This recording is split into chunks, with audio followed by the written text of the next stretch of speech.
ọmọ Ìbàràpá lápapọ̀ ẹ̀jẹ̀ adúpẹ́ lọ́wọ́ Akin ọmọ Yorùbá lápapọ̀ tìlé tó kó ẹ̀mí àbọ̀ ẹ̀bá nǹkan mọ Adéyẹmọ Chief Sunday Adéyẹmọ Ìgbòho orúkọ ńlá tí ń jámọ́ láyà bí àrá orúkọ tó ń dẹ́rù bo lórúkọ gan-an ọmọ Yorùbá ẹ má sùn o torí pé bùrà a kò lè fojú kégbodò láyé títa ríro lẹ̀dá ń kọlà wúrà tó máa dán alànà kọjá dandan o ọ̀wọ́n irin ní má bẹ̀rẹ̀ wọ̀nà ẹ̀dá kan ò lè ṣì wá lọ́nà mọ́ ẹjẹ́ àfìmọ̀ṣọ̀ kan ká lè débi re ẹjẹ́ àjọ gbárùkù ti Sunday Ìgbòho ṣá ọmọ Ìgbòho mọ̀rẹ́ nílùú Alágbàdo Òde ọmọ atapẹ̀tẹ̀ wọnú omi ọmọ gègèlè wodò sànyà ìsànyà ò rẹ́ràn bàbá yín láàrin ìdí omi kò síná ń kán sí yín lẹ́nu ọmọ òkúta mẹ́ta òkè Ìgbòho ìkan ń ṣe yín ní dábọ̀dàbọ̀ ìkan ní mọ́ rọra ìkan tó kù nígbà tí wọ́n ò mọ̀ Ìgbòho mọ̀rẹ́ kí ló dé Ìgbòho mọ̀rẹ́ sí ọmọ òpópó sanran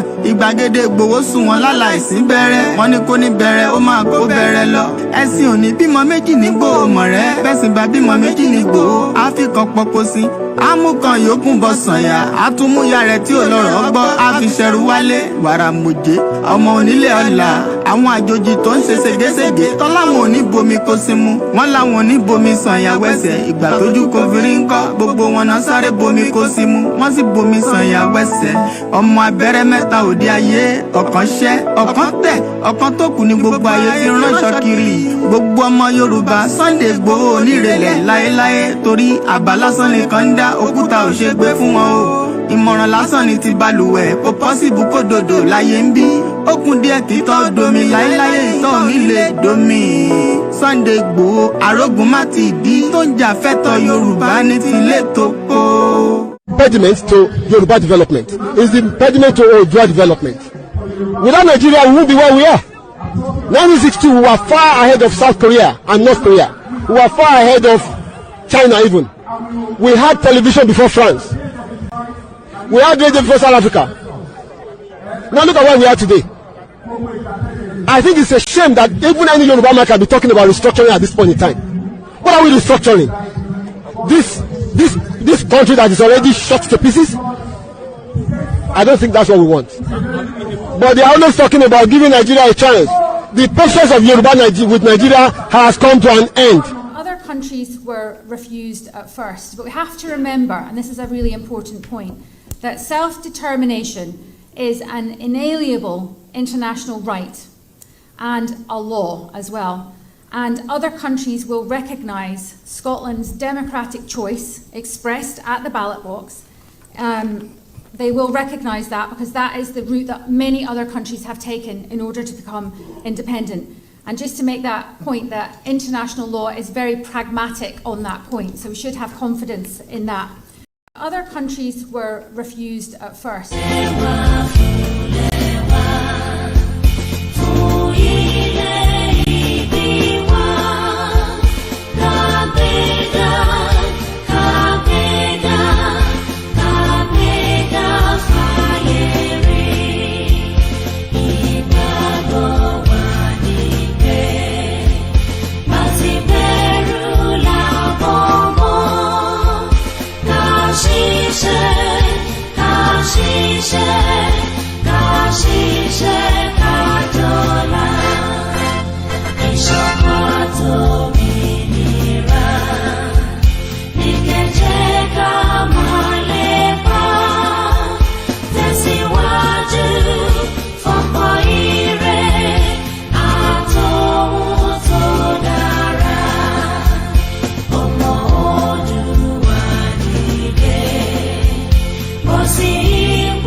Again.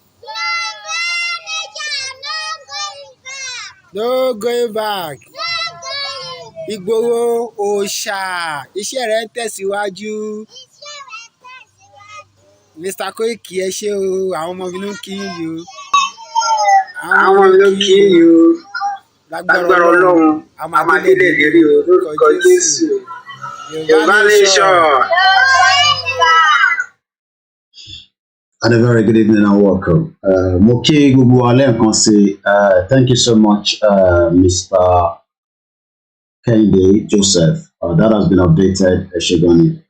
Moki Gugu Akwe Ekale Ekrole níbi tí ẹ bá ti ń darapọ̀ mọ́ mi ní àṣálẹ́. Moki ìyá tó bí mi lọ́mọ, mo rí pé wọ́n ti wọlé. That means we can start the program very early. Because sometimes she joins a bit late. Moki Ubayindeti join Walori all the platforms as you're settling in. Moki Ọmọdé, Moki Àgbàlagbà, Moki gbogbo nǹkan pè ní ilẹ̀ Káàárọ̀ Oòjíire. Moki àwọn tiwa tí for the time being níbi tí ẹ wà níbi prison tẹ wà Ọlọ́run bá ń tún sílẹ̀. I don't want to mention your name, but I can always feel your energy in line with me. Mo kí gbogbo àwọn tí ó jẹ́ one Nigeria, mo kí gbogbo yín, mo kí gbogbo àwọn koikimedia team ní abroad àti ní ilé, because I have a lot of them that are working in different parts of the globe voluntarily. Mo kí yín ní Ifọ̀, mo lọ bẹ́ẹ̀ mo kí gbogbo àwọn Lagos State, 7:24 p.m. Friday, live transmission. This is not recorded. Mo kí ẹ̀yin bàbá wa, mo kẹ́yìn ìyá wa, mo lọ bẹ́ẹ̀ mo kí gbogbo ẹ̀yin tẹ́ wà nílùú Ọ̀yọ́ State, gbogbo local government pátápátá. Mo kí ẹ̀yin tẹ́ wà ní Ogun State láti Ifọ̀ Ìdíròkò. Mo lọ bẹ́ẹ̀ mo kí gbogbo ẹ̀yin tó ń jẹ́ Ìjẹ̀bú Òde, mo kí Rẹ́mọ. Mo kí ẹ̀yin tẹ́ wà nílùú Ondo State, mo kí gbogbo local government tó ń bẹ níbẹ̀. Mo kí gbogbo orí adé kọ̀ọ̀kan tó ń bẹ láwọn state tí mo ti mention. Mo lọ bẹ́ẹ̀ mo kí ní Ọ̀ṣun State, mo kí ní Kwara State, mo kí ní Èkìtì, mo kí ní Kogi State. My platform is different from others. Platform pé a máa jà lélẹ̀ tó bá tẹ́ lọ́rùn mo bẹ́ẹ̀ má jókòó síbí. Platform pé kò ní sí wàhálà, irọ́ là ń pa fúnra wa. Wàhálà máa ṣẹlẹ̀, ó dẹ̀ máa bẹ́lẹ̀. Ìgbà tó fẹ́ bẹ́lẹ̀ lolúkálukú kàn try láti avoid. À ń bẹ Ọlọ́run kó má ṣẹlẹ̀, but that chances is very very slim. So tó bá bọ́ sórí platform wa, mo kí ìyá wa Ọmọlára, Ìyábọ̀ Àjàlá, ẹ káàbọ̀ sórí ètò, mo kí yín dáadáa. Mo kí ọgbẹ̀yìn grandma, mo kí ẹ̀yin GR1. Tó bá wá sórí show eléyìí, show tí èmi fẹ́ jẹ́ ká jà ká fi bọ́ kúrò nínú oko ẹrú leléyìí.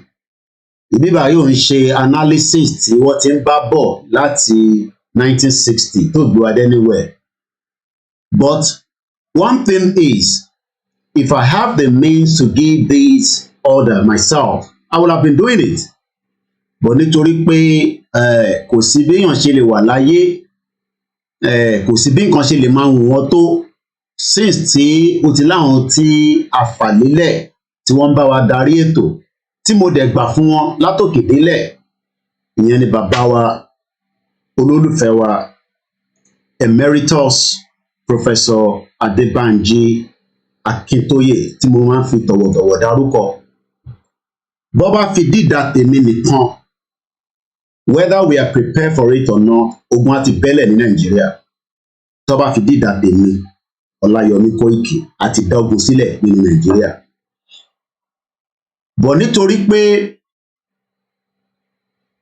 it's not going to come back for the next 3 months, Mr. Clement, it has been removed. Good evening once again to those of you that have joined us. But for the fact that I am not the one taking the shot, I am just a media. But media ní ibi tó máa gbé yín lọ so that a lè expand the scope yín. I've been listening to Yeyedara before I came online, and I believe Omoluka have just started his program as well.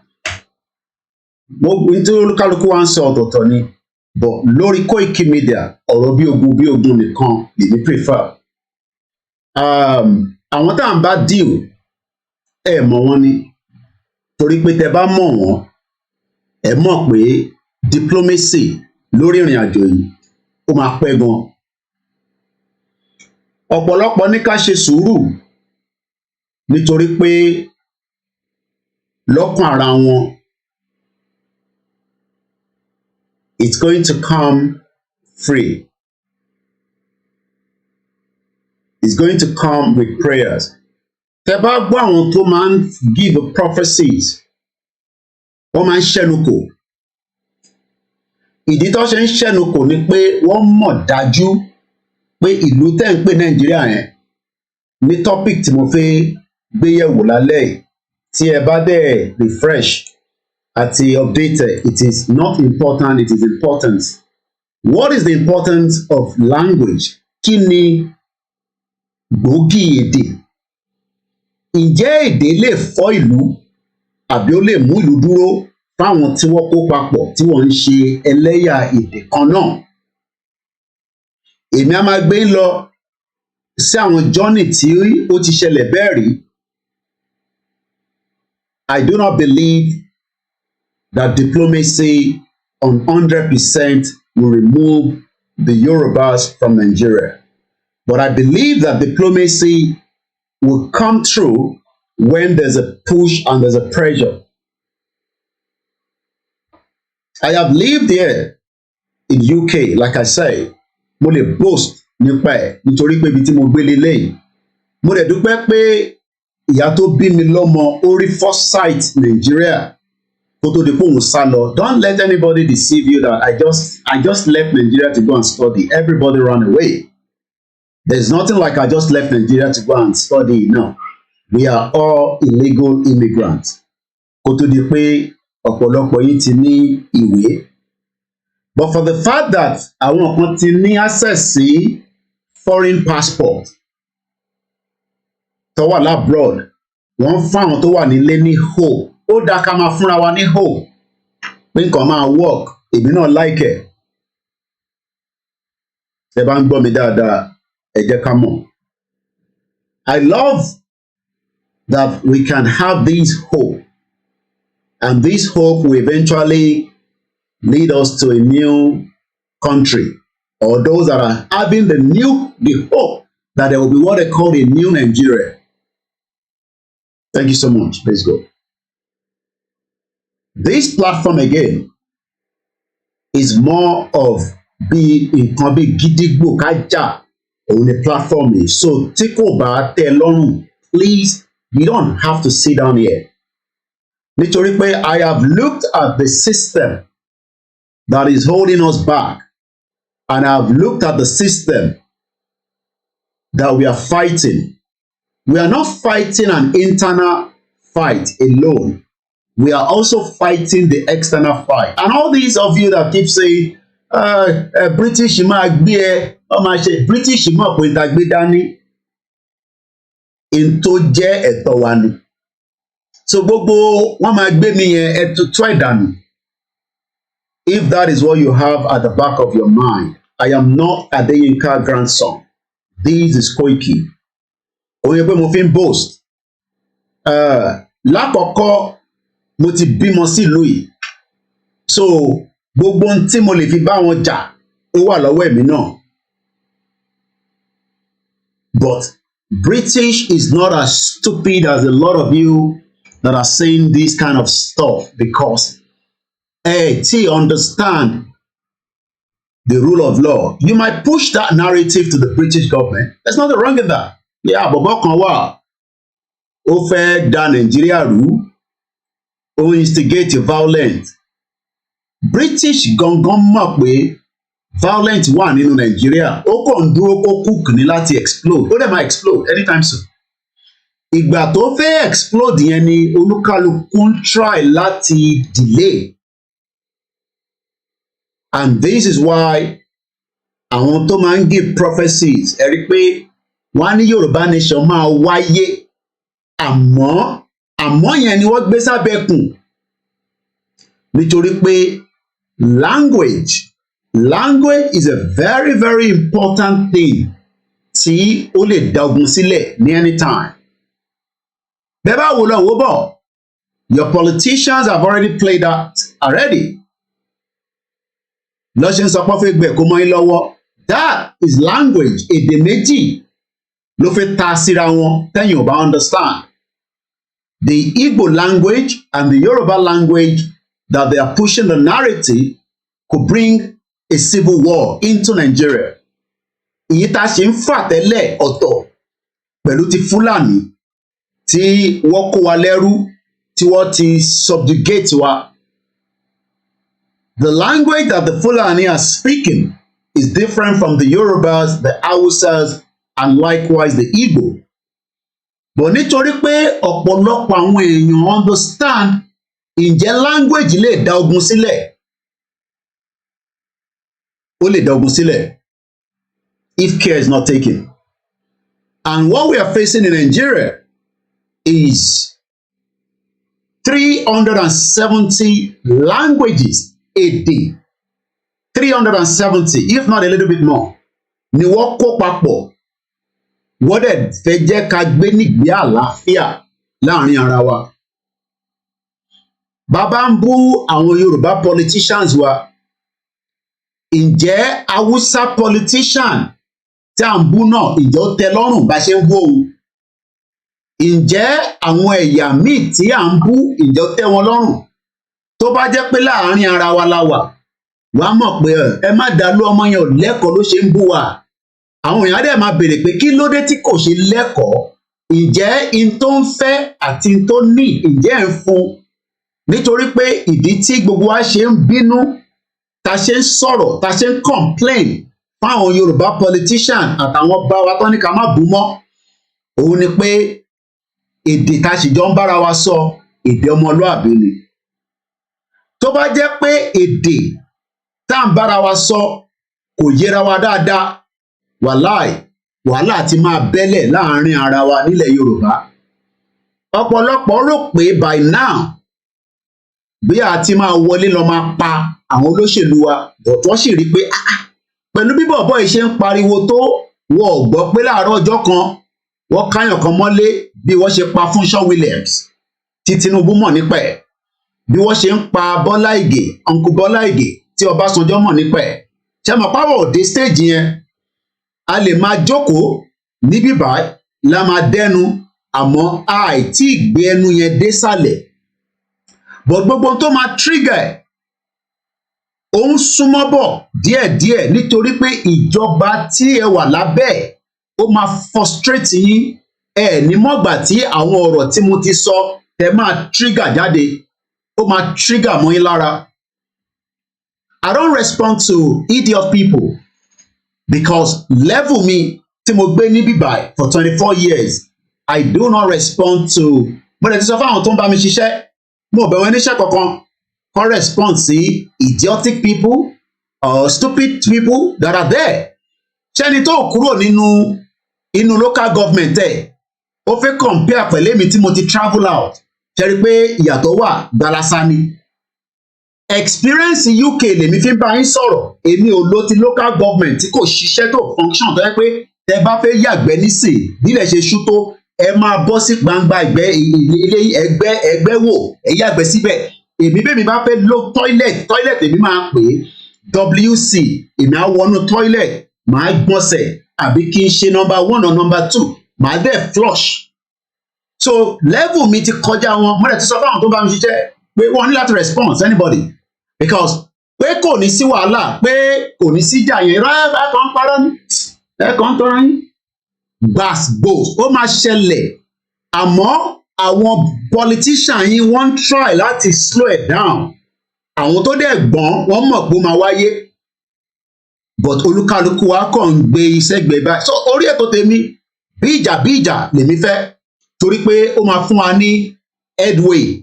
We must hold the government accountable for so many things. Bàbá àlẹ́ ti fẹ́ hold them accountable.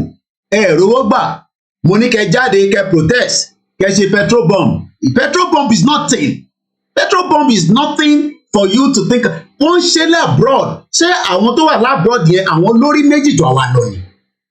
But like I said, level tẹ́mi fi ń bá yín sọ̀rọ̀, level ọmọ ta lè pè ní ọmọ ìrìn. Wọ́n lè má bí mi síbí, but mo ti gbé pẹ̀lú wọn. Mo ti understand wọn. So ẹni tó bá ń bá yín sọ̀rọ̀ from another angle òun ò tí ì rí tèmi rí kò sí nǹkan tó ràn nínú petrol bomb ilé petrol bomb wọ́n ń lò lójoojúmọ́ ní European country wọ́n ń lò ní France wọ́n ń lò lọ́wọ́lọ́wọ́ ní Greece bí dẹ̀ ṣe sọ tí ẹ̀ báyìí tí jẹ́ kí frustration yẹn kẹ́ gbé anger yẹn síta àwa máa sọ fún yín pé àwọn option kan báyìí wà ó yẹ nísìn ṣé wàá rí àwọn option yẹn ní dúró de bàbá Akíntóyè àbí Ìgbòho nítorí pé Ìgbòho àti bàbá Akíntóyè àwọn sì máa tẹ̀ díẹ̀díẹ̀ sórí ìwọ tí ara ń níyẹn àtẹ̀yìn tó kù ẹ̀yin lẹ máa dìde táwọn tó kù náà máa fi dìde and like I said this is koikimedia platform tèmi ó yàtọ̀ sí all other platforms from day one láti bẹ̀rẹ̀ program ni mo sọ pé tá a bá jà we're going nowhere àákọ́ máa sọ̀rọ̀ báyìí a máa sọ̀rọ̀ but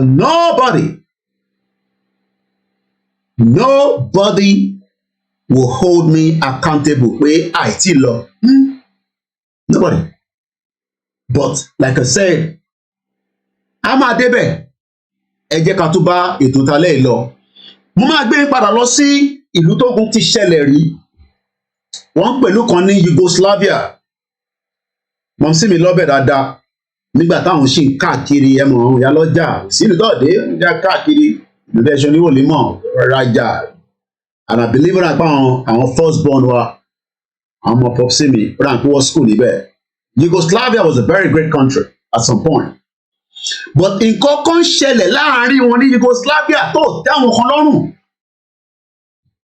kí lẹ rò pé ó ń bí àwọn kan lẹ́nu ní Yugoslavia. Once again, a very good evening and welcome to the live transmission. It's just coming up to 7:33 p.m. and this is a live transmission, Koikimedia. Let's take you through the journey of Yugoslavia. Ẹni tó bá ń follow UK news, wọ́n pè bọ̀bọ̀ kan ní Gary Lineker, èèyàn mélòó ló mọ ẹni tó ń pè bẹ́ẹ̀. How many people know this man because kò ń ṣe guy, you know? Gary Lineker, èèyàn mélòó ló ti gbọ́rúkọ ẹ̀ rí? And many of you knows him. Very, very popular presenter. Only kankan tó máa ń present ní London or ní United Kingdom. Fẹ́yìn tẹ́ bá ń follow game kan tó máa ń gbá dáadáa nílùú yìí.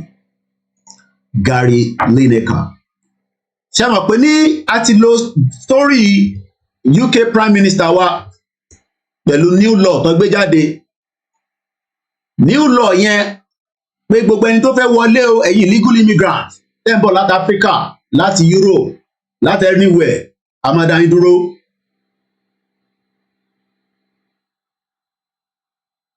Gary Lineker ojú ẹ̀ lẹ́ ń wò yẹn it's been trending in the last almost 72 hours now.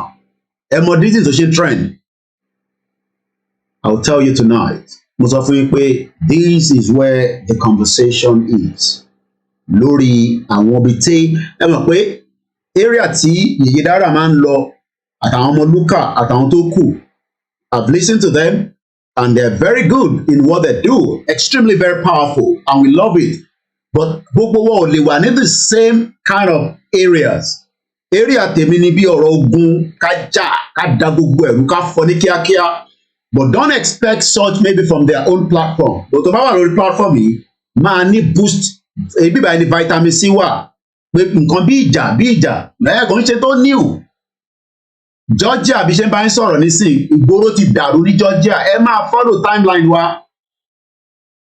A ti sọ fún kan náà ọmọ wa kan pé gbogbo ibi tó bá ṣà ti ń jà lágbàáyé, ìwọ ṣà máa bá ń wa máa post ẹ̀ sórí timeline wa. Torí pé ọ̀pọ̀lọpọ̀ yín ò mọ̀ pé right yín ni pé kẹ́ jà. Ẹlòmíì ò mọ̀. But tẹ́ ẹ bá ti mọ̀ yẹn èmi á ṣàlàyé fún yín. Gary Lineker, let's go into it a little bit. Once again, a very good evening and welcome to the live transmission. Ẹ má bínú pé mo lè dárúkọ anybody because a very serious program. Tí bá ti serious báyìí, ẹ mọ̀ pé mo máa fi serious délẹ̀ ni. Torí ta gbé dání òkè ṣeré. Let's go through his profile. Gary Wilson Lineker is an OB. He's an English former professional footballer. Òun ò pẹ́ nínú gbàgbà bọ́ọ̀lù ó dà ń kó tètè ní injury. But one thing that has made him very popular in UK and around the world, watched by millions of people, is a current sport broadcaster. His media career began with the BBC, where he presented the flagship football program Match of the Day from the late 90s until today, even though ẹsẹ̀ yẹn shake, ṣó máa padà, kò ní padà, kí ló ń ṣẹlẹ̀ pẹ̀lú ọ̀rọ̀ Gary Lineker? Òun fúnra rẹ̀ gan sọ pé, okay, this is another news that is just breaking right now. Wọ́n ní kí Gary Lineker kó step aside. Bíyàn bá ń jàjà oríṣiríṣi wàláì oríṣiríṣi nǹkan ni ṣe rí ẹni tó ń jàjà fún èèyàn torí pé ọ̀pọ̀lọpọ̀ yín ẹ mọ̀ pé wàhálà tí tá ń ṣe òun ló ń affect irú àwa náà, but a máa sacrifice fún kankan. Ó ti sacrifice ara ẹ̀ nísìn. As at 2 hours kí n tó bẹ̀rẹ̀ program yìí tí mo ń follow Twitter àti gbogbo ẹ̀, ó náà máa present the Match of the Day níjọ́ Saturday, but now about 4 minutes ago now he has been told to step back from presenting Match of the Day. But kí ló ṣẹlẹ̀ gangan ló yẹ kẹ́ ẹ máa béèrè pé kí ló dé, kí lárákùnrin yìí ṣe tó bá ń ṣe presentation lórí Match of the Day, orí ẹ̀ ti pé jù, ó mọ tó ń ṣe, àmọ́ ó ti sọ̀rọ̀ kan jáde nísìnyí, ọ̀rọ̀ yẹn ti di ọ̀rọ̀ gbàsgbòs. Àná ọ̀rọ̀ tèmi ó gbọ́dọ̀ máa di gbàsgbòs mọ́ yín létí ni, nítorí pé tó ò bá di gbàsgbòs we are going nowhere. Gary Lineker ti dàgbòrò rú, ìgboro ti dàrú. Nígbà tẹ́mi gan rí story yẹn, mo ní ṣé pé nǹkan báyìí tẹ́ ń lọ, ẹ mọ̀ pé mo ní ọ̀rọ̀ Yorùbá nation. Ìyá mi ló máa ń point sí mi pé Koiki ṣó ti rí eléyìí, news yìí àwọn mọ̀ kó busy but lọ gbọ́ news yìí. But nígbà tí wọ́n sọ fún mi pé kí n lọ check ọ̀rọ̀ Gary Lineker ní rere ti rú báyìí, mo ní ó dá òun la máa sọ̀rọ̀ lórí lálẹ́. And my bullet points tí mo máa ń kọ sílẹ̀ kí n tó bẹ̀rẹ̀ program ni mo kọ̀ ṣíjọ́ ti lè. Number 1 is language matters. Èdè. Ẹni tó bá ti sọ ìdí ẹnu ó ti sọ ayé nù nìyẹn. Ó ní ó fẹ́ Yorùbá nation, Nàìjíríà ló fẹ́ òmùgọ̀. Ṣé Nàìjíríà wá gẹ́gẹ́ bí tó ní èdè? Nàìjíríà ò ní èdè. There is no language in Nigeria.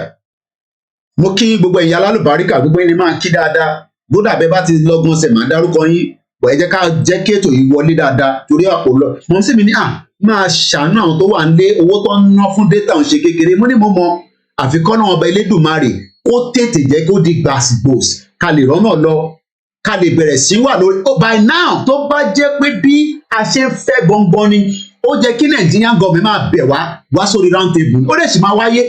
But for now, let's keep the push. Iron Wright and Alan Shearer have said they wouldn't be presenting tomorrow as well. Àdáńtà sọ nìyẹn torí pé ọ̀rọ̀ Gary Lineker yìí, ó ti di ṣáta yányán wàláì, nítorí pé n tó sọ lótìtọ́ lódodo n táwa nífẹ̀ẹ́ sí ni, àmọ́ ọ̀pọ̀lọpọ̀ nífẹ̀ẹ́ sí. Bá ṣe ń sọ títọ́ nísìn, wọ́n ní irọ́ ni mò ń pa, wọ́n ní mo fẹ́ make owó ni, wọ́n ní mo fẹ́ scam ni, mo fẹ́ ṣe kinní kan.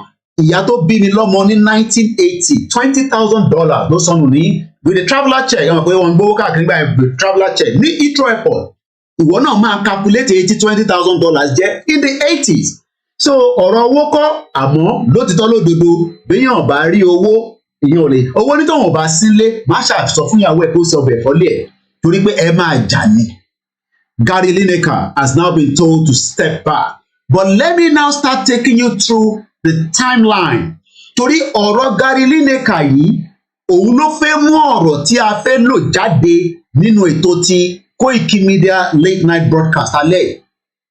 Mo fẹ́ fún yín ní timeline kí ló ṣẹlẹ̀ gangan. Bẹ̀rẹ̀ ọ̀rọ̀ Gary Lineker kí ló sọ? Mo máa sọ fún yín, àwa Yorùbá sí lórí Twitter ìdọ́là ń pa apá wà lórí Twitter yẹn. Tí a bá dẹ̀ lọ sórí Twitter space nísìn, àwọn ọmọ Igbo ló máa kún bíbà. Koiki ti jẹ́ kí àwọn ọmọ Igbo gba program ẹ lọ́wọ́. But a ní kẹ́ ẹ máa lọ sórí Twitter. Twitter wà important, ibẹ̀ la ti ń jà. Gorilla warfare orí Twitter ló wà. But nígbà tá a bá jọ jókòó sínú Zoom, tá a jókòó sínú irú àwọn YouTube, at least in a day o gbọ́dọ̀ lọ sórí Twitter. Tó o bá tẹ retweet tọ̀dọ̀ tiwa, my Twitter is not monetized.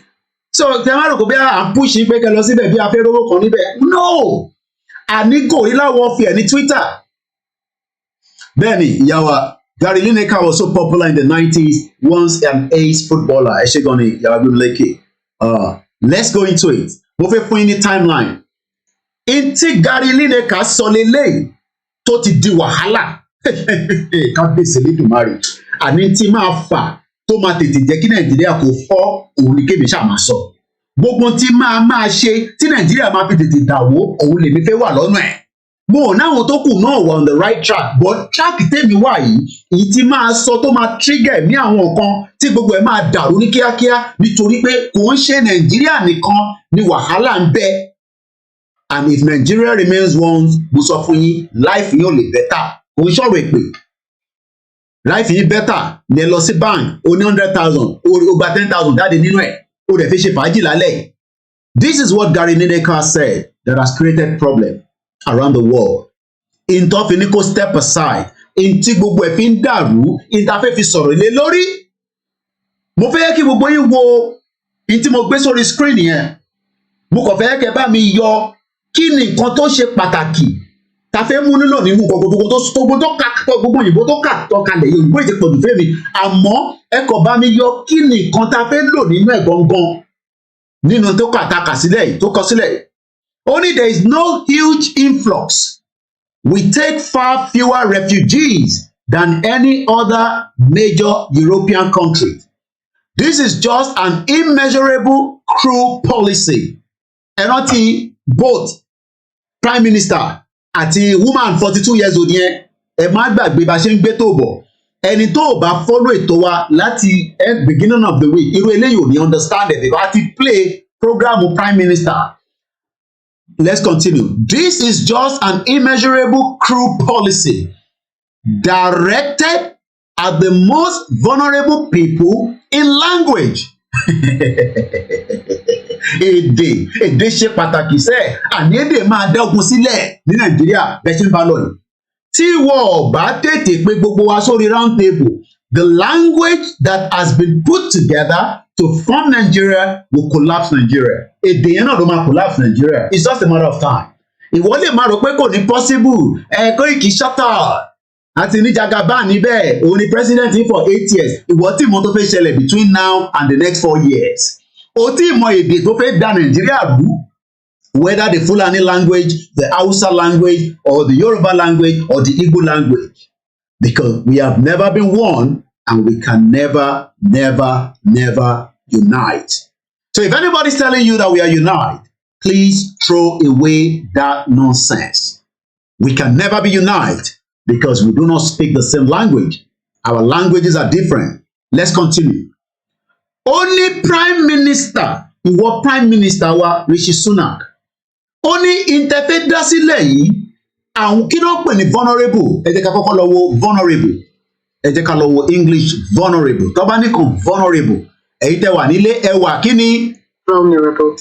Ó dà pé kò loud dáadáa, ṣé speaker mi ẹ jẹ́ increase ẹ̀. Àmọ́ àlọ́ freeze o. Okay, okay. Again, vulnerable. Gbogbo ẹ̀yin tẹ́ wà nílé ọmọ Yorùbá ẹ ṣe kí ni ẹ wà vulnerable. Kí ló ń pè bẹ́ẹ̀? Kí ni wọ́n ń pè ní vulnerable?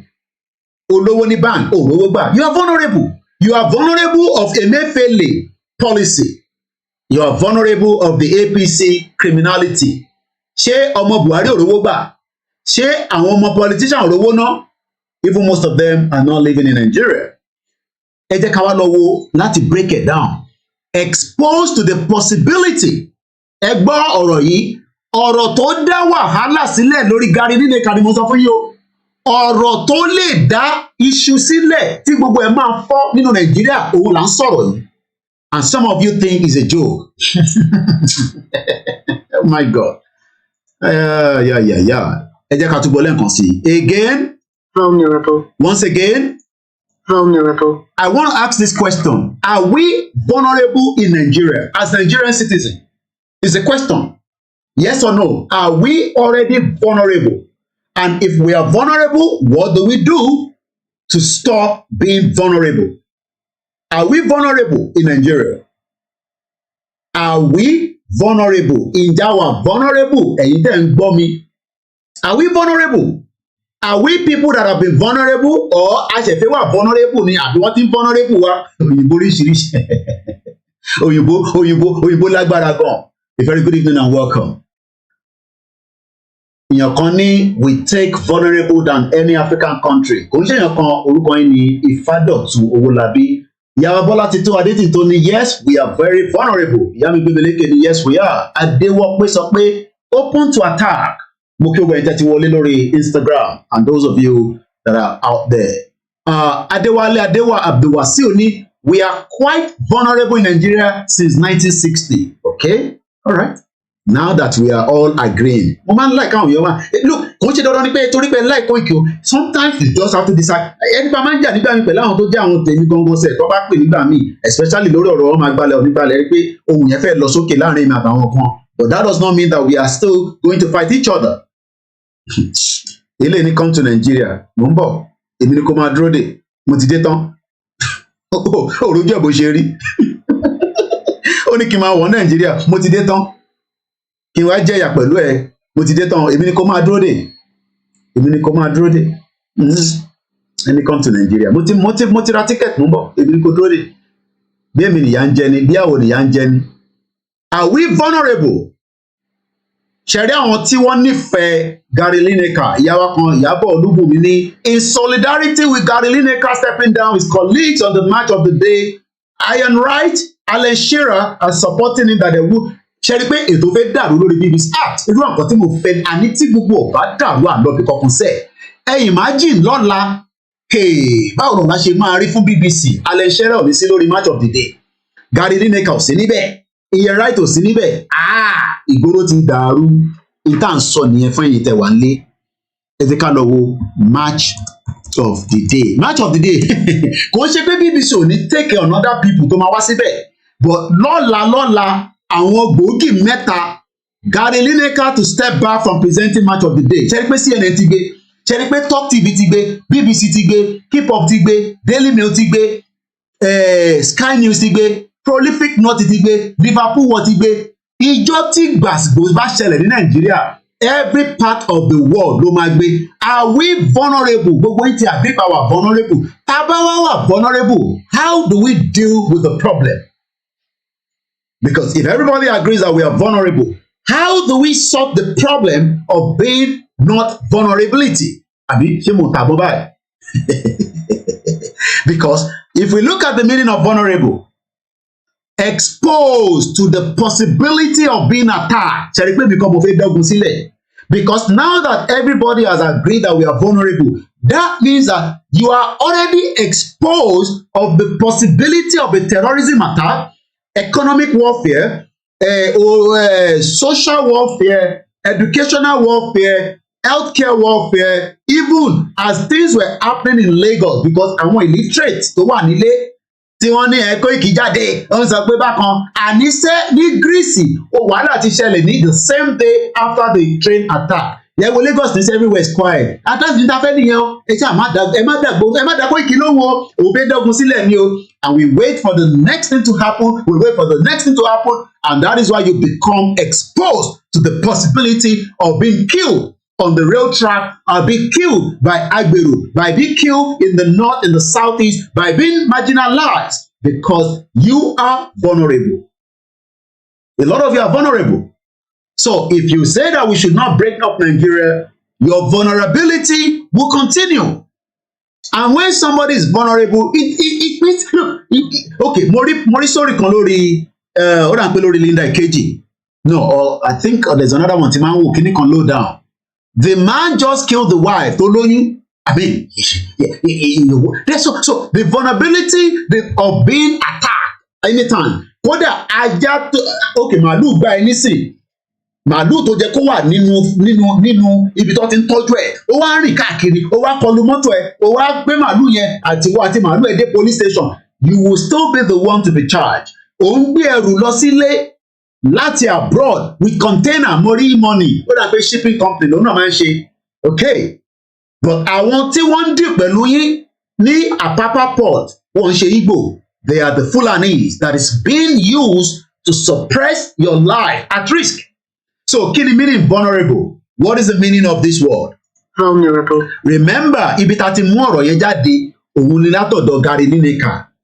Ní interfelo nínú ẹ̀ gangan òun ni language, but a fẹ́ wo kí ni reason tí Gary Lineker ṣe sọ pé ọmọ prime minister ṣe sùúrù náà. Policy tó fẹ́ gbé jáde yìí ó máa affect vulnerable people in language that is not dissimilar. Ó wá ń compare padà sí Nazi situation. Are we not in the same situation like Nigeria right now? Ǹjẹ́ tá a bá wo Germany níjọ́ náà lọ́hùn, ǹjẹ́ ayé tí gbogbo yín wà ní Nàìjíríà nísìn, are you not somebody like his way? Wíwà tó fi sínú gas kìíní kan tó wá ń gas tó ń parí mọ́ bẹ́ẹ̀. Ìyàtọ̀ kan ni pé o ní owó lọ́wọ́, o ò ní gbowó jáde. Wọ́n sọ pé 5.2 trillion ní subsidy àmọ́ kò sépo nínú Nàìjíríà bá ṣe sọ̀rọ̀.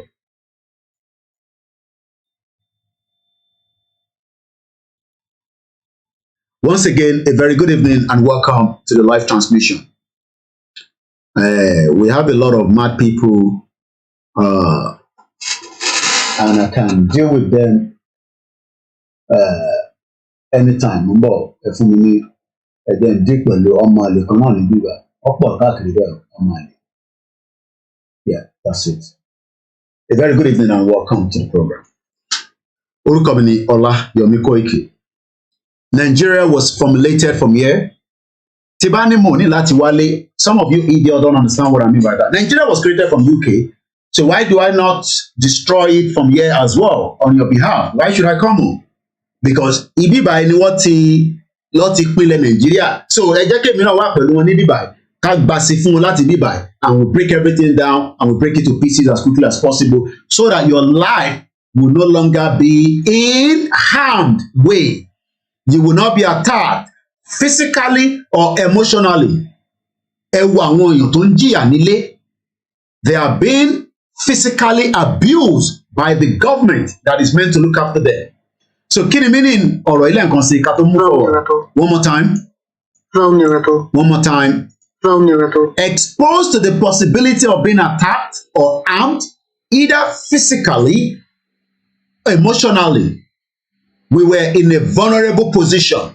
Now that everybody agrees that we have been vulnerable since 1960, that means, let me give you the reason of that. You have been at risk, you have been unsafe, you have been in danger.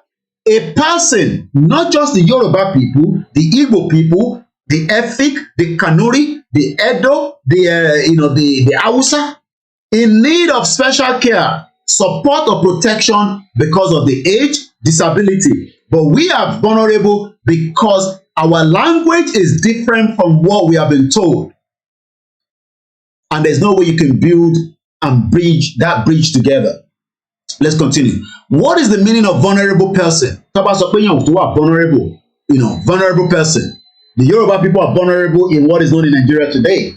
A lot of you are vulnerable in what is known in Nigeria since 1960. A lot of you are vulnerable in what is known in Nigeria in 2000, in 1990, in the 90s, in the 70s, in the 80s. Even those that were born in the 50s and the 40s. Hey, imagine any top in 1948. Oshi were vulnerable in Nigeria today.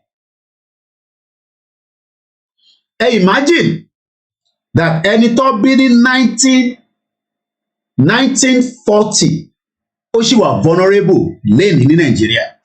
So if anything in 1940, Bashi were vulnerable, the question then we should ask ourselves is,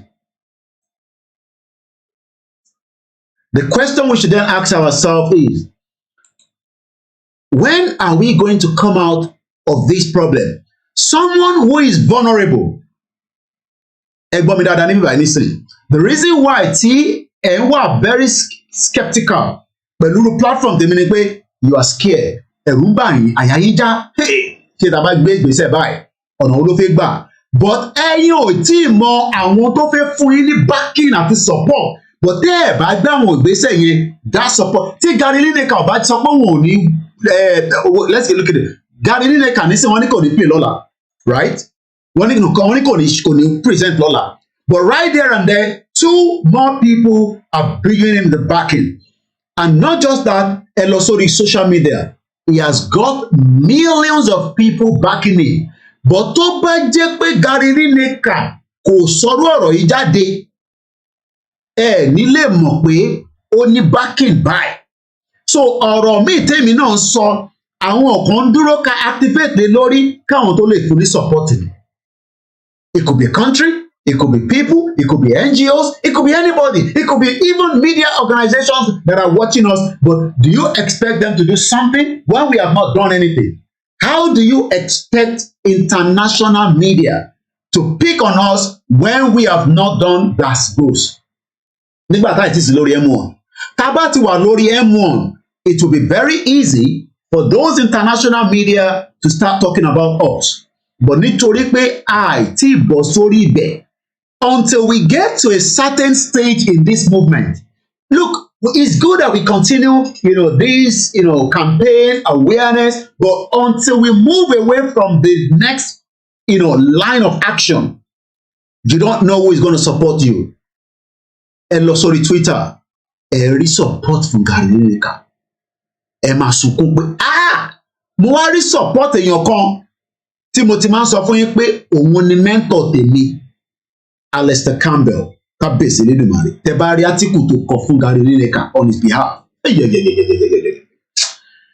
Mo sọ fún yín pé communication strategy, media gangan ló máa kọ́kọ́ fọ́ Nàìjíríà kẹ́yìn tó dìde, and that is what I am doing. But because ẹ̀yin understand it, ẹ̀yin fi expect èmi kémi máa sọ̀rọ̀ bẹ́ẹ̀ tó wà ní Nàìjíríà, èmi ò lè sọ̀rọ̀ bẹ́ẹ̀ tó wà ní Nàìjíríà. Èmi ń sọ̀rọ̀ in the context of bí òyìnbó media ṣe máa sọ̀rọ̀ lèmi ṣe ń sọ̀rọ̀. Èmi ń wo nǹkan from the views of òyìnbó media nítorí pé òyìnbó lèmi bá gbé for 24 years. Èmi ò gbé pẹ̀lú àwọn òtítọ́jù àti àwọn media yín tó wà Nàìjíríà tó yẹ pé most of them are brown envelopes. You understand? I live in a society where if we don't push and do certain things, we will not also have the support of people around the world. Kò ń ṣe pé àwọn èèyàn mọ Yorùbá people, wọ́n mọ Yorùbá, but ìgbésẹ̀ ọ̀lẹ́fẹ́ kí àwọn èèyàn gbé nísìn.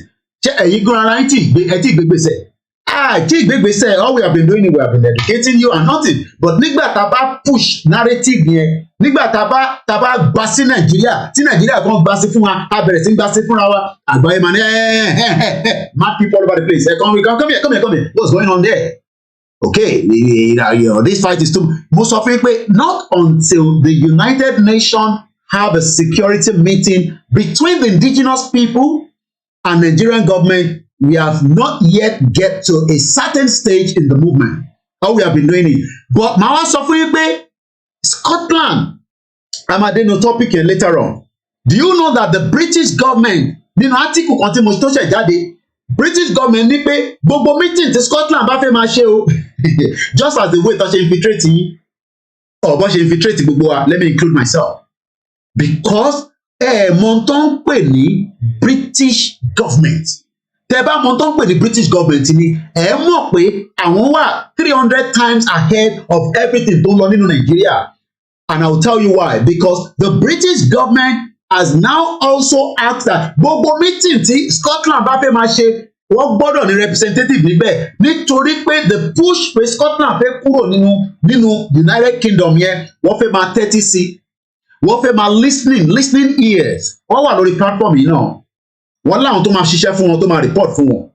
So let's go back quickly and finish up this vulnerable. So someone who is vulnerably is weak and without protection. So from 1960 to date, the Yoruba land, the Yoruba people have been weak and without protection. And ta ló máa wá fún wa ní protection? Òun ni the question nísìn. Ṣé Tinubu ló fẹ́ fún yín ní protection? Ṣé Gbajabiamila ló fẹ́ fún yín ní protection? Ṣé Sanwó-Olú ló fẹ́ fún yín ní protection? Ṣé Dàpọ̀ Abíọ́dún ló fẹ́ fún yín ní protection? Ta ló fẹ́ fún ọmọ Yorùbá ní protection? Because we are weak. Koiki are weak. Yìí tí wọ́n sọ yìí, because you are weak. Ọba tó yẹ kó fún wa protection, àárín wọn. Ìjòyè tó yẹ kó fún wa protection, àárín wọn. Baálẹ̀ tó yẹ kó fún yín ní protection, àárín wọn. International community tó yẹ kó fún yín ní protection, wọ́n ní kẹ́ ṣe sùúrù díẹ̀. And this is why we are saying to our people, since that we are vulnerable in Nigeria, the question then is, who is going to give us the protection? Is your election going to give you protection? Are you going to see the dividends of governance in each of your local government to give you the protection? Who is going to give you the protection? Vulnerable of indigenous people, indigenous communities. I just put this on Google. Why are indigenous people vulnerable? There is a question man wa tó ti béèrè rí. Kò sí tó ń bọ̀ láyé tí ẹgbẹ́ ọ̀rọ̀ petrol bomb yẹn, I can say it anytime because it is not a big deal. Only the big deal fún an illiterate local, kò ń ṣe local champion o, but local tó kúrò nínú community ẹ̀ tó wọ́n sọ pé àpò ìkíní ẹ̀ wọ́n náà jẹ́ petrol bomb. Yes, because petrol bomb is nothing.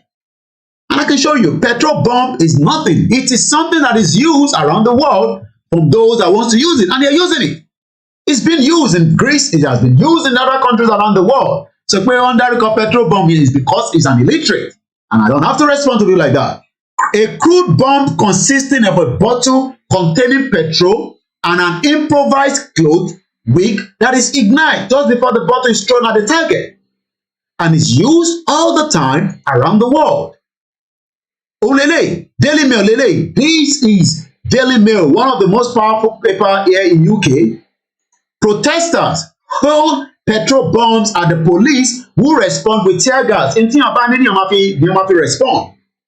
But again, because we are dealing with so many illiterate people on the other side of the globe, and we can't blame them. Let's come back to the conversation. So let's leave this one. So now, I'm very indigenous people. The question to move. Where is it again? Yeah, it's here. Àwọn tó ń pè ní indigenous people, the Yoruba people are indigenous people, the Hausas are indigenous people, their land have been taken away by Fulanis. The Igbo people are indigenous people, the Kanuri people are indigenous. Gbogbo 370 ethnic groups in Nigeria are all indigenous people that was put together by one country called Great Britain for whatever reason known to them. And they want us to live together, work together, survive together, and call ourselves Nigerians. But today, the same language that has created this problem that Gary Lineker is talking about, which goes back again, this is just an immeasurable crew. Toba sọ pé nǹkan crew is another very, very meaning crew. Toba sọ pé nǹkan crew. These are what is using. And this is what is creating problem between Gary Lineker and BBC. When they say something is what? Crew. Again? Crew. Ǹjẹ́ àwa ọmọ Yorùbá, ǹjẹ́ cruelty, ǹjẹ́ à ń face security in Nigeria today? Causing pain, suffering to others. Ǹjẹ́ Nigeria ń fún wa ní suffering? Ǹjẹ́ Nigeria ń fún wa ní concern? Ǹjẹ́ Nigeria ń affect the feelings wa? Ǹjẹ́ Nigeria ń create pain for wa? Yes or no? Is a question. Since 1960, has Nigeria created pain for every one of us? Ṣé pain yẹn, ṣé fúngbà díẹ̀ ni, ṣé pain yẹn ṣá lè manage it? Can we manage the Nigerian pain for the next how many years? Ẹ ṣe sùúrù fún Tinubu is going to give you peace of mind. Máa yọ pain yẹn kúrò lára yín. Are you sure? Because when we talk about this pain, it's not the pain that we have been talking today. This is the pain that has been with us since 1960 after the independence and 1940 after the amalgamation. Because tó bá jẹ́ pé ilẹ̀ Yorùbá dá dúró gẹ́gẹ́ bí ìlú tiẹ̀, gbogbo pain tá à ń face lẹ́nìí nísìn, gbogbo suffering tá à ń suffer lẹ́nìí, gbogbo feelings wa lẹ́nìí, it's not gonna be there. Jimoh Razak say yes, too much pain. Imagine many people can't even go back home to stay for years. And when we talk about this crew, people are saying, yeah, shut up, come back home. But it's the same pain. Ló jẹ́ káwa kan sá lọ. It's the same pain. Ló jẹ́ kẹ́yìn kan náà tó fẹ́ sá lọ. Ṣé gbogbo àmọ́ wá sá kúrò lórí ilẹ̀ yẹn ni? So Nigeria has created a lot of crew. Ẹ jẹ́ ká wá wò as a layman. What is the meaning of being cruel? Extremely. Tó bá tún lo kíní kan extremely is another very, very, very, very bad word. Extremely unkind, unpleasant, and causing pain to the people or animals. Kódà tó bá bá ajá, tó bá gé ẹyẹ níbí, ó bẹ́tà kó pé má pa fún rẹ o. Ajá is well respected. Animals have their rights. If animals can have their right in United Kingdom, if animals can have their right in Europe, why are they now telling us that we don't need that right? Orí wo làwọn lò táwọn ò lò? Kí ló ṣàwọn tí wá yàtọ̀? Kí ló jẹ́ káwọn yàtọ̀? And this is what Gary Lineker was trying to tell his government. But look, you know, Prime Minister, measure policy tẹ́ fẹ́ gbé jáde. Policy tí ẹ fẹ́ mú jáde. This policy is immeasurable cruel. Policy directed at the most vulnerable people in language. Tí kò yàtọ̀ sí tó ṣẹlẹ̀ nígbà ayé àwọn Nazi. Àbúrọ̀mù yìí nísìn. But today, we have now seen a lot of Yoruba people that are saying, let us manage ourselves in this contraction. And that is why we are saying, no, we can't manage ourselves. Nigeria is a shithole and we should not stay in Nigeria. Once again, a very good evening and welcome to the live transmission. It is now 30 minutes past 2000 hours. 2000 hours literally means 8 p.m. local time in London, where I am transmitting this live transmission. And the question tonight is, what is the importance of language? Let's look again why Yoruba Nation is the only solution to our problem. Mo kí gbogbo yín tí ẹ ti ṣe ń wọlé lọ́tùn lósì ní gbogbo ibi tí Elédùmarè ní kólúkálùkù wà. À ń wo Gary Lineker in the context of what he said that has now made him òun náà ti wà vulnerable nísìn because òun àti BBC ló ń jà báyìí nísìn because Gary Lineker is somebody influential within the community, within the world. But now, when he goes step aside, lọ́la nísìn, is because in tó sọ kò táwọn kan lọ́rùn. So in tẹ́mi bá ń sọ kò gbọ́dọ̀ tẹ́ gbogbo èèyàn lọ́rùn, normal nìyẹn. But pé kò ní sí ìjà nínú Nàìjíríà kí Nàìjíríà tó pín ìrọ̀lápá. Ìjà máa wáyé àdúrà pé kó má pọ̀. But tá bá ní kó má pọ̀, it could last for 3 years, it could last for 2 months, it could last for 1 month. But one thing is, ìjọ tíjà bá ti wáyé yẹn, ẹ gbà bẹ́ẹ̀, Nigeria is gone. Kò sí nǹkan tó jẹ́ Nigeria mọ́. Nigeria is gone forever. But ìdí tí Nigeria ṣì ń hold together nísìnyí pé is because ìjà ò tí wáyé. But language can bring that fight, which I'm gonna now start moving a little bit away now and to get the meaning of all this word. I need to pay the lórí money sin. Now let me take you to Yugoslavia. How many people know Yugoslavia? Ta ló ti gbọ́rúkọ yẹn rí? Èèyàn mélòó ló mọ̀ nípa ìlú kan tó ń pè ní Yugoslavia?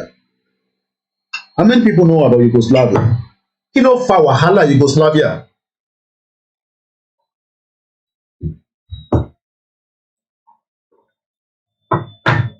Thank you so much, those of you on the Instagram. They don't like the truth. We will be free soon. Lágbára Ọlọ́run. Thank you so much on the Instagram, Mr. Ajibade.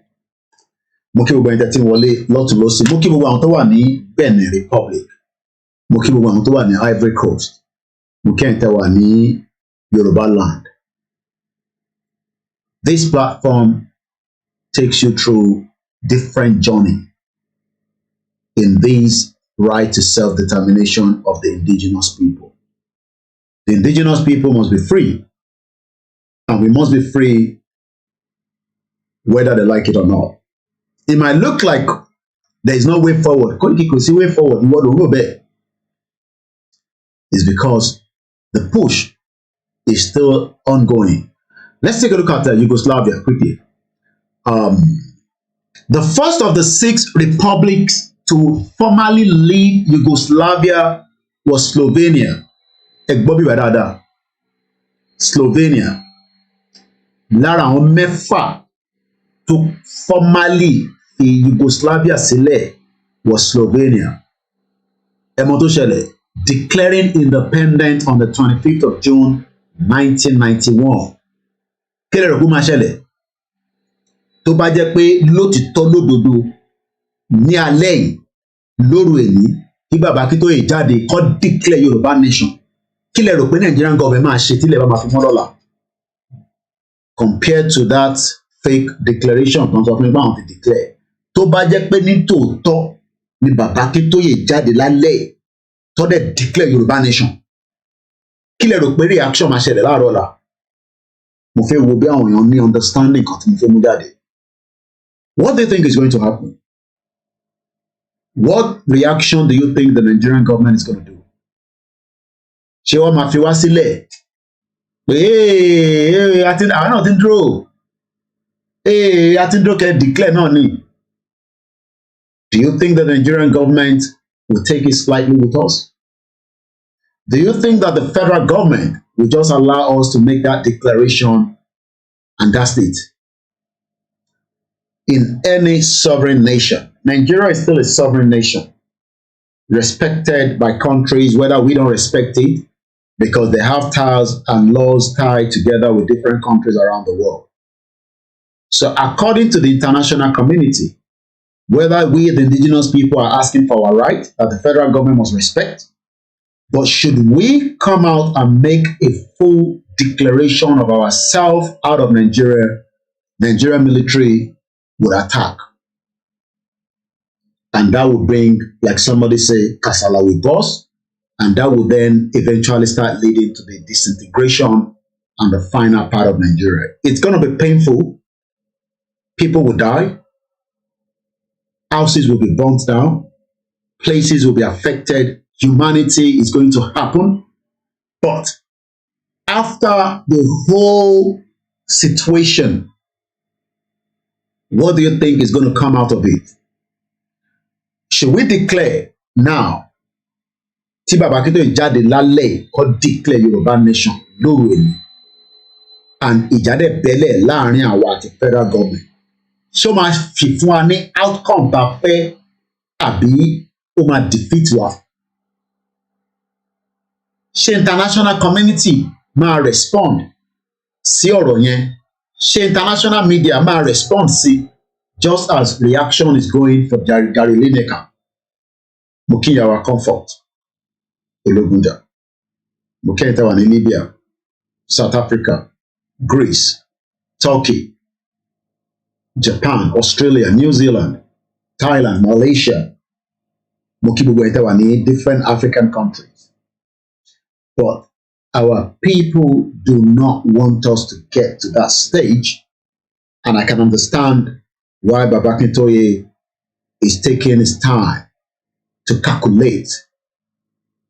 But the longer that we're doing all this calculation, the more we're still giving Nigeria oxygen to breathe. Mo kẹ́yìn tẹ́ wà ní Canada, mo gbàgbé, very cold country. Should we make a full declaration out of Nigeria tonight? The federal government will respond, but that will be the end. Mo ti rí yín bẹ́ẹ̀, ẹ bá ń kí àwọn ará Lagos State, ìyá alálùbáríkà, ọlọ́run bá ń ṣọ́ yín. Mo pass message yín ọkùnrin. Àbọ̀rọ̀ mi yé nísìn. Sometimes people tell me their schedule, and sometimes people share a lot of things with me. Thank you so much for trusting us.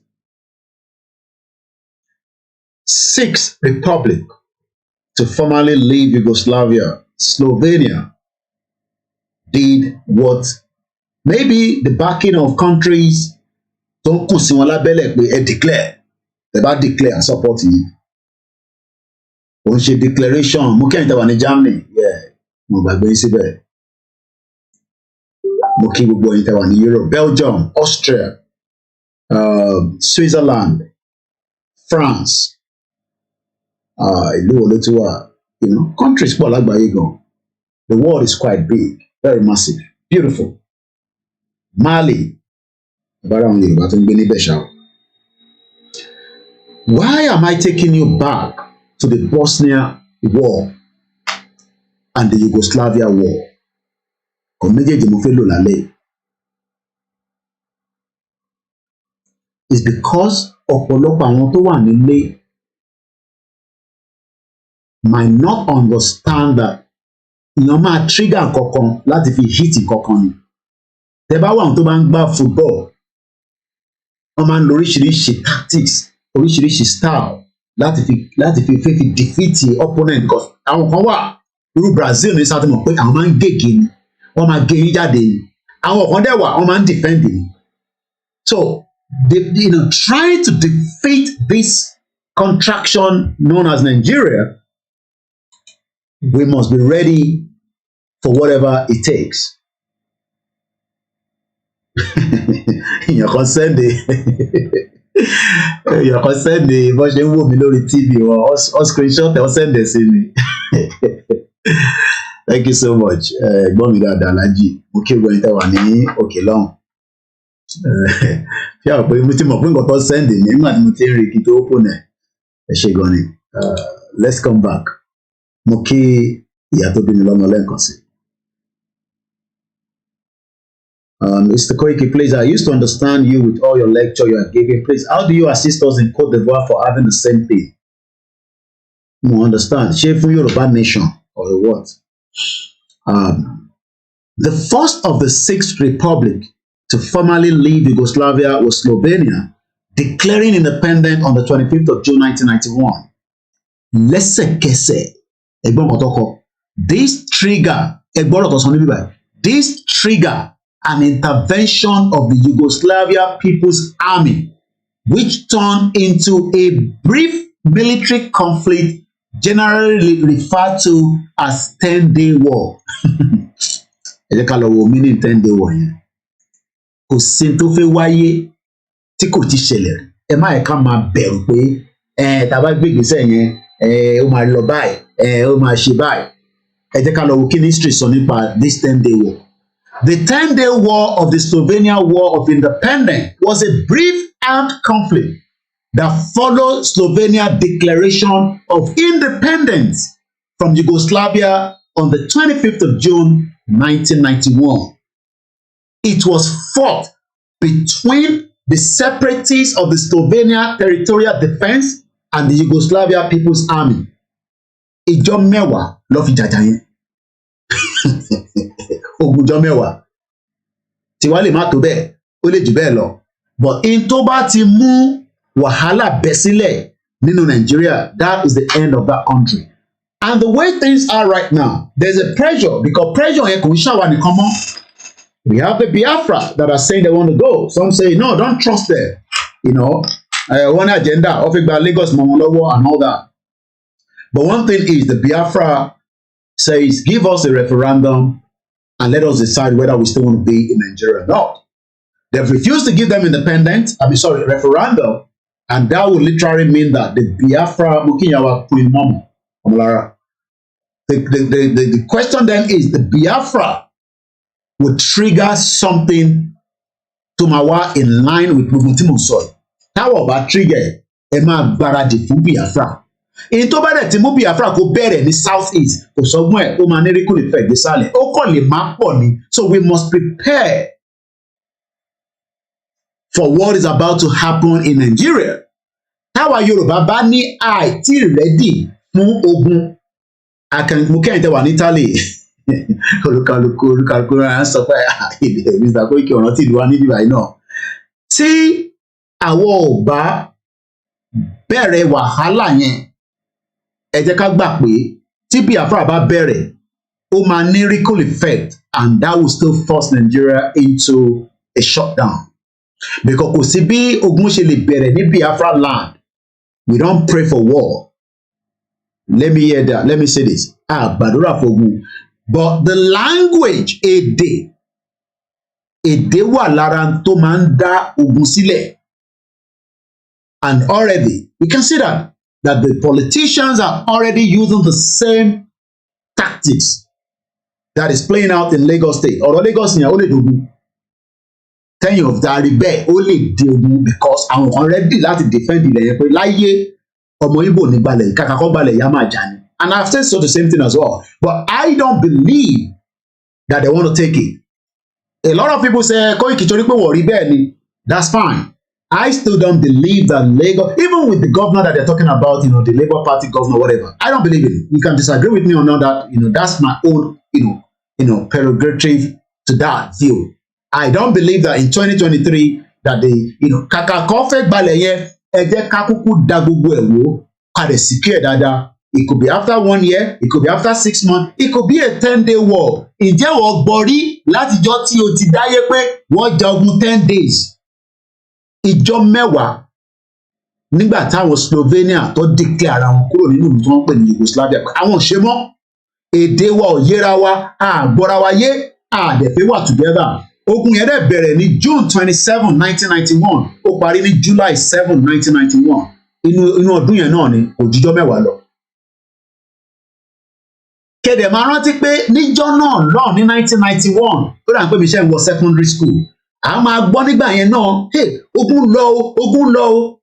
Ẹ mọ̀ nígbà ìbíyá lórí rédíò, news yẹn kọ́ máa filter, kò dàbí nísìnyí tó yẹ pé social media and the world has changed, the technology is very good. Ta ló feel pé ta bá bẹ̀rẹ̀ ogun ní Nàìjíríà nísìnyí? Kò lè last kan lọ títí náà.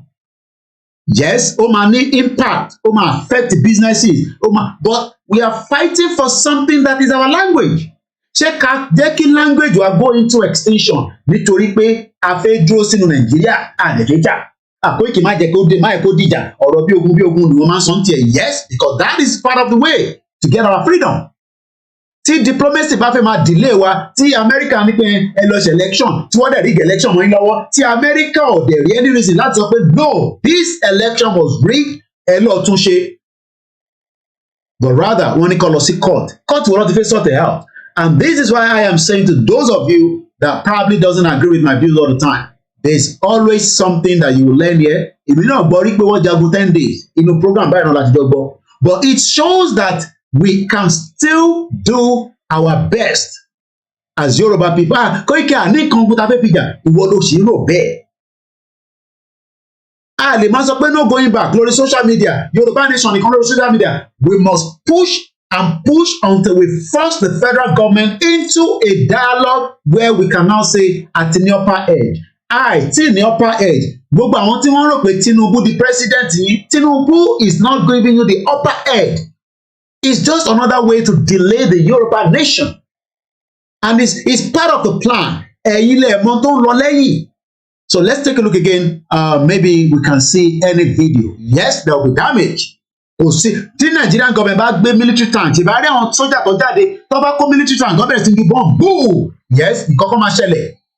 But ǹjẹ́ Slovenia lénìí, ẹ jẹ́ ká kọ́kẹ́ ẹ jẹ́ ká padà, ẹ ká lọ wo Slovenia lénìí nísìnyí.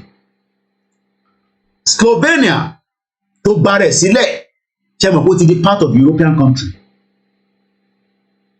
Ó ní dialing code tiwọn. Ṣé ẹ̀yin ò fẹ́ ní dialing code tiwa tó jẹ́ ti Yorùbá? Ṣé ẹ fẹ́ jẹ́ ká ní airline tiwa? Ẹ jẹ́ ká calculate.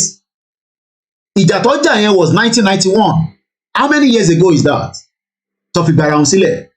Ìwọ wá fẹ́ lọ sí that same Slovenia, o fẹ́ lọ fẹ́ ọmọ wọn, o fẹ́ lọ gbàwé wọn, o fẹ́ lọ ní citizenship wọn. But àwọn ò fẹ́ go through pain tí àwọn Slovenia go through. How many years now? Slovenia, 1991. How many years ago is that from now? 1991 till date, 31 years ago. So, ìwọ tó bí ní 1991, ó dẹ̀ fẹ́ jà. Ọmọ 31 years old, but ó fẹ́ gbéra lọ sí Slovenia láti lọ fight fún right tiẹ̀ níbẹ̀. Tí wọn bá débẹ̀ nísìn, àwọn ìlú yẹn náà dẹ̀ burú. Kò dàbí UK ló ṣì wà lenient. Ìyẹn ni Gary Lineker ṣe sọ pé tó bá policy tẹ́ fẹ́ gbé jáde, ó máa affect vulnerable people in language. Àwọn wọn pè ní vulnerable people, àwọn tó gbọ́ English. But how many people understand what we are trying to project here? When you look at Slovenia, the whole population of Slovenia is 2.1 million. Ọ̀rọ̀ language wà lára tó dá ogun sílẹ̀ pẹ̀lú Slovenia nínú Yugoslavia ní 1991.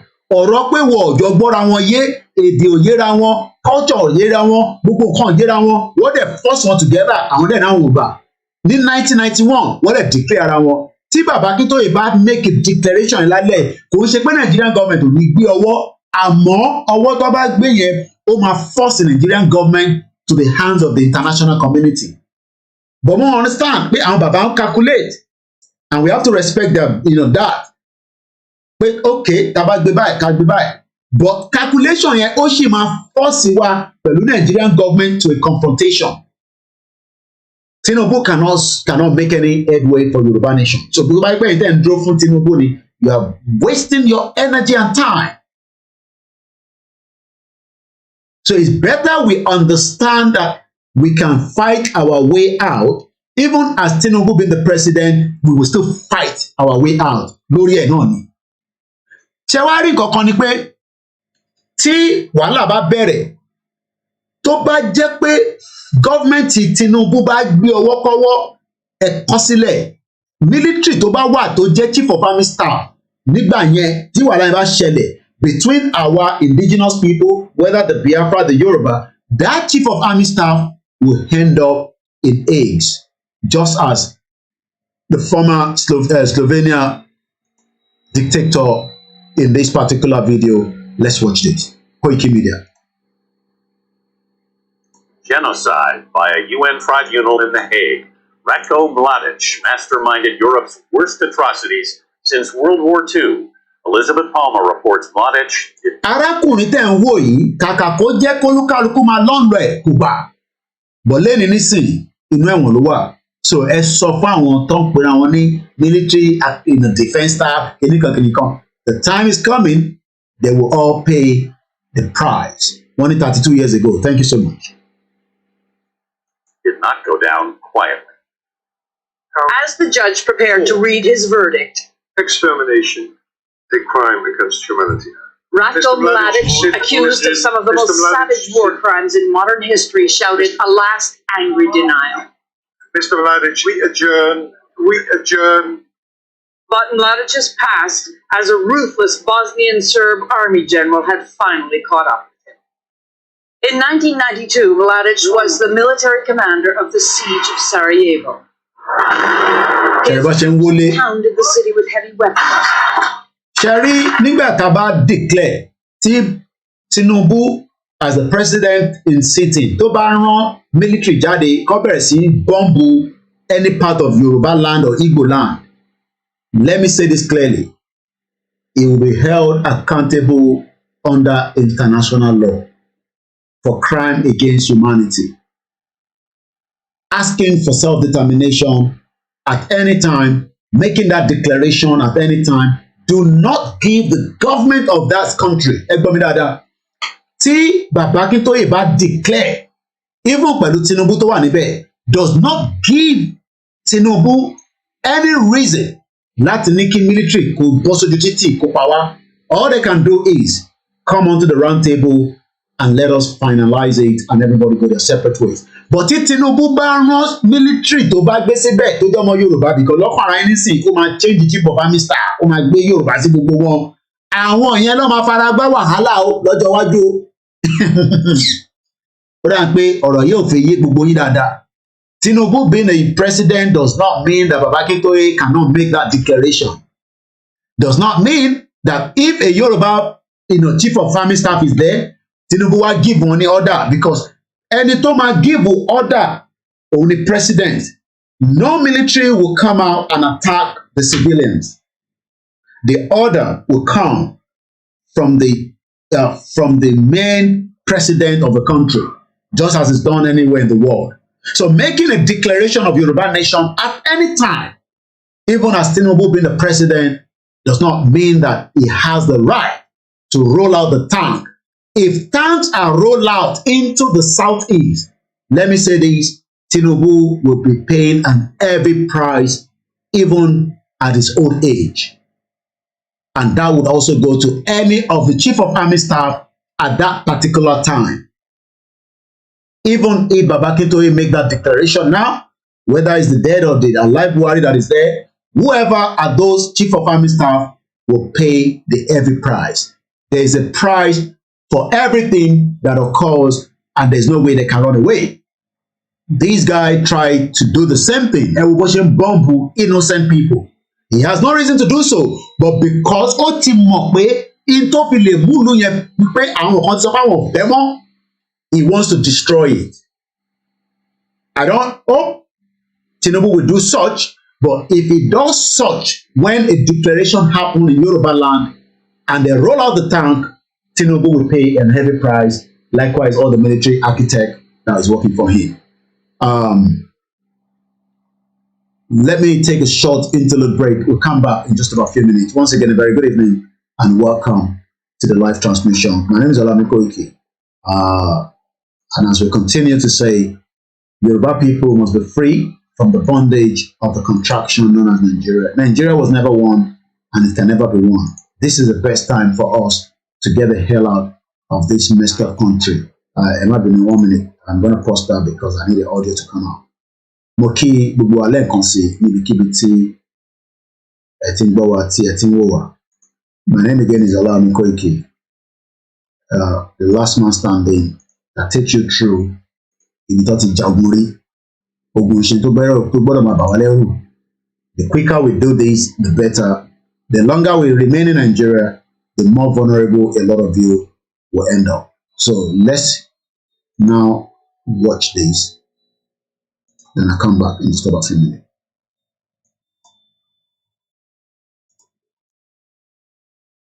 Nigeria is about to have the most important elections in our history. The results will affect not only our country, but the entire region of West Africa and in turn the rest of the world. Because you know that our resources are fueling a lot of people. But I just found out something crazy about the origins of Nigeria that shocked the hell out of me. Nigeria was never meant to be a country. It was something else entirely.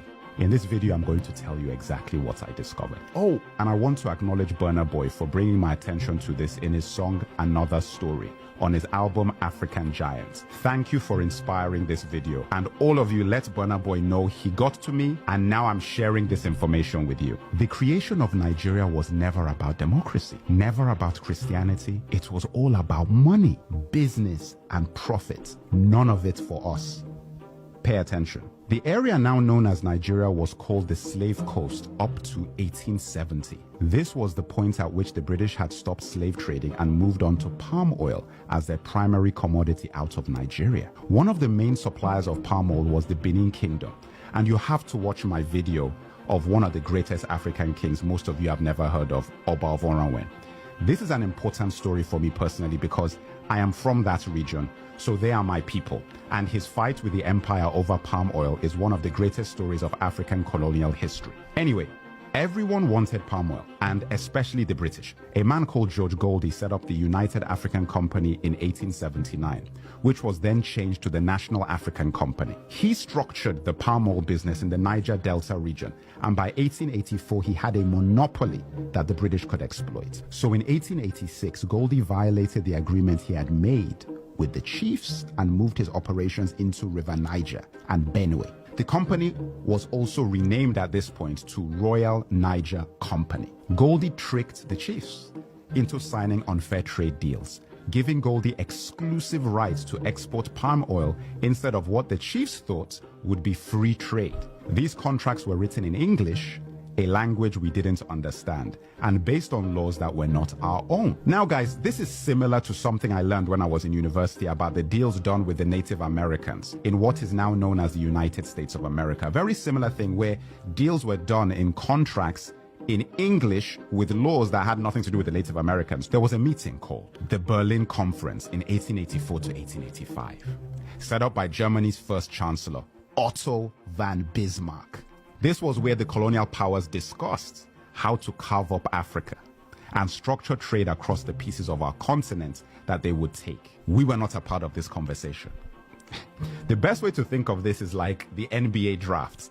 Guys were out there making bids between lunch breaks and spa sessions. At this conference, the kingdom of Opobo was given to Britain. When King Jaja of Opobo tried to export his own palm oil, he was accused of obstructing commerce and then exiled. How crazy is that? And on his way home in 1891, he was poisoned with a cup of tea. Guys, I couldn't make this stuff up. The Jaja of Opobo story made other chiefs in the region very wary of their deals with the British Empire. King Koko of Nembe Brass was one of those chiefs. He tried to take down the Royal Niger Company and attacked the company headquarters in Akassa, Bayelsa on January 29, 1895. King Koko captured 60 white men and lost 40 of his own soldiers. He used the 60 hostages to demand he be allowed free trade, the agreement he believed he had signed with the British company in the first place. They refused, and he killed 40 of his hostages. The British Royal Navy retaliated by leveling the city of Brass completely on February 20th, 1895. King Koko went into exile, and the British not only took control of the palm oil he once had,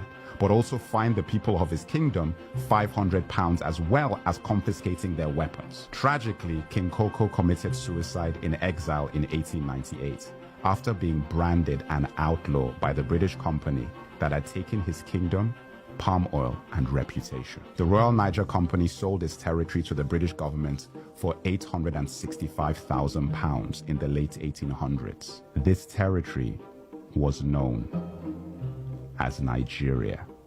In 1914, the Southern Protectorate and Northern Protectorate was combined by Lord Lugard. And like that, the Royal Niger Company was rebranded as a country, which would gain independence on October 1st, 1960. Lugard is a place in Nigeria today, like there's a street called Lugard in Ikoyi. The Royal Niger Company changed its name to the Niger Company Limited, and it was then acquired by Unilever. Unilever still operates in Nigeria to this day. And that, my brothers and sisters, is how Nigeria came to be. We have a long way to go to fix the country. And it starts with the February elections. But we won't ever have a hope in a solution to our problems if we don't know how they started. Remember, it's not about asking anyone else to fix this. This is about knowing your history.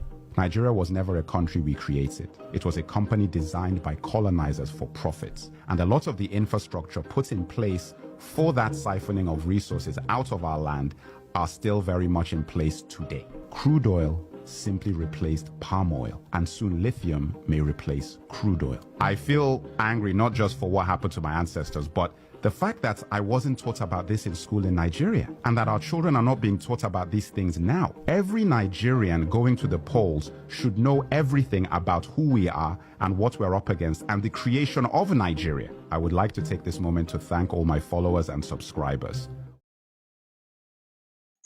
And that is the Nigeria that some of you are ready to die for. Once again, now we're back again. It's just coming up to quarter to 2100 hours. That is 9 p.m. almost. That will be 10 p.m. local time in Nigeria as I continue my education towards the disintegration, the dissolution of what was put together by the empire in 1914. So we are looking at the Yugoslavia, Slovenia, and also Bosnia. It does not matter how long you run away. We will run for you. We will come and catch you when the right time comes. For those of you that are thinking, you are powerful, you are strong.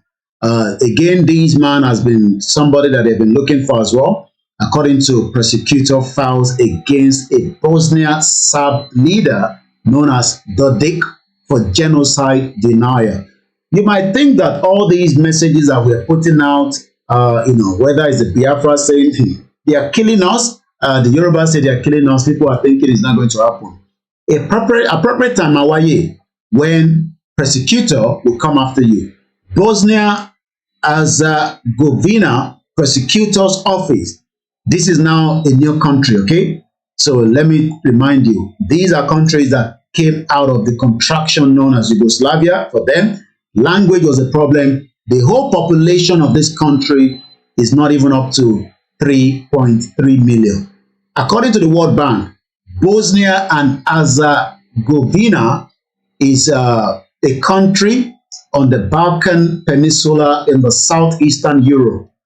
Again, part of European country. Let me tell you, we are better off to be small as a country than to be big, where you are vulnerable, where there's security. Crew, we talked about those two things earlier. So think about it. You want to be in a Nigeria that doesn't take, that you think that, is much better. I was asking, is Nigeria still a giant of Africa? Some say yes, while some say giant of the ant. So imagine, this country that fought their way. Let me say this. They fought their way. We've talked about Slovenia. Let's look at, these Bosnia and Herzegovina. They are now also running after some of those that committed genocide and want to create wahala. We are not the one creating problems in Nigeria. We say we want to go, but they are holding us back. They are holding us back because they don't want us to go. But until Taba push and make it force, then we will go. But during that force and during that push, we still must not be killed by the present day government. Whether it is this government that is there, whether it's the new government that is coming, they do not have any right to put arms against innocent civilians because we don't have the weapon, but we can make a declaration. So according to the Bosnia and Herzegovina, rather, àwọn tí wọ́n jẹ́ bí amòfin wọn, has filed a case against Bosnia Serb leader Milorad Dodik for denial of genocide in the massacre of 8,000 men and boys at Srebrenica in eastern Bosnia in 1995. When they were doing all this crime, they thought they were powerful. It was a military era then, just as we are in the military era. But some of you think that you are not. You know, a lot of you think that you are in a civilian era. You are not. You are literally in a military era. Once again, a very good evening and welcome to the live transmission. My name is OLAMILEKAN. As I continue to educate as many of you around the globe on the reason why we have to get the hell out of this contraction known as Nigeria. Nigeria is not working. It's never going to work for any one of us. And there's no point trying to save Nigeria. If you're saving Nigeria, you're wasting your time. It's going to be painful that some of you will realize this later on. But for now, those of us that have realized it, we are grateful and we cannot be more than happy that Nigeria is a failed country. As we are settling into the conversation and as I continue to educate you that ogun Oshentiyan gbọ́dọ̀ má bẹ̀rù kò sí ogun náà láàrin tó ń lọ ní Ukraine àti Russia so ìmáyé kí ọkọ máa dẹ́rù bá yín pé ọ̀rọ̀ ogun ìjà náà forget about that. There's nothing to be scared of. Tó bá máa wáyé ó máa wáyé á wáyé ó máa lọ náà ni so you know ẹ má bínú once again a very good evening.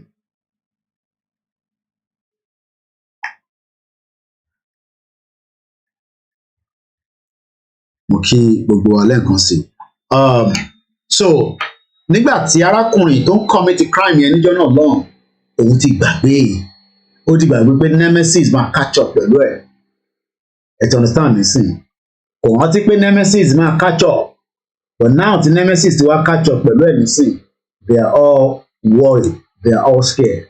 Once again, the topic that we are looking at tonight, what is the importance of language? What is the importance of language? And likewise, you know, the only solution to our exit is the breakup. Now, a ti sọ̀rọ̀ nípa Slovenia. Nínú Slovenia, òun láti mú the situation lórí ọ̀rọ̀ 10-day war, ogúnjọ́ mẹ́wàá tọ́jà. Ṣé mọ̀ pé ogúnjọ́ mẹ́wàá tọ́jà yẹn òun ló sì ń fún wọn ní freedom títí dèní. Ìjọ́ wo làwa fi gba freedom wa? Báwo la ti fi gba freedom wa? Ta ló máa fún wa ní freedom? Just Reason just said old Yugoslavia is exactly like the current Nigeria we are in. It can't work and it can never work. You're quite right. But people don't believe that it's going to happen. So let's go to a video. You know, nígbà tí wọ́n jagun yẹn, everywhere around the world we pick the story. Should we go to war with Nigeria or should Nigeria go to war with us? Because kò tí pa àlàfo lọ sógun pẹ̀lú Nigeria.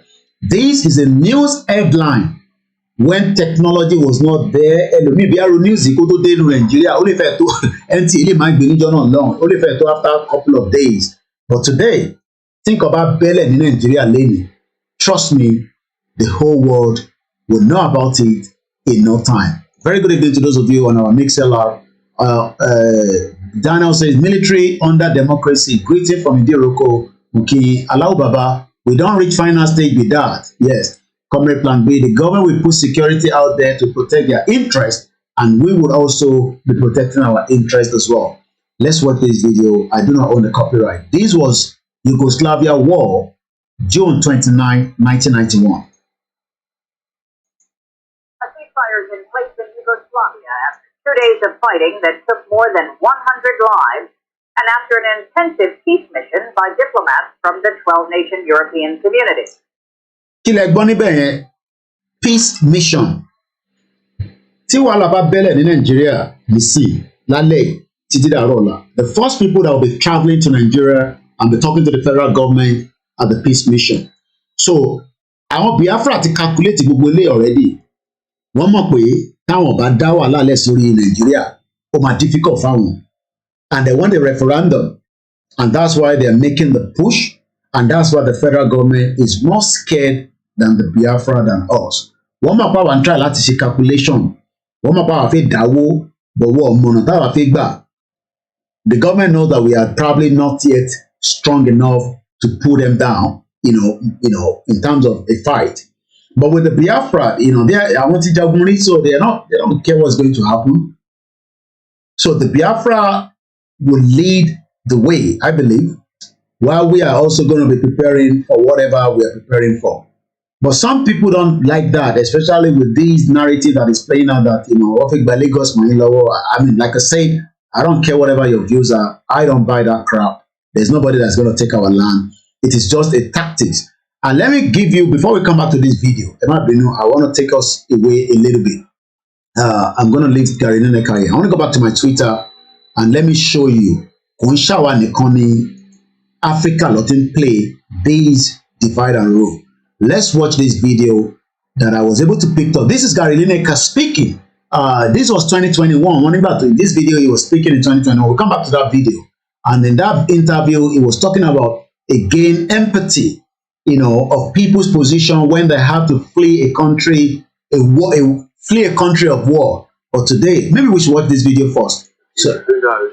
Also, I do not own the copyright of all these videos. These are BBC, videos. Very supportive refugee issue, and that's a big thing for me. I do find it very hard to understand how we can't have a degree of empathy for people's positions when they have to flee a country for war, for conflict, for possibly climate change in the future. Who knows? For all sorts of different reasons that we can be so, I suppose, awful in our treatment of the way we view that. I have 3 rules. I don't tweet when I'm had a few drinks, any drinks. I don't tweet when I'm angry, but I'm never angry. I haven't really got. There must be times. No, I don't. No, I can get upset. And I can get a bit miffed, but I haven't got that. I mean, I played a whole career, I never got booked, so I might have tackled anyone. That's probably why. But so I haven't really got that. But also, the other thing is when I write a tweet, I will read it through, and if I have a 1% doubt about it, I won't. That's my rule. The 3. So he was very sure of this one because he made that tweet, and that tweet has generated a lot of conversation. Nínú conversation ní tweet Gary Lineker làwọn náà lò lórí koikimedia lálẹ́ tó gbé wa lọ sí ìlú méjì tí language dá ogun sílẹ̀ nínú bẹ̀ tó ń pè ní Yugoslavia. Inú ẹ̀ ní Slovenia jáde, inú ẹ̀ ní Bosnia àti Herzegovina lọ jáde. Ṣẹ̀rí pé ìtí Gary Lineker push out yìí, ṣẹ̀rí pọ́rọ̀ tó dá fún àwa tá à ń jàjàǹgbara. And that's why èmi máa ń lọ fẹ́ wo angle mi láti fi lè gbé ọ̀rọ̀ mi kalẹ̀, especially on my own program. Èyí tó máa dàbí ìgbà tí wọ́n fẹ́ ja ogun, but màá lè balance ọ̀rọ̀ yẹn, because mo lè balance ọ̀rọ̀ yẹn nísìnyí pé tí Nàìjíríà bá fi wá sílẹ̀ ká máa lọ, ká ní láti para wa jà, kò ní dogun. But èdè tẹ́ kò yẹra wa kájọ gbéra wa sínú ẹ̀ tó lókàlùkù ń dì sí ìbàrẹ̀. Ìbéèrè yẹn ní àyàn ọmọ yípo ẹ̀ kúrò nílé kó stay. Kò ní dá fún yín bla bla bla, nítorí pé èdè yẹn kò ń ṣèdè kan náà. Tó bá jẹ́ pé wọ́n ń gbé pẹ̀lú wa lábẹ́ òfin ìlú tiwa, ṣẹ́rí gbogbo ìjayà tẹ́ ń bẹ̀rù yẹn kò ní sí níbẹ̀, because constitution wa máa sọ pé ẹni tó bá máa jẹ olórí wa, ẹni tó bá máa jẹ politician wa, ẹni tó bá máa jẹ ipò níbì kan, nǹkan báyìí láti wà gẹ́gẹ́ bí òfin tá a bá mú. But nísìnyí 1999 constitution ni Labour Party lò. so báwo lẹ ṣe fẹ́ override ẹ̀ okay ẹ fẹ́ stop ẹ̀ okay jẹ́ ká ṣe stop ẹ̀ náà ẹ̀ ká stop ẹ̀ ká lè save àwọn ilé politician wà bí àní kí gbogbo ẹ̀ kó dà wó sẹ́ tí gbogbo ẹ̀ bá dà wó àwa ṣẹ̀ tún ṣà because bẹ́ẹ̀ bá ní kẹ́ save àwọn politicians yìí kí lẹ mọ̀ táwọn politicians yẹn ti ṣe lórí ilẹ̀ yẹn gan sẹ̀ ilẹ̀ tẹ́yìn fẹ́ save yẹn tá a bá tètè jẹ́ kó dà wó kó dogun because ogun ló máa jẹ́ ká tètè rí result tá a fẹ́ èyí tá a fẹ́ save kí why do I want to save this criminal politician because ká endorse wọn kọ́ máa Gbadebo má bàa di gọ́vnà mọ́ yín lọ́wọ́ and that's the scare out there ìjẹ́rí ó ní views àwọn Ìgbò lẹ́nu ó ti support àwọn IPOB rí kíní kan ṣé Tinubu náà ti ṣe kankan rí tẹ́lẹ̀ ṣé Tinubu náà ti ṣe oríṣiríṣi àìbọ̀ Tinubu ọmọ Yorùbá ní òkè ọmọ Yorùbá ní bọ̀ ó ń lo cruelty ó ń lo vulnerability ẹ̀yin ọmọ Lagosian tẹ́ ń pera yan àwọn Lagos làwa o but Tinubu ó lo brain yìí láti fi ṣe kíni láti fi suppress gbogbo yín mọ́lẹ̀. I don't buy into that idea. My name is OLAMILEKAN. If that's not something you are pleased with, I'm sorry, I can't help you. But I don't believe that Lagos is going to be taken away from us. Lagos can never be taken away from us. So tẹ́ bá dẹ̀ fi pé Lagos máa wọ́n fẹ́ gba Lagos mọ́ lọ́wọ́ ẹ jẹ́ ká dagun báyìí ẹ jẹ́ ká dagun lẹ́ẹ̀ báyìí náà. Because ẹ fẹ́ save Lagos under the fraudulent 1999 constitution under the same politician tí after 23 years of Lagos running wọ́n rí kankan ṣe. So ìsìnlẹ̀ wa mọ̀ pé ká save Lagos state. Like I said, I don't buy that nonsense. Now let me give you this.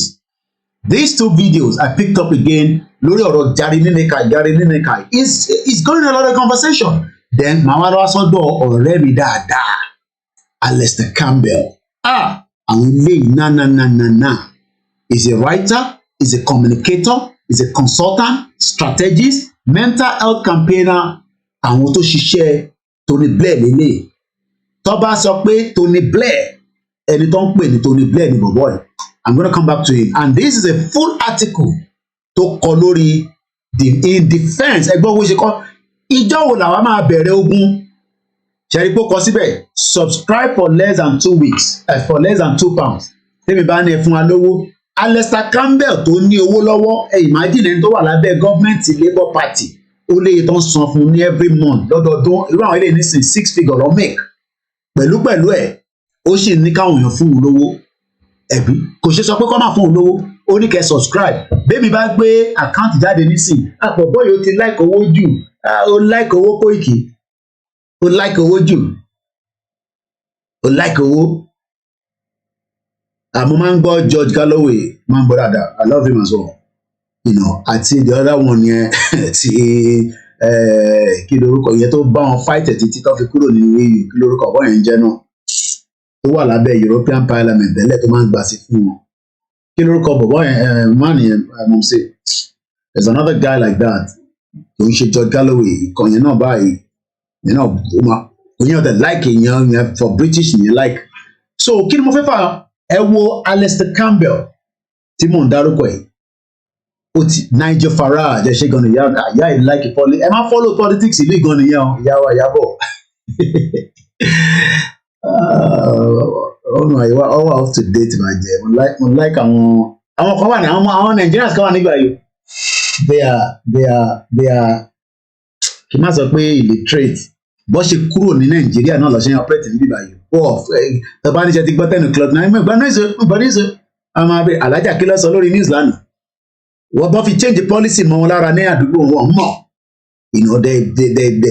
wọ́n sì operate bẹ́ẹ̀ ẹ wá jẹ́ kí èmi yẹn lèmi ṣe yàtọ̀ èmi operate bẹ́ẹ̀ tó wà Nàìjíríà èmi operate bẹ́ẹ̀ tó wà ní UK ní gbogbo tèmi bá lè sọ èyí tí mo ti gbọ́ tó ti sọ nínú àwọn mídíà rí ni kò ní ṣe nǹkan kan tí mo fẹ́ sọ Tony Blair kó wa lọ sógun wọn tó di wàhálà sí lọ́rùn so gbogbo pé ká máa jà ó máa dógun ẹ̀yin lẹ́yìn bẹ̀rù èmi ò ní láti bẹ̀rù because ní Niger Farage because ìdèmí ti gbọ́ ni inú ìwé Alistair Campbell lélẹ̀ àwọn tó ṣiṣẹ́ Tony Blair lè rí à ń padà bọ̀ bọ́yá ṣáàríṣá tí bá fẹ́ fún lówó nísìn tí bá ní mo fẹ́ subscribe ṣe rí lẹ́sẹ̀kẹsẹ̀ ó ń bi mí pé ṣé mo fẹ́ ra 1 month ní $9.99 or mo fẹ́ ra 1 year ní £100 but when I ask people for money Why you asking for money? This is Alistair Campbell. This guy got a lot of money. He's worth a lot of money. But he's still here asking for support towards their media. But we hope that this is just for those of you that are saying, because illiterate, they man be the question because you understand it's ethical to ask money from the members of the public. So we'll come back to this article later. But now let's go and watch this video. Timothy, play for Language matters. Hey, Language matters. ẹ wo bí tí ìyá yìí ti kọ́kọ́ bẹ̀rẹ̀. Ṣé rí pé ọ̀rọ̀ tí mo gbé wá lálẹ́ yìí nítorí pé ara tí mo gbọ́ nígbà tí mo bẹ̀rẹ̀ sí lọ́wọ́ kí ló fa wuyewuye ọ̀rọ̀ Gary Lineker. Backend team ẹ bá wa fi àkáǹtì wa síta káwọn èèyàn fún wa ní support. Donation is voluntary. You don't have to. Ẹni tó bá lè fún wa ẹ̀fàdúrà máa ràn wá lọ́wọ́. Ìyẹn náà tó. Ẹ̀gbọ́n tí woman yìí sọ. Language, ẹ jẹ́ kí n bèèrè lọ́wọ́ àwọn èèyàn, why is language important? Ẹ jẹ́ ká ṣe phone line yẹn briefly. Mo ṣe máa padà sórí ogun Bosnian, mo ti sọ dáadáa tẹ́ mi lọ́rùn tó, but just for people to call in. Ẹ̀gbọ́n kan tí ìyá ìpè sọ̀rọ̀ lé lórí, and let me give you the background of this woman as well. Woman yìí ló ń pè ní ẹ jẹ́ sáré lọ wo details woman yìí náà bá àwọn táwọn ń gbọ́ leléyìí èmi ò gbọ́ àwọn media Nàìjíríà ìjọ lèmi gbọ́ ní media Nàìjíríà tí mo kúrò ní London for 15 years báwọn ṣe máa gbọ́ media Nàìjíríà àwọn ń ṣe Yorùbá nation ó wá expected ní kébi come to some level of some idiot ẹni tó kúrò nínú abúlé ẹni tó mọ̀ yàtọ̀ pé tó bá wọ mọ́tò there are so many things that can use to knock them out. But like I said, I'm not going to respond to any idiotic person, sitting here, my response. I want you. No, my response was UK le so gbogbo views me tí mo tó ń jáde lórí social media based on integrity gbọ́ nílùú for 24 years ni mi bá yín operate. But nítorí pé yín ò tí gbọ́, àjókòó sí bíbá máa so tẹ́ bá rí mi tí máa post àwọn kan lórí timeline wa èmi ni mò ń kọ́ fúnra mi kò ṣe pọ́n bá mi kọ́ èmi ni mò ń post ẹ̀. Èmi náà bẹ̀rẹ̀ Koiki, what is this all about for them? Èmi ni kò máa bí pé what is this all about? À ń bọ̀ ẹ jẹ́ ká gbọ́ èlé náà while I'm trying to get what I want to get. Mo fẹ́ find orúkọ woman yìí bọ̀ máa wá jáde nísìnyí fún mi nífẹ̀ẹ́ ẹ jẹ́ ká máa gbọ́ lọ. Language matters. Language is what started in Bosnia. Language is what started in Rwanda. Ẹ̀gbọ́n kan tí ìyá ìṣe ṣe gan ni ìyá Ọmọlára wọ́n ti bá a fi nọ́mbà síta. Studio number is +44 7404405917. Ẹ̀gbọ́n kan tí ìyá ìṣe Yasmin Alabia Brown wọ́n ti gbórúkọ síta orúkọ yẹn gan ni mo wà. Káwá lọ ta ni woman yẹn gangan fúnra rẹ̀. Àwọn tẹ̀mí lẹ́sìn sí eléyìí kò ń ṣe àwọn brown envelope media yín tó wà Nàìjíríà àwọn yẹn kí làwọn yẹn fẹ́ máa sọ ti fẹ́ máa gbọ́. Ní nígbà tí máa gbọ́ àwọn yẹn náà. Eléyìí ní language matters. Language ló dá wàhálà lẹ̀ ní Rwanda. Wọ́n sọ fún mi pé language lè dá wàhálà lẹ̀ ní Nàìjíríà. Ta ló sọ fún ẹ bẹ́ẹ̀? Kò lè dá wàhálà lẹ̀ lẹ́ ń pariwo àwọn ọmọ Ìgbò ní sí. Ẹ mọ̀ pọ́rọ̀ yẹn lè dogun. Ṣé ẹ̀yin ò mọ̀ pé ọ̀rọ̀ pé Ìgbò fẹ́ gbalẹ̀ yẹn tá ń fà yìí ó lè dogun? Àbẹ́yìn mọ̀ ókè ẹ mọ̀ ókè ẹ fẹ́ tó mọ̀ ní sí. Kò dẹ̀ sówó kan tó ń tó mídíà. Mídíà need constant money. Ẹ mọ̀ káwọn mídíà yìí nísìnyí. Àwọn òlú kan wà tó bá ń lọ cash lọ máa ń gbé dání cash because àwọn náà láti báyà wọn ẹ máa báyà kankan ní kó lè pàdé ní ti lọ́nà. Ẹ jẹ́ ká lọ wo woman mo fẹ́ fún yín ní background ẹ̀ kẹ́ lè mẹ́ni tó ń sọ̀rọ̀ ẹ̀. Èmi wá gbọ́rọ̀ àwọn eléyìí títí ẹ wá yànnà ni ẹ pé Koiki ni ẹ pé wọ́n ní petrol bomb ìyẹn lọ́dìmú. Àná ogun bọ̀ sẹ́ sọ pé ọ̀rọ̀ petrol bomb ni àní language ló dá ogun sílẹ̀ ní Rwanda. Woman tí ó ń sọ̀rọ̀ ilé woman tí òun lélẹ̀ British journalist àwọn tèmi ń gbọ́rọ̀ ẹ̀ lélẹ̀. She came to UK in 1972 from Uganda. Láti Uganda lòun náà ti dé bíbá. Láti Uganda ẹ jẹ́ ká lọ profile ẹ̀. She was born in 1949, December 10 precisely.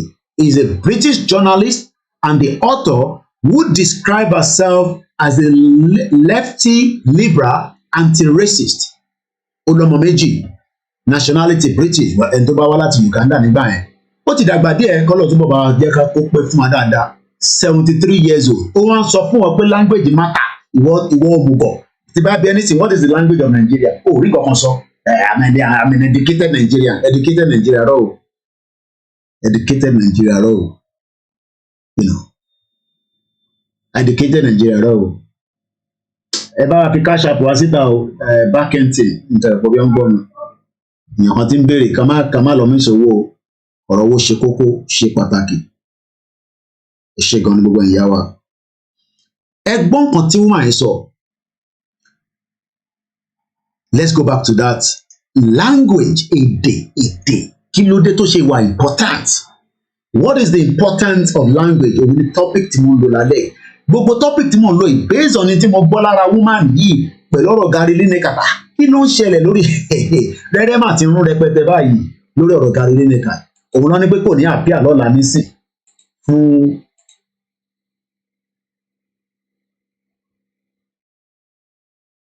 ṣe ń gbọ́ èèyàn kan sẹ́ni kankan sí mi this is what we are fighting against how long will one man run Lagos as his family business Ṣadé Tinubu ìyálọ́jà 15 billion naira a year Ṣèyí Tinubu advert right 19 billion ẹ wá ní kó má máa lọ bẹ gọ́vnà Fọlá Tinubu BRT corridor 120 billion Remi Tinubu light up Lagos 36 billion Bola Ahmed Tinubu Alpha Beta 72 billion Bola Tinubu toll gate 14 billion and you don't want them to take Lagos from you but Tinubu lè ní right láti hold Lagos kó hold gbogbo yín to strangle rí kankan ṣe sí ẹ ṣe gan ni Daisy man 123 the line is open and the question is what is the important mo kí ẹ̀yin tẹ́ wà ní South Africa lẹ́ẹ̀kan sí mo kí gbogbo àwọn medias wa 40 medias and the rest of the different ones that are working gbogbo ala ní different style tèmi ni pé gbàsgbòs lè ní tètè fẹ́ but I still have to respect the views of Baba Akintoye and Igboho Oòṣà.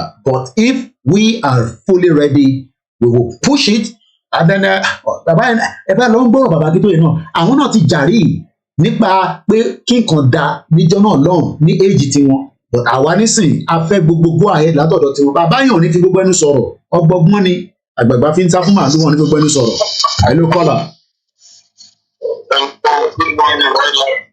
Mọ́nìkẹ́. Àyàmíjà ìfẹ́ ní láti gbèsè. Ìbọ̀lẹ̀ ti pè. Toronto. Àgbọ̀n ẹgbọ́ ẹ̀. But I mean, just like you said, if language to identity, if you can't speak your language, you don't understand. Àti sórí ẹni kókó dọ́wọ́ náà. Kábíyèsí Elédùmarè. Because okay, take for instance, anybody bá fẹ́ lọ sẹ́ni ní ó máa mú GPS àbí sódà òun lè ṣe. Oh yes, bẹ́ẹ̀. Ọ̀pá tí o bá wá tó bá ní GPS tó yà káàkiri láti máa gbèrè àjẹ́ lọ́wọ́. Báwo lè fẹ́ débi tó lọ? Sọ̀bọ̀rọ̀ language ọ̀gọ́ nìyẹn. With language, ibẹ̀ lórí kí ẹ wà, ibẹ̀ lè wọ ẹ wà, ibẹ̀ ni gbogbo nǹkan tó bá fi gbélé ayé ibẹ̀ ló wà. So ìwọ tó bá wà ní Yorùbá làdí sí tó ń sọ ìbò, a mọ̀ pé inú ẹrú ní gbogbo ẹrú náà ní gbogbo wa sí. Bọ̀ ìwọ ti tẹ̀lé òyìnbó náà. Ìgbà gbogbo nǹkan tó bá ló máa tẹ̀lé. So language kò dára kan tó ń weaponize against wa ní Yorùbá náà. A lot of people ti believe pé táwọn bá ti gbógbó wọ́n ti wọ́n òkè ní táwọn bá ti lọ sí school táwọn bá ti sọ ìbò báyìí ayé wọn ti dá nìyẹn wọn mọ̀ pé èyìnbó yẹn gangan òun ló ń keep everybody so pẹ̀lú because kò sí kan tó lè dá ṣe. So ọ̀rọ̀ mi ò jù báyìí wọ́n ti lága. Ẹ ṣé gan ni thank you so much mo dúpẹ́ lọ́wọ́ ẹni tó kọ́kọ́ bá wa dá sí ẹ̀yin náà lè dá sí. Importance of language òun ni topic tá à ń lò lálẹ́ and how language has caused problem kò ń ṣe problem kékeré ni mò ń sọ ó dá ogun sílẹ̀ gidi ni o ọ̀rọ̀ ogun ni mò ń sọ yìí o ogun ṣe tí wọ́n fi ń ṣeré nítorí pé àìmáfẹ́ gbọ́ra wa yé nínú Nàìjíríà pé kò ní lọ dogun ó máa kù díẹ̀ o so ó bẹ́tà kí àwọn tí wọ́n ń darí Nàìjíríà tètè understand pé àwọn kan ní àwọn ti wà tired of being an English speaking country that is not ẹ wo alifábẹ́ẹ̀tì A B D E F G B A D language tá bá ti sọ language nù we don't have anything ẹ ló kọ́ lọ ẹ káàbọ̀ ètò ni ẹ. ẹ̀rọ àbáyé dúró dì ẹ̀rọ àbáyé dúró dì lágbàtà ọ̀nà lágbọ́ ọlọ́run yorùbá ní sọ lóko ìbàtà dúró tán ni. àbá mi ṣẹ́rí ìkọ́ tó yọ̀ wọ́n ni pé ṣẹ́rí wọ́n pọ̀ mẹ́kànlá náà bá lòfẹ̀ onífà ló máa wá ti báyìí mọ́ ẹ̀ ló lọ́gàn wọ́n sáyẹn ní Badagry mọ́ island yẹn wọ́n pè ọba lòfẹ̀ ọba mọ́ máa ẹ̀ yorùbá lè tún máa ṣe bíi program ó dífà wọn ní ìjẹta ó ní òun rí ogun ó ní kò sí ọdún lè ṣe pé ogun yẹn máa jà ni. olùbọ̀ ó ní kọ́ kí ẹ̀jẹ̀ má bàa pọ̀ jù kí wọ́n bá gbódù ilé yorùbá ó sọ gbogbo tí wọ́n mọ ọlọ́sùn ní ẹ̀rí ẹ̀ kó ra ayẹyẹ fún wàhálà àmórí ẹ̀ máa kẹ́ dáadáa nísìnyí. mo ń gbọ́ bàbá mi mo ń gbọ́ yín sà. ó ní kó fi eré yẹlé kọ́mìnira ó ní kó yẹlé gbogbo tó máa ṣe ẹni ọlọ́sùn àbí náà balọ̀ tó jó tàbí wọn ní fa tó jẹ́ white ó ní kó fún ọ ló àbí kó rẹ ilé yẹn bí i 10 or 12 kó fi bọ̀ ṣó pípọ̀ ogun yóò ti wọlé dé ó ló ti wọlé dé o ó ní kò sí ọ̀tá lè ṣe but kí èèyàn kẹ́mi bá sọ̀rọ̀ lọ́wọ́ ẹ̀kẹ́ bá sọ̀rọ̀ púpọ̀ wọ́n jà sí bàbá mi Yorùbá máa ń sọ̀rọ̀ kan wọ́n ní wọn tó sọ èdè nù ó sọ àpòyà kan ni ó là á Yorùbá èyí bọ́lá wọn sọ kura kẹ́rí ìpínlẹ̀ pa wọn fún yìí o èdè náà fi mọ orílẹ̀-èdè o tí wọ́n bọ́lá bá. ẹ parọ́ o. èdè náà fi mọ orílẹ̀-èdè o a Yorùbá we need to come back to our brain sẹ́ẹ̀sì tó ti sọ nìyẹn ká padà wá ní pé ká gbé ọpọlọ kó padà pé èdè wọn yẹn òyìnbó ká má sọ English dọ̀la ṣé ní Nàìjíríà wẹ̀ wá ẹ̀ business Nigeria is a business center for British is a business center ni tí máa parọ́ British business center ni ó jẹ́ ìjọba ìpinnu ilé ọjà provincial fún ọ̀bìrìtìkó tí omi nípa fún ọmọ tó bá ti gbé Yorùbá mọ́ nípa tó ìwà ìtì máa parọ́ kù lóko lè dà ó kú ọjọ́ tí máa kẹ́yìn gbogbo ọjọ́ tí mo ṣe lọ́jà èrè ó kú mi kọ́ lọ́hùn àti mo sáfíkà tí mo ṣe dé ọmọ mi ò pèrè ọkọ̀ sọ̀rọ̀ bá lé máa ń gbọ́ ọ̀gbẹ́ni ayú ránṣẹ́ tó wọ́ òkè Yorùbá ní fẹ́ gbọ́ lẹ́nu ẹ̀ máa sọ fún ọ Yorùbá ní fẹ́ gbọ́ because ọjọ́ àti sọ èdè ẹ̀nu bàbá mi ìjẹ́ ti sọnù ẹ̀yin Yorùbá ṣe ń gbọ́ mi tọ́ba ti èdè yẹn fi mọ̀ ní Yorùbá ọ́ tẹ̀lé wọn fi pèlè lọ́wọ́ wa tí wọ́n ti bàjẹ́ o tí wọ́n ní bàjẹ́ o. Ọlọ́run jẹ́ kí wọ́n bàjẹ́ mi. Ṣùgbọ́n ìjẹ́ ìdàbà ẹ má bẹ́ẹ̀ sọ̀rọ̀ ẹ má bẹ́ẹ̀ sọ̀rọ̀ ẹ àwọn gbàgbé máa sọ̀rọ̀ bẹ́ẹ̀. Yorùbá ní sọ̀rọ̀ lóko abúlé àwọn máa dúró ṣé èmi sọ fún yín bàbá èmi mọ̀ ó sẹ́sìn mọ̀ mi àlàáfíà mo láàfin iṣẹ́ kó ti ṣe. Wọ́n ní méjì ló máa gbàjọba ìtẹ́mi ló máa gbé sílẹ̀ láàsì ìtẹ́mi ló máa bẹ̀ẹ̀ méjì ló máa gbàjọba ló máa pín ẹ̀kọ́ lẹ̀ wọ́n máa ṣe ojú nìyẹn tó bó ń ṣeré ni àdàbí tó bá tẹ̀yàn sílẹ̀ ẹ ṣòro ọmọ tó bá gbọ́ kó kó nínú rẹ̀ tó bá kó bẹ̀ ó tó pọ̀ kóṣù tó parí kó tó ṣe May 24 wọ́n máa pọ̀ ọ̀tá ìdánù tó bá kó nínú rẹ̀ tó kó jọmọ ẹ̀ẹ́dẹ́gbẹ́ mi sọ fún un tí MC bá pọ̀ kó pọ́lẹ̀ nì bàbá Tinubu ti ẹ̀ tiẹ̀ bíbó lọ́ọ̀sì Lagos yẹn wọ́n lè ti mú gbogbo ẹ̀sùn ẹ̀ àwọn olùtúnyẹ̀ ti kọ́lẹ́tẹ̀ pa olùtúnyẹ̀ ti kọ́lẹ́tẹ̀ àwọn ti fi pa wọ́n ti fẹ́lẹ́ tẹ̀pẹ́sọ̀ pa tó bá gbọ́ ẹ tó bá mọ ẹ sí kó lọ pẹ́ ẹ sí èmi láìka tó dé ọmọ Yorùbá àwọn kú bí ẹni pé òun wà kọ́lé ṣàkó orí gbàdá kí MC kó orí gbàdá kó kúrò nílùú yẹn that's the solution fún tó bá kúrò nílùú yẹn anytime from now bàbá òkú ẹ̀ máa gbé òkú ẹ̀ ni. mo kí ẹ ẹ̀fọ́ nípa ọ̀fọ̀ ẹ̀fọ́ yẹn bí ṣe wọ́n ẹ̀fọ́ wọn lórí lówó bàbá youth ló ń kí lọ́wọ́ youth ìfúnná of gbogbo ojú àgbàgbà youth ló ní. òkè yẹn wọ́n bí ṣe mi gbé sí àwọn àgbàgbà yẹn fọ́pọ̀ wọ́n pariwo ẹ̀wọ̀n fẹ́ gbá ọ̀fọ̀ gọ́ọ̀mẹ̀ntì dá sí fún ọ bàbá jẹ́ kí youth dá sí bàbá mi wọ́n bí gọ́ọ̀mẹ̀ntì ó máa dá sọ̀rọ̀ àríyé tó ní ó máa jó sí ìjú òru wọn. sọ̀rọ̀ yẹn sà FC ò lọ kó ẹ̀ bá àwọn ọmọ student ọmọ tó wà ní student primary school tani best student kó mú àtẹ̀tùmọ̀ ojú kó bá tíṣà yẹn kó fọlọ́sẹ̀ sculpture bí a ní anywhere in the world bí a ní UK ní or France ní or Dubai or bí a Italy ní kó ṣe kó ẹ̀kọ́ kọ́ school tó dáa ẹ̀kọ́ mú ẹ̀nà fún celebrity àwọn èèyàn british sọ ọjọ́ pé kí ló ń ṣe british mọ̀ olóṣèlú gbogbo wọn. Bàbá mi ẹ̀rọ kọ́lé gbogbo pátá tó náà bóyá ìbí tiẹ̀ kí ló fi lè gbà yín wọn láti àìsàn ló ń lò bàbá mi alálẹ̀ ló ń bẹ́ẹ̀ fún wọn tó bá ronú pọ̀ wọ́n ti máa kú dànù nìyẹn wọ́n máa ṣàìsàn kú ni because ìyá ń jẹ́ wọn yàn rí sí pé ìyá ń jẹ́ wọn kọ̀ torí èyí ti ń gbádùn bọ́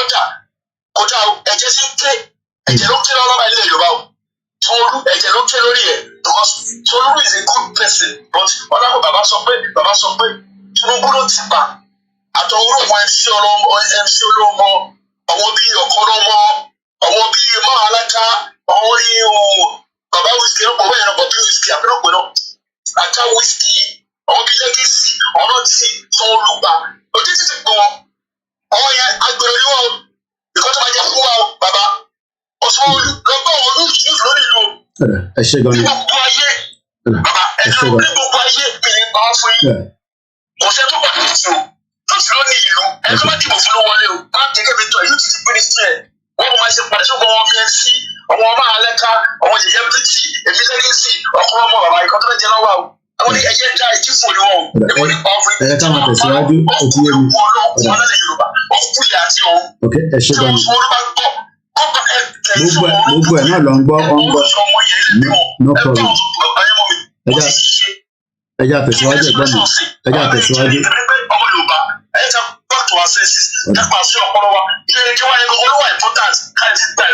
ok ẹ ṣe gan ni.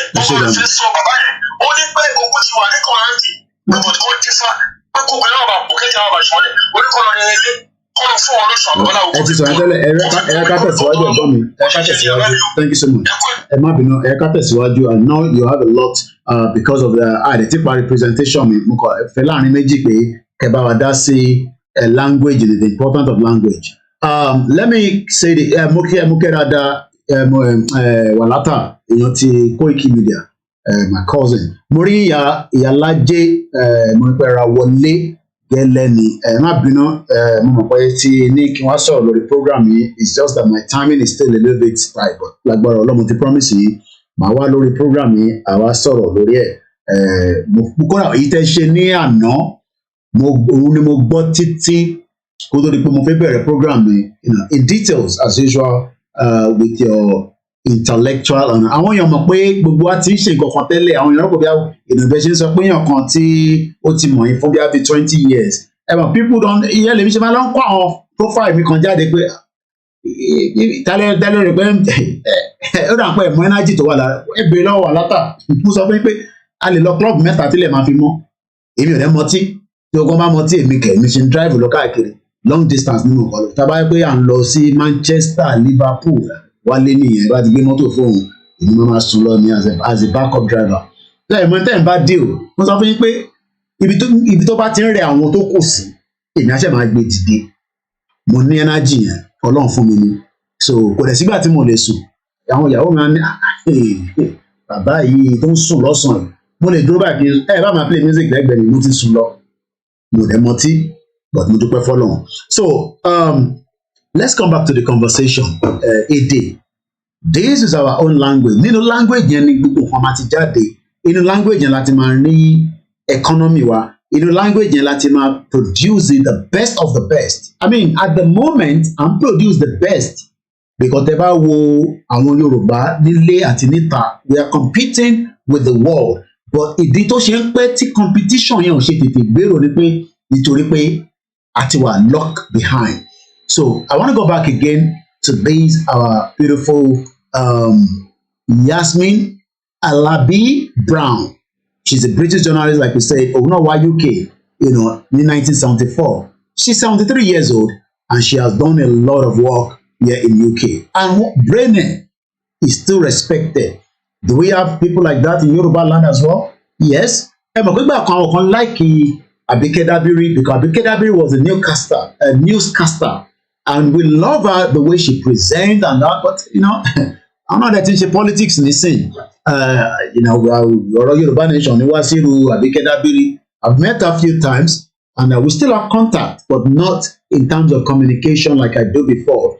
But when we look at all these, our mother, because she's a mother as well, the question is, why are they trying to portray Nigeria? Bí a torí pé kí Tinubu bá débẹ̀, bí a náà tí Tinubu bá ti débẹ̀ nísìn tó ti ṣe tán, that's if tí mo tó fẹ́ wọlé ní May 29. I just pray that some of you will not have heart attack.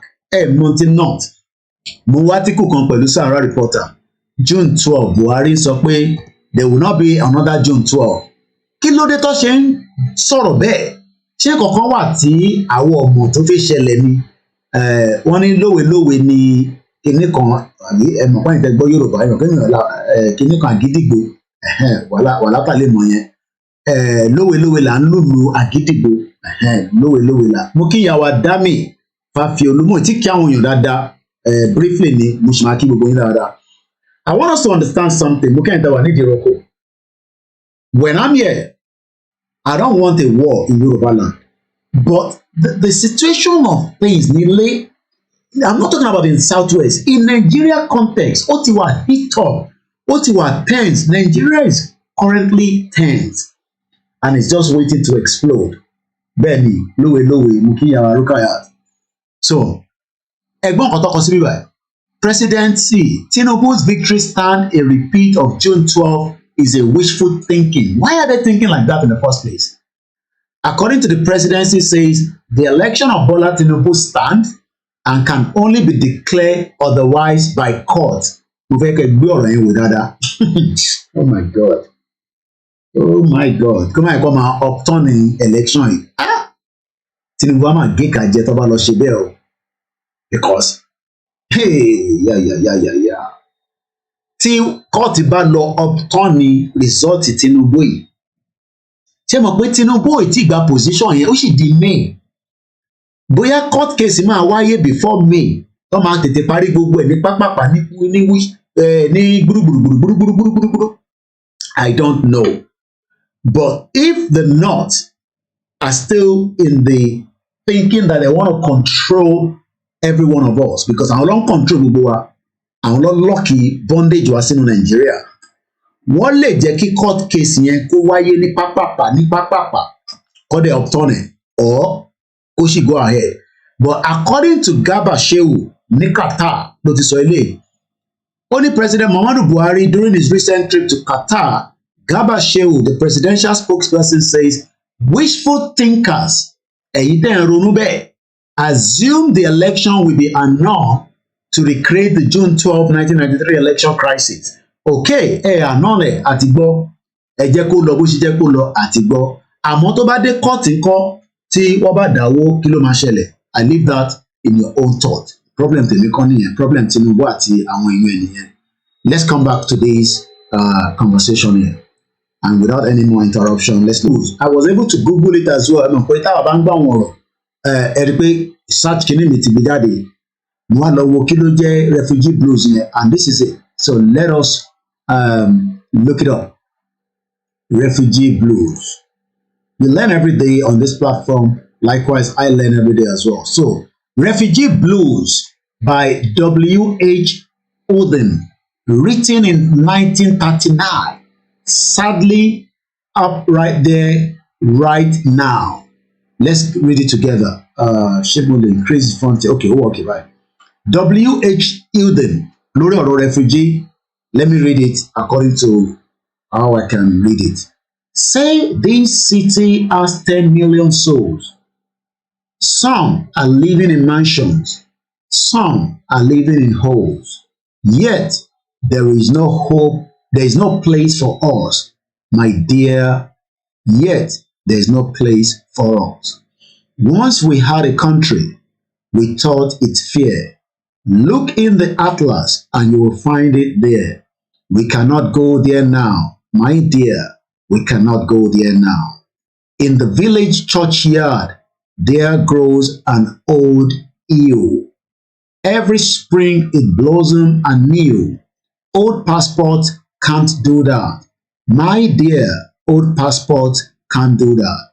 The consul banged the table and said, if you have got no passport, you are officially dead. But we are still alive, my dear. We are still alive. Went to a committee. They offered me a chair. Asked me politely to return next year. But where shall we go today, my dear? But where shall we go today? Came to a public meeting. The speaker got up and said, if we let them in, they will steal our daily bread. This is also in reference to our Yoruba people that we are saying we have accommodated the Igbo people, we have accommodated all the other tribes, and now they are trying to take our identity. This has been happening. This article or this poetry was written in 1939. So kò ń ṣe lẹ́ni láwọn èèyàn ti máa ń ní àníyàn pé wọ́n fẹ́ gbà nǹkan mọ́ yín lọ́wọ́. But like I said, you are not going to lose those ancestral land should we do the needful now. Let's go back again. I'm not going to interrupt him there. Came to a public meeting. The speaker got up and said, if we let them in, they will steal our daily bread. He was talking of you and me. My dear, he was talking of you and me. Thought I heard the thunder rumbling in the sky. It was Hitler over Europe, saying they must die. Or we were in his mind, my dear, we were in his mind. Saw a puddle in a jacket fastened with a pin. Saw a door open and a cat let in. But they're wearing German Jews, my dear, but they're wearing German Jews. Went down the harbor and stood upon the quail. Saw the fish swimming as if they were free. Only 10 feet away, my dear, only 10 feet away. Walked through a wood, saw the bird in the trees. They had no politicians and sang at their ease. They weren't the human race. My dear, they weren't the human race. Dream, I saw a building with 1,000 floors, 8,000 windows and 1,000 doors. Not one of them was ours. My dear, not one of them was ours. Stood on a great plain in the falling snow. 10,000 soldiers marched to and fro, looking for you and me, my dear, looking for you and me. So you can see that pé ọ̀rọ̀ language, ọ̀rọ̀ máa gbalẹ̀, ọ̀rọ̀ pé àwọn èèyàn settle pẹ̀lú wa. The Igbos have settled with us for a very long time, but we are now skeptical. They are going to take our daily bread. We have been with Nigeria since 1914. We are now concerned that Nigeria is removing our language, our identity. Wọ́n fà kúrò díẹ̀díẹ̀. Language is no longer important. All you just need, as long as you can speak good English in Nigeria, that is fine. But are you thinking that within the next 100 years, we might not have our own language anymore? Let's now go back and listen to this woman, and I'm going to rewind it. Atigbo Enitonika Loka Atikwe. I'm going to post this on the, let me save it. I'm going to send this out to my platforms for those of you that wants to read it further. Once again, koikimedia. Ibi bàrẹ̀ tí máa kọ́ oríṣiríṣi nǹkan. Bẹ́ẹ̀ni náà ṣe ń kọ́ ní tuntun, lẹ́yìn náà máa kọ́. So let's push this one out for those of you that would love to read further. Once again, as we always say, this is a platform that takes you from a different angle of this Yoruba nation movement, the Yoruba nation, struggle. And it is a struggle. A promise one last year, a promise one. No. It is a struggle. Until you get what you want, you must continue. Even if you haven't get it yet, you must continue. Baba took by Yoruba nation, no, it is still continuity. So I've already posted this out. It's already right there for those of you that might want to grab it. Go and grab it now, and you can keep it as well, and also share with somebody. Yes, we should be scared that people want to take what belongs to us, and we must not cave in for that. We must not allow them to take what belongs to us. Àwa ní Lagos State, Èkó ni kò sẹ́ni tó máa gbà. Àmọ́ ìjẹ́ Lagos ń tọ́jú ìwọ ọmọ Yorùbá. Ìbéèrè tó yẹ kó máa bí rẹ nìyẹn. Ìwọ tó fẹ́ parẹ́ nísìn. Ìjẹ́ Lagos ń tọ́jú ẹ. Nobody can take our right.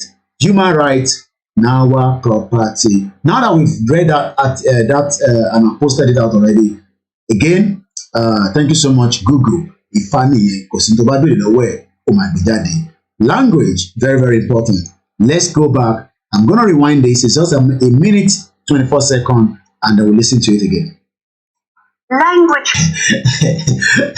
If we let them in, the Igbo people, they will steal our daily bread. But we are okay for the Chinese to come in.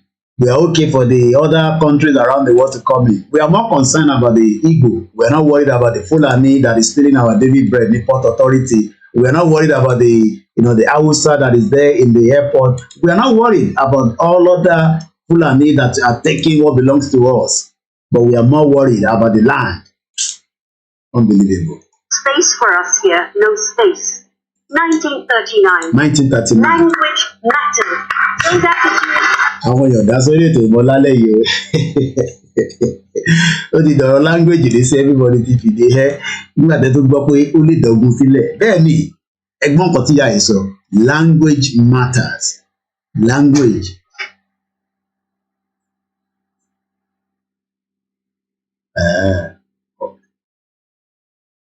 Okay.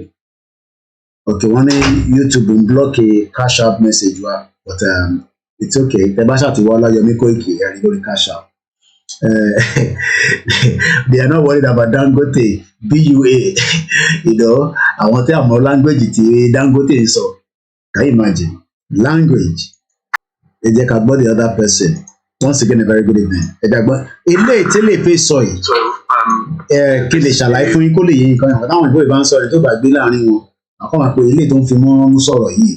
Ìtẹ́lẹ̀ fẹ́ sọ is exactly the divide and rule. Divide and rule ó ń ṣe Nàìjíríà nìkan ló ti ṣẹlẹ̀. Ó ń ṣẹlẹ̀ náà ní UK.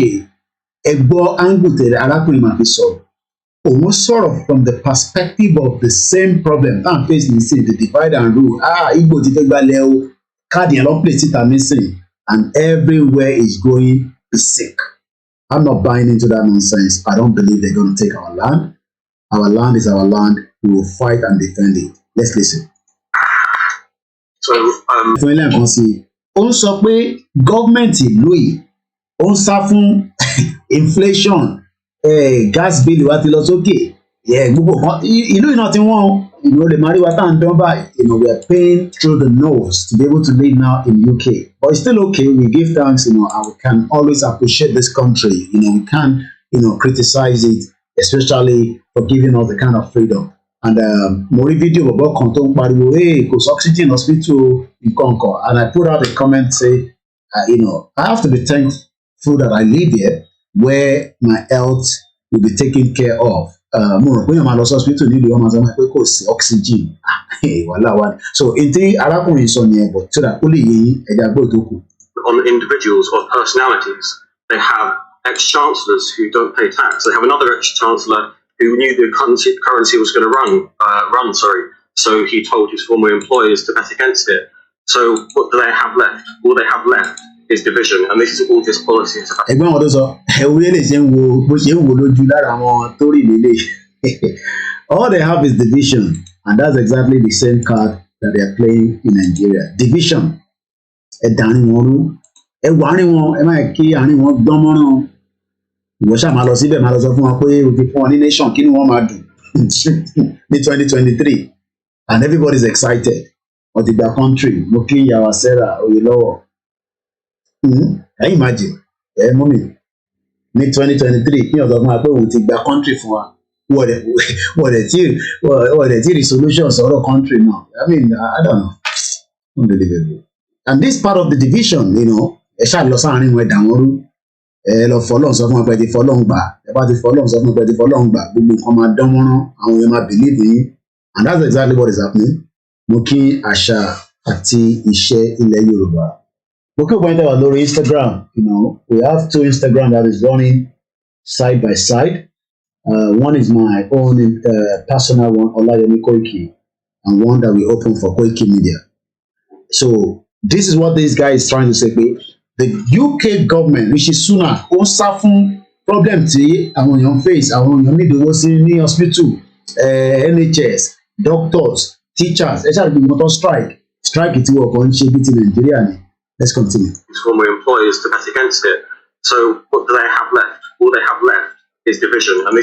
All they have left is division, which is exactly the same thing that the Yoruba politicians are doing, the same thing that the Fulani politicians are doing, the same thing that the Hausa, the Igbo, and all these politicians, it is all about divide and rule. This is all this policy is about. They are trying to sow division by casting it as us, the people in Britain. They are using the same division by bringing this out. So not that every one of them are good as well, but the majority of the English people are very good people.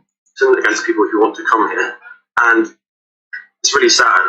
I think that I have faith that people are not going to buy it because unlike them, you see, so hope it's not going to buy into it. Just like I said to you, I'm not buying into it. Yes, but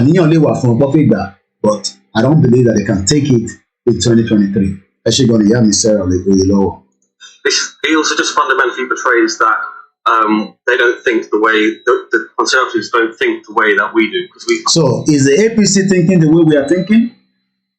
If they are thinking that same way, and I'm going to leave that now, and I'm going to close some of this browser because I don't want it to close on my head. I'm going to now talk about Alistair Campbell. We go back to the war. Because Ogun Yeshiwa lower me. So Gary Lineker won this one day. At Lori Mani, again, Lara almost 8,000 men and boys ni Baba Buruku in 1995. 1995. Now, our Ijoba, Bosnia and Herzegovina and Bosnia is just about 3 million in population only, and they are part of the European country. Okay? Well, a man the economy is strong, but for now, it is a country that left Yugoslavia in the 90s. But I will in Nigeria because I can get the wala. But over the wala, how do we go? I can free. Free on social media. We have to be ready. We have to be built in. But the way it is, language in Nigeria, somewhere. So we're going to come back to that in just about a few minutes. It's just coming up to almost 10 p.m. local time in London. My name is OLAMILEKAN, and you're watching a live transmission. So let's come back to... Okay, so I want to close my browser because I have too much to open. Now, I have a video that I got ready here. Advert issue. You don't make one here. I blame you. Okay. Cherry Ogun. Kò síbi kankan tí a máa sọ pé ogun dá, ogun máa ń bà wọ́n jẹ́ ni. But tó bá bàjẹ́, ó máa lead sí something else. Ọ̀nà méjì ni, ó máa lead sí freedom. Tá bá ní ká má jà, ká má ṣe ní diplomatic way. Diplomatic way means that a máa ní láti ṣì máa ṣe protest. A máa ní láti ṣì máa force the government láti bá wa sọ̀rọ̀. Now, Biati Tinubu has to settle down. That's if Tinubu becomes the fully official president, because Oshi wa halfway new, Oshi di May. Odiba tí ó bá di May 29, tí Buhari gbé ìjọba yẹn fún, lẹ máa lè sọ pé Tinubu ti di officially. Well, I mean, INEC ti fún ní certificate, and do, gbé lọ sọ́dọ̀ ọba Akeolu, Akeolu endorse, hey. But in reality, because reality the man sort of practical. So gbogbo ẹ̀yin tí ẹ support Tinubu, ẹ ṣáà máa fi àdúrà ràn lọ́wọ́ pé títí di May 29 kí Buhari gbé fún. Charity Buhari ò bá gbé fún ní May 29. Wàhálà máa bẹ́lẹ̀ o láàrin àwọn ti Tinubu náà. Anything there ṣe bẹ́ẹ̀ ni real talk lansan níbi báyìí àwọn kì í sọ friction friction ni àwọn the other side here. Àmì ó dá ká máa dúra wọn nú àti gba country and all that. Nonsense, in the 21st century. Ìyá kan máa dáná ti declare Yoruba nation láàrin òru gbé sórí YouTube. Wọ́n náà fi bẹ̀rẹ̀ interim government. Mad people all over the place. Mo tẹ̀mọ́ àwọn Yorùbá pàṣẹ ń bá into that nonsense. Ogun lélẹ̀, ọ̀rọ̀ ogun lèmi máa ń sọ. Ogun ọ̀dá lóòótọ́. Ogun la fi ń ṣeré. Tí bá ń wo tó ń lọ ní Ukraine, rẹ́rẹ́ ti rún. Ṣẹ́tẹ̀ àwọn ogun tó ń jà ní Ukraine nísìnyí, drone ló fi ń ja ogun yẹn. Mo ń wo àwọn fídíò kan bó ṣe máa ń drop bọ́ǹbù yẹn látòkè. Boom! Because èèyàn kan láti win, èèyàn kan láti survive. Let's watch this. This future war, will there be another Bosnian war? Òun lélẹ̀. But kí tó play lè. bí a kì í kọ́kọ́ play lé. Would you like to learn? Lẹ́nu kankan polówó ọjà genocide ẹ jẹ́ ká kọ́kọ́ wọlé. This war included the longest siege in modern times. Welcome to WatchMojo.com, and today we'll be learning more about the Bosnian War.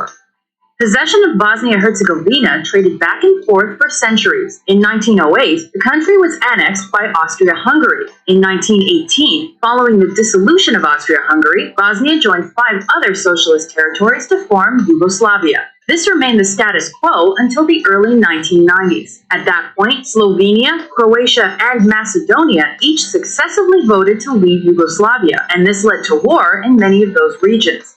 At that point in Bosnia, 3 main ethnic groups formed the population. 3 main ethnic groups. Àwọn kí ló ń pè ní ethnic group? Mo kí ìyá wa fún mi àìnà ẹ̀ka àbọ̀ sórí ètò ìyá wa. Kí ló ń pè ní ethnic groups? Àwa náà nísìn, a ní Igbo. Àwa ní the major bí Fúlàní ti wá rápárá wọ́n ní wa rápárá àmọ́ bí tó ti wá wọ́n nílẹ̀ wọ́n ní kankan. Àwọn ni wọ́n control lẹ́nu. Almost half were Slavic Muslim Bosniaks, while Orthodox Christian Serbs. Ṣẹ̀gbọ́n méjèèjì ẹ̀sìn Orthodox àti Muslim kí ló ń ṣẹlẹ̀ lẹ́nu? Wọ́n suppress yín mọ́lẹ̀. Mo sọ fún yín pé ní Lagos State yín kan tẹ̀ ń pariwo Lagos State. Ẹ lọ wá House yín. You have 24 Muslims as against 8 Christians. How come? Ṣé kò sí Christian? Kí ló dé tí wọ́n balance ẹ̀ tí wọ́n tẹ̀ tó fi oníṣẹ̀ṣe síbẹ̀? 24 Muslims ló ń run ní Lagos State House of Assembly and the remaining are 8 Christians. Ṣé yẹn wà balance? Ṣé Christianity ò dání? Ṣé àwọn oníṣẹ̀ṣe ò sí bẹ́ẹ̀ ni? Ká ló sọ pé oníṣẹ̀ṣe ò lè jẹ House of Rep? Ṣé wọ́n ní brain ni? Ṣé àwọn criminal olè politicians ni tó bá wá ṣe crime tán?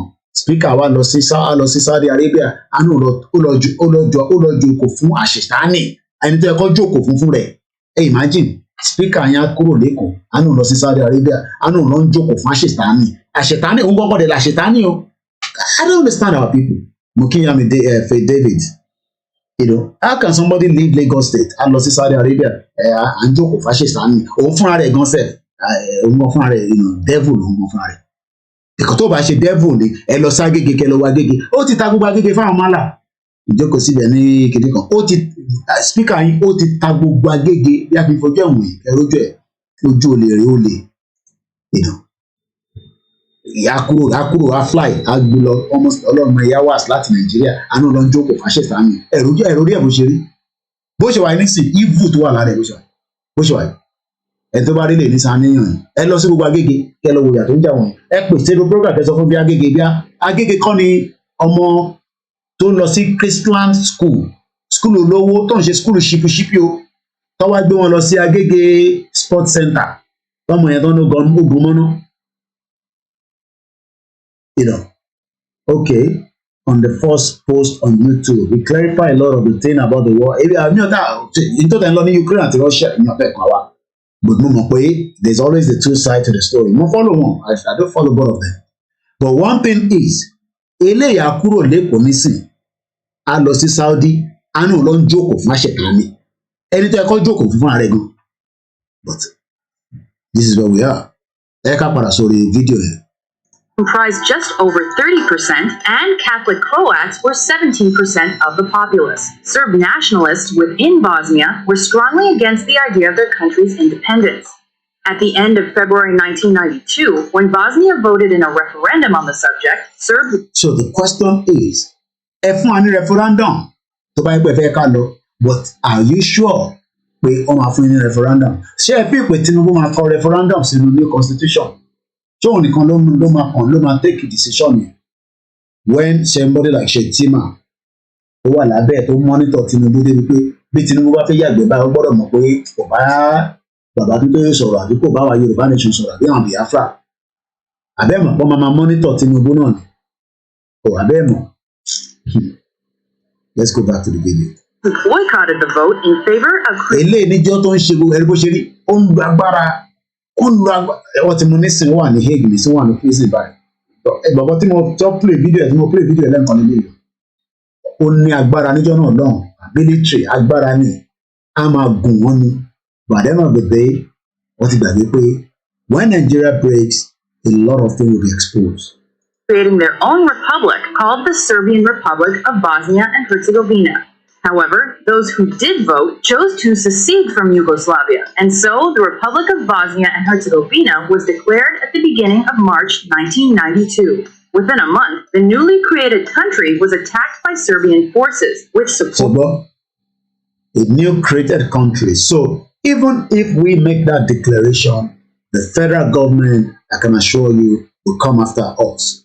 But that will not be that we will now say, hey, no, it will still make what we want, which will give us the headway. Some say, no, am I going to route you? Graphics, okay, that's fine. But how do you sit on the round table, maybe with Bola Tinubu, when they sit down there and after May 29, but for now, how do we sit with Buhari? We wrote Buhari could have alone. Welcome African Confidential. I collect as Buhari could have alone. I should protest. What power?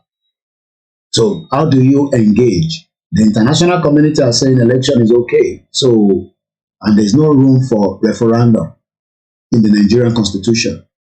So how do we? Ṣé Ashimama pariwo Yoruba nation lórí social media? Tẹ́mà lè sọ pé à ń tọrọ owó lọ́wọ́ yín. Or should we force the system and shut it down? Let's go back again. You're watching history and key dates between the war of Bosnia. Support from Slobodan Milosevic's Serbian government and the Yugoslav People's Army. Aside from the desire to claim new territory for Greater Serbia, the Serbs wanted to ethnically cleanse the population of... Sebo, ethnic cleansing has been going on for a very long time. What is going on in Nigeria right now is an ethnic cleansing. And we're all living in denial. Ethnic cleansing is already going on in Nigeria. It has happened before. But the international community, especially the British government. British knows analysis. I want it documented for years. But until now, make it push here, nothing is going to happen. Our lama make it push and force everything to shut down. And if we don't do so, then that means we will continue to shout Yoruba Nation hashtag alone on the social media. Muslims. Initially, Croats and Bosniaks teamed up in the face of this Serb threat. The infamous siege of Sarajevo began early in the war, in April 1992, when Serb forces took the predominantly Muslim capital city. This 4-year siege resulted in the deaths or disappearances of roughly 10,000 people from the city, including many children. As residents scrambled for basic human needs, they were also required to evade sniper fire while in the streets. 1992 also marked the start of the genocide against the non-Serbian populations of Bosnia. Those groups were intimidated, tortured, and killed, with villages and homes destroyed. Targeted groups became refugees or were held in detention camps. By the end of the year, the Serbs occupied roughly 70% of the country. Croat forces had also shifted from a defensive stance and began seizing land also. This began a war within a war, referred to as the Croat-Bosniak War. That battle overshadowed much of 1993. That year, the UN sent aid to Bosnia, but was criticized for being largely ineffectual in the face of this conflict. By 1994, NATO intervened by launching airstrikes against the Serbs. That is where it might end up. Eventually, the international community will force them and they will fight on our behalf. But nobody fight on your behalf when you have not done anything. Nobody. Nobody fight on your behalf. So I'm going to leave that video, with what as much as what I want to get from there. Now let's go back again to this one. This is 6 months ago by Sky News, and the question is: future war. Ogun tó ṣì ń bọ̀ níwájú ogun Ukraine àti Russia nìkan ogun ṣì ń bọ̀ káàkiri àgbáyé because Taiwan, China is still there. North Korea ìyẹn ọ̀dẹ̀ gbàgbó rárá ìyẹn kàn create nuclear weapon ni. Russia and the Ukraine is a big one, can still explode. For our time monitor it. Ibodo to tense. Palestine and Israel is a very tense area. Iran and Israel might go into war. Iran and Israel. There's a lot happening in that area as well. Let's watch this a little bit. 100,000 people killed, more than 2 million displaced. Nationalism that led to ethnic cleansing, sexual violence, and genocide. Ethnic cleansing, genocide. This has been going on in Nigeria and it has been documented. But for whatever reason, the Human Rights Commission of the United Nations, the Americans, the UK, the European countries are probably just, just moving up and Bojukuro Nibe as if nothing is happening. Bojukuro Nibe. But everybody knows that this is happening. But Bojukuro Nibe.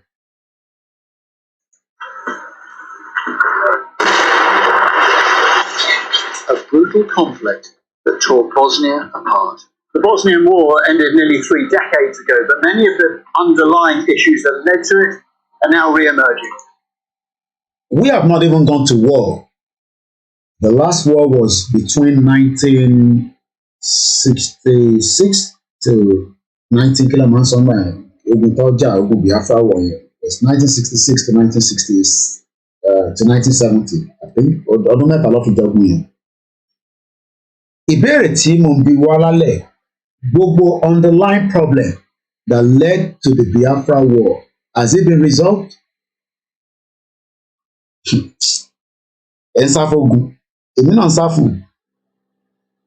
I'm asking the question again. All these reasons for the Biafra war, ṣé a ti resolve all these underlying problems? Àbí akọ we're just hiding it, okay, let's election. Okay, I might just keep wọlé nísìn. Ẹ jẹ́ kọ́mọ Yorùbá ṣe bí àti Yorùbá bá ṣe 8 years. Tí Igbo bá fẹ́ padà wá, no, Igbo wọn náà ṣe. This man 1, 2, 3 say is not yet resolved. So what makes you think that there is not going to be another Gbasgbos in Nigeria? If àwọn tó tẹ̀ ti jàgán sẹ̀, wọ́n sì tún review ẹ̀ pé a lot of the problem tó jẹ́ underlying problem ó ṣì surface. I don't pray for war in Nigeria. I pray for peace. But ẹ mọ̀ pé mi reality lèmi tí bá sàn yẹn bí akínkàn fi dùn ẹyin kan nínú mi. The chances is now very, very slim. But we pray that there will not be any war in Nigeria. The solution of Bosnia and Herzegovina will happen if the situation in this state continues like this. Àwọn tó ń wo forecast làwọn eléyìí nísìn. So àwọn kan náà wo forecast ti Nigeria pé maybe we should just let the Biafra go and ká ṣe lucky Yorùbá sínú rẹ̀ because náà fáwọn Yorùbá ò tí ì ready. The Biafra will go. There's no doubt in my mind about it. But àwọn tó fẹ́ suppress Yorùbá ìyẹn ló ṣe ń gbé agenda èmi ló kún agenda yẹn jáde because whether we like it or not, the unity, the language, kò sífẹ̀ẹ́ láàrin gbogbo wa a kàn ń parọ́ fún wa ìfẹ́ wà ní àfilàgé mọ́ra wa lórí pé wọ́n fẹ́ gbalẹ̀ mọ́ wa lọ kò sífẹ̀ẹ́ náà but kò mí pé wọ́n ní gbé láàrin wa because a lot of you tẹ́ ń pariwo pé wọ́n fẹ́ gbalẹ̀ èyí náà ní ìtàlẹ̀ ń gbé whether wọ́n bí sí abroad àbí ẹgbàwé but ẹ̀ ń gbé pẹ̀lú so many different communities so I don't think people understand that pé àfẹ́gbà country Yorùbá nìkan ló máa wà ní country yẹn we gonna have different people that are going to live with us. Waris Jinadu said, no, the Biafra wound and war wreckage has not healed up. It becomes a realist and an idealist. So yes, having a Yoruba country does not mean power in Kalawan going there. We will have people that want to come and live with us from different parts of the world. But we'll be able to protect our interest first against their own interest. It doesn't work like that. So in the cousin tí àwa máa wà, àwọn cousin tiwa tó ti fẹ́ Igbo, ṣé a máa lé wọn dànù ní a máa ní òkè ẹ máa lọ torí a ti gba Yorùbá nation. We're talking about reality here. Ìdí rẹ̀ ń ṣe friction. There is immigration law. We will have constitution. But àìtí the state àkọ́kọ́ wà ní sínú pé ká kọ́kọ́ tẹ̀ gbalẹ̀ yẹn náà. Ọwọ́ ta lẹ ti fẹ́ gbalẹ̀. Ilẹ̀ tí gbogbo wa ń pariwo àti ìtànà fẹ́ gbà. Ọwọ́ ta la ti fẹ́ gbà. Ṣé ilẹ̀ tí ó wà nísìnyí bí èèyàn kan ṣe sọ ní Libya tó pè wá níjẹta àtẹ̀tí fi ẹ̀ ṣe program. Ó ní who owns the land? I have to do a program on that. Ilẹ̀ tí gbogbo wa ń pariwo lé lórí nísìn, ta ló ní ilẹ̀ gangan? Mo kí Yorùbá ló ga jù. Ta ló ní ilẹ̀ tí gbogbo wa ń pariwo nísìn? Ṣé àwa ọmọ Yorùbá la ní ni àbí federal government? Because all this land, wọ́n wá gold lọ́ṣun, àní Yorùbá land. Ta ló control? Ta ló fún wọn ní authority kí Chinese lọ sí Ọ̀ṣun state for 8 months? Fídíò yẹn wà lórí YouTube náà, lórí journalist Sanga Kẹlẹ́wọ̀ níbẹ̀. Ta ló fún wọn ní authority pé kọ́ lọ máa wá gold? Ṣé ọba òní ọ̀fífẹ́ ní because Ọ̀ṣun state ni? Ṣé Ọ̀ṣun state government tó wà ń bẹ̀ tẹ́lẹ̀ ni? Because kò ń ṣe tó wà ń bẹ̀ nísìnyí. Ìgbà Oyètọ́lá ni. Ṣé local government chairman ni? Ṣé Bọ́lá Tinubu ni? Somebody ṣé China okay let me ask, ṣé Chinese kò drive wọnú Nàìjíríà ó dẹ̀ lọ sọ́ṣun state ó bẹ̀rẹ̀ sí wá gold wa? If somebody gave that order, àwọn àgbàdo ọ̀nà fẹ́ gbalẹ̀ wa tí Ọ̀ṣun state tó wá gold tó wá gbogbo ẹ̀ kúrò níbẹ̀ tí Chinese tó yẹ pé wọ́n sọ kòròkòrò pé àwọn Chinese ni o adẹ̀rí wọn. So the underlying problems in Nigeria in the language is not done yet. And like I said, if you just join us, you might not even understand where we're coming from. Into that topic, there is no huge influx. We take far fewer refugees than other major European countries. Pero ni Prime Minister ń pa pé àwọn èèyàn wá sí ibà pé àwa ò kí ń gba púpọ̀. This is just an immeasurable cruel policy. Àti ìwé bí ní cruel. Ṣé Nàìjíríà wà cruel lé wa lórí? Yes. Directed at the most vulnerable people. Àti ìwé bí ní vulnerable. Gbogbo wa ti agree lórí program ìlàlẹ̀ pé Nigeria are vulnerable as far back as 1960.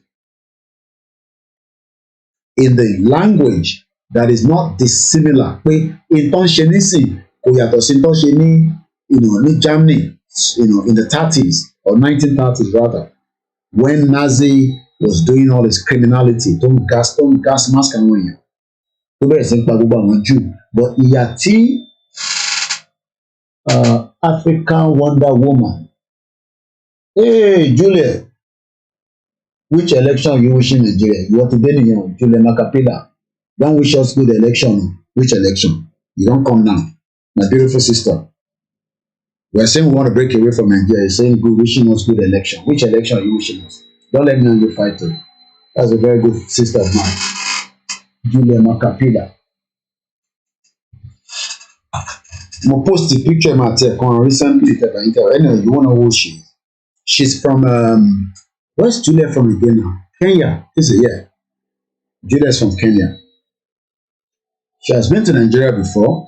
Again, she went with a lot of investors, went to Port Harcourt. Nothing can happen. Nigeria is so we are breaking away from Nigeria. Don't wish us any good election. Which election is good? The election that is corrupt. How you doing? So, as I was saying, so the conversation that led us to this topic tonight about the valuable of our language is what Gary Lineker that has become a very massive conversation on the social media. And in that process, we've been able to find out that language caused the war that happened in Yugoslavia on the 25th of June 1991. Nobody prays for war. But the way situation is right now in Nigeria, there is a tense situation and the reality is just being swept under the carpet. Whether we like it or not, Nigeria is... So could we really see another war break out here? You hear that? Are we going to see another war break out when all the underlying problems are being swept under the carpet?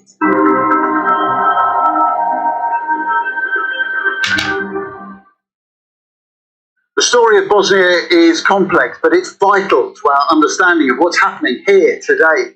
Bosnia is made up of three main ethnic groups: Bosniaks, who are mostly Muslims, Bosnian Serbs, and Bosnian Croats.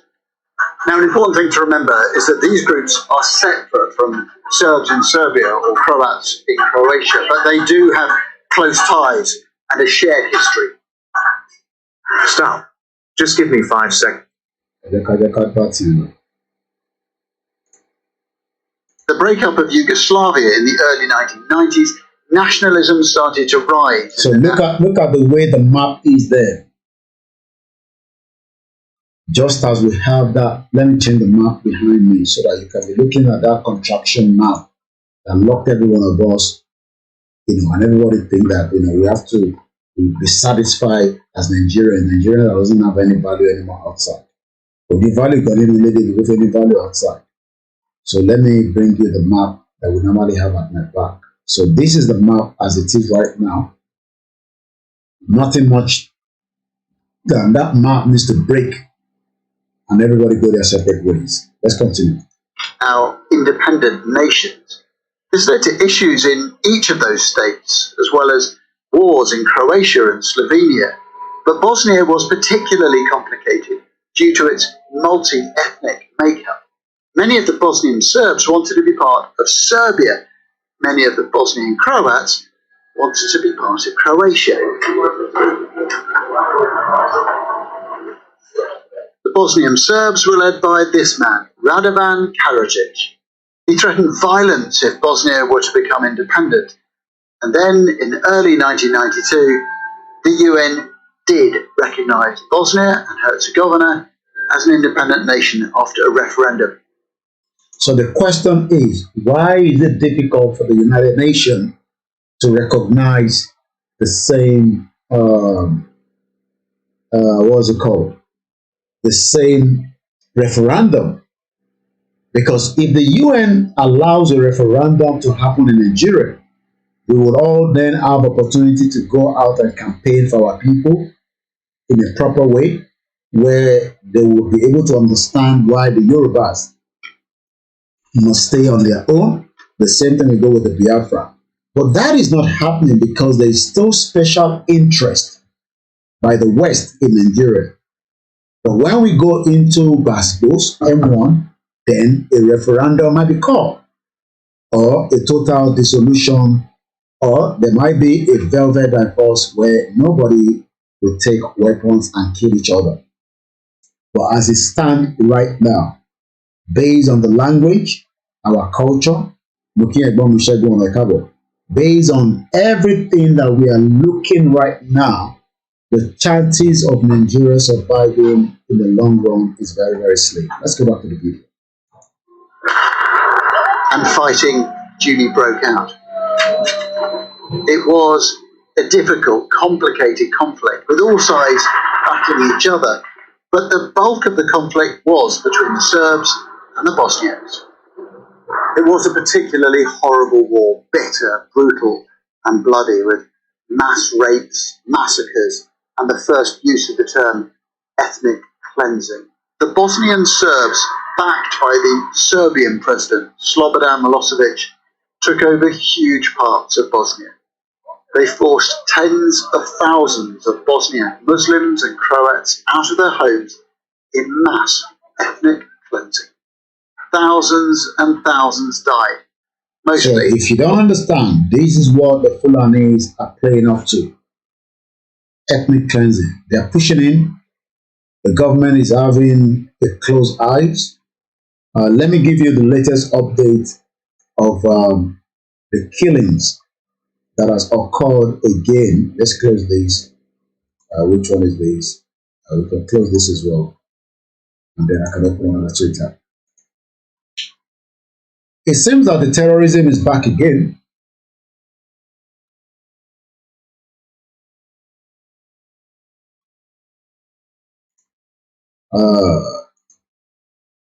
Let's look into this.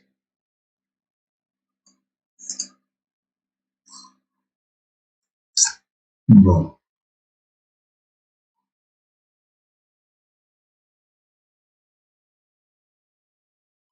Where is it now?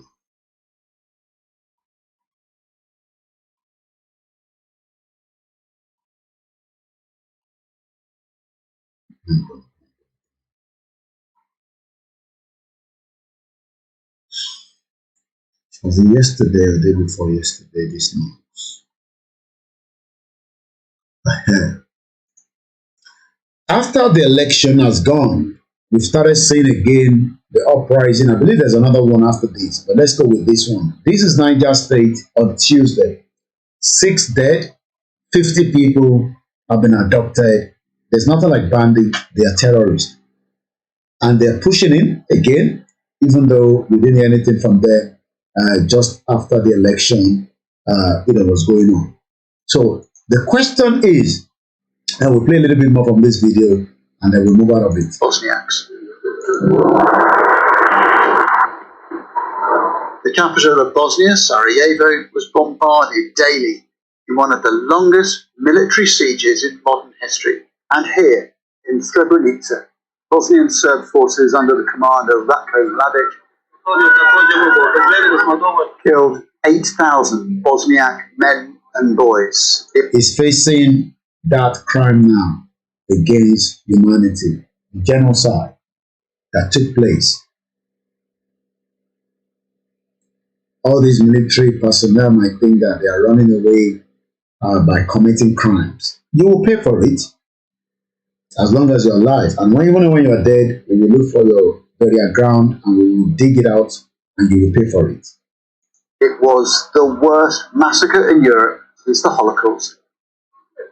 Shahidas. Do you know why it was not picked up quickly? Because the United Nations, but it's not going to happen anymore. If it should any war break loose in Nigeria today, it's not going to be like this. So the rest assured of that. Things have changed. More, conversation and has happened, from 1991. So you will not get this magnitude of killings as it happened in the 90s. So I'm going to leave the video because no mind. We're going to leave that video. Let's come back to Alistair Campbell quickly, in defense of Gary Lineker. It is the right and duty of anyone with a platform to speak out against cruelty.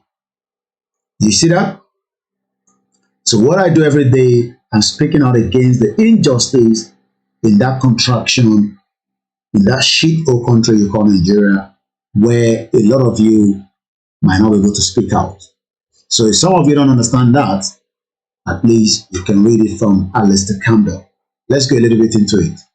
Interviewing the great American athlete Michael Johnson recently, I asked him how much it irritated him that whenever he expressed a view on politics or the state of the world, he was immediately urged to stick to sport. A lot was the answer.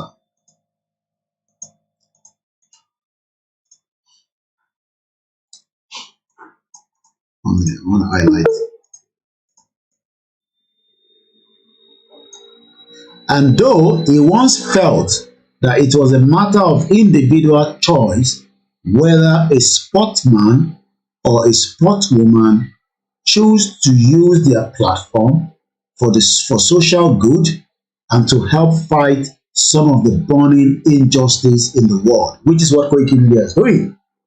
The injustice on the Yoruba people, the Indigenous people, even the Hausas is what we are fighting for on a daily basis. Johnson believed today that they have not only the right to speak out, but the duty. Repressive forces symbolized by Donald Trump's ascent to the presidency don't want fairness, he said. They don't want equality. They have to reverse progress made on so many fronts. I would love to stick to sport, he said, but I can't. The issues are too important. We have a platform that is too important not to be used. So the reason why I am using my own platform which has now become a target spiritually, physically, abuse, whatever it is because I have to use my platform to talk about the cruelty, the injustice by the Nigerian government in the hands of the indigenous people. But a lot of you don't understand that. And I have to continue to remind you that I am not the only person facing such. Even Michael Jordan, maybe some of you don't know that. Let me show you who the person is. Michael Johnston, rather. Let's show you who. I'm sure a lot of you know this guy, right? He's facing the same problem. Using his own platform láti fi sọ̀rọ̀ nípa injustice. Ẹ̀yin ò lè sọ̀rọ̀, ẹ bá sọ̀rọ̀, ọmọ rán agbèrò, kó wá pa yín sínú ilé, and all this nonsense. But we are here to talk about it. We've done 3 hours. We're going to start winding down in just about a few minutes. So let me quickly wrap it up. So what I'm just trying to use from what Alistair Campbell have said is that, and though he once felt, where are we? So now he's talking about Gary Lineker. Remember, Orotofa Gary Lineker is based on these, and typically, this is the tweet that is generating the conversation about Gary Lineker. Gary Lineker, like his fellow former footballer turned social commentator Gary Neville, is used to being told to stick to football by some among their millions of social media followers and by the Tory MPs who would like nothing better than to have them speak out on politics if they were urging their followers to back the government. The critics are usually the same people who claim that their right-wing populism is motivated by belief in free speech, which snowflakes like Lineker want to deny them. Just like I am doing. You know, a lot of you, Mukinya Falashadejo, will not be able to do such because of the freedom of speech that has been removed in that contraction known as Nigeria. So, the critics are usually the same people who claim that if I was supporting Bola Tinubu now, everybody could hear me. Yes, I'm a Yoruba tata, you know, blah, blah, blah. But because I call their Bola Tinubu criminal, a drug baron and all sorts, they are not happy with that. Let's continue. So BBC, which sees nothing wrong in having a chairman who made huge donation to the Tory party, who helped Boris Johnson secure an £800,000 loan, is going to speak to the former England international, who is now the corporation highest paid presenter. Gary Lineker is the highest paid presenter on BBC. I don't know whether the speaking to will be done by the said chairman and the close pal of Rishi Sunak, our Prime Minister, Richard Sharp. Perhaps it might be left to Robbie Gibb, formerly head of BBC Westminster, who wafted effortless from that role to being a full-time Tory propagandist. I want to protect you, just as you have it in the Yoruba land as well. You have people that are always protecting the interests of these criminal politicians. When we talk about them, they will always come up and defend them and say there's nothing wrong in them. You know, it's also happening here in UK. We have people that support the Tory, to cover their backs. So I'm not going to go into all the details. So it's just to give you that, somebody like Alistair Campbell came out to defend Gary Lineker. And I'm told as well that, Alex Shearer and Ian Wright will not be presenting tomorrow on the spot on BBC. I don't know how that is going to go. So it gives us an idea. So as we are wrapping up this conversation tonight, let me remind you this last video here. This was during the Yugoslavia, Slovenia, when the war broke out. Still, the Yugoslav army is threatening decisive military action against the independent-minded Republic of Slovenia if Slovenia resists the ceasefire agreement. More from ABC's Mike Lee. It is a ceasefire which few seem to trust. The Slovenian police kept most of their makeshift barricades in place today amid widespread rumors that the Yugoslav Federal Army was preparing to break the truce. For the most part, the ceasefire appeared to be holding, but some of the political issues seem to be slipping back toward the crisis point. Slovenian officials, whose declaration of independence prompted the Federal Army to move in with force, today accused the military of adding conditions to the ceasefire agreement before its troops will pull back. The Army did withdraw today from this bridge, but left behind the wreckage of a truck roadblock which has been no match for federal tanks. This border post near Austria was under the control of Slovenian police, but there was little cross-border traffic in either direction. There were conflicting reports today as to just how many border posts the Federal Army had handed back to Slovenian officials. And this is what we are saying to Intiamani and Watiba country. You can hear the borders, border, because border is always the most important area when you declare or you want to opt out of a country, especially if it's not going to be smooth. So when we talk about you don't have a country yet, but it's still a process. But anytime you want to be a country, border, the importance of border. Maybe I should rewind that section for you to understand. Let's hear what they are saying here. Before its troops will pull back. Then there's always what they call ceasefire. So even if the federal government wants to start killing us, there will still be a ceasefire, and then it will bring us into a roundtable discussion, whatever we call it, and then the country will be break up to whatever it has to break up to. The Army did withdraw today from this bridge, but left behind the wreckage of a truck roadblock, which has been no match for federal tanks. This border post, imagine an Yoruba nation, Benin border, Jiroko border, also our federal government, Yoruba nation. All our borders are still, for the federal government to dictate to us and go. No, when you declare a country, you will mount pressure from the border because you need that border quickly for people to either run away and to bring in whatever you want to bring in as well as quickly as possible. You don't declare nation and then you still have your border being controlled. Anyway, comedy language anyway, so don't even know what we're talking about. But at least just to reference to what we're looking here, this is reality. This is in the 90s. A world back country in the 21st century, border issue allow federal government. My people. Near Austria was under the control of Slovenian police. Under the Slovenian police, they did what? But there was little cross-border traffic in either direction. They go cross-border. Border is very, very important. It's very unique. You make sure that you keep people there. You harm them because that is the only way you can be prepared for the worst-case scenario. There were conflicting reports today as to just how many border posts the Federal Army had handed back to Slovenian officials. How many border posts have they handed over back to Slovenia? Remember that Slovenia declared Jade Kurulara Yugoslavia. This is Slovenia. Let's go and look into them a little bit. So Slovenia, global population is under 2.1 million. But in June 1991, Slovenia declared independent. Not that we can't declare, but we have to have what it takes to defend the borders. We might not be able to defend everywhere, but we defend that border and we keep that border for our own side.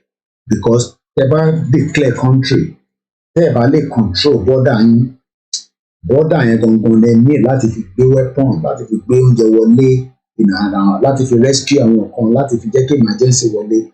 But if you don't have that such, then it's easy for the government to quickly use Apache helicopter, boom, boom, boom, boom, blow everybody,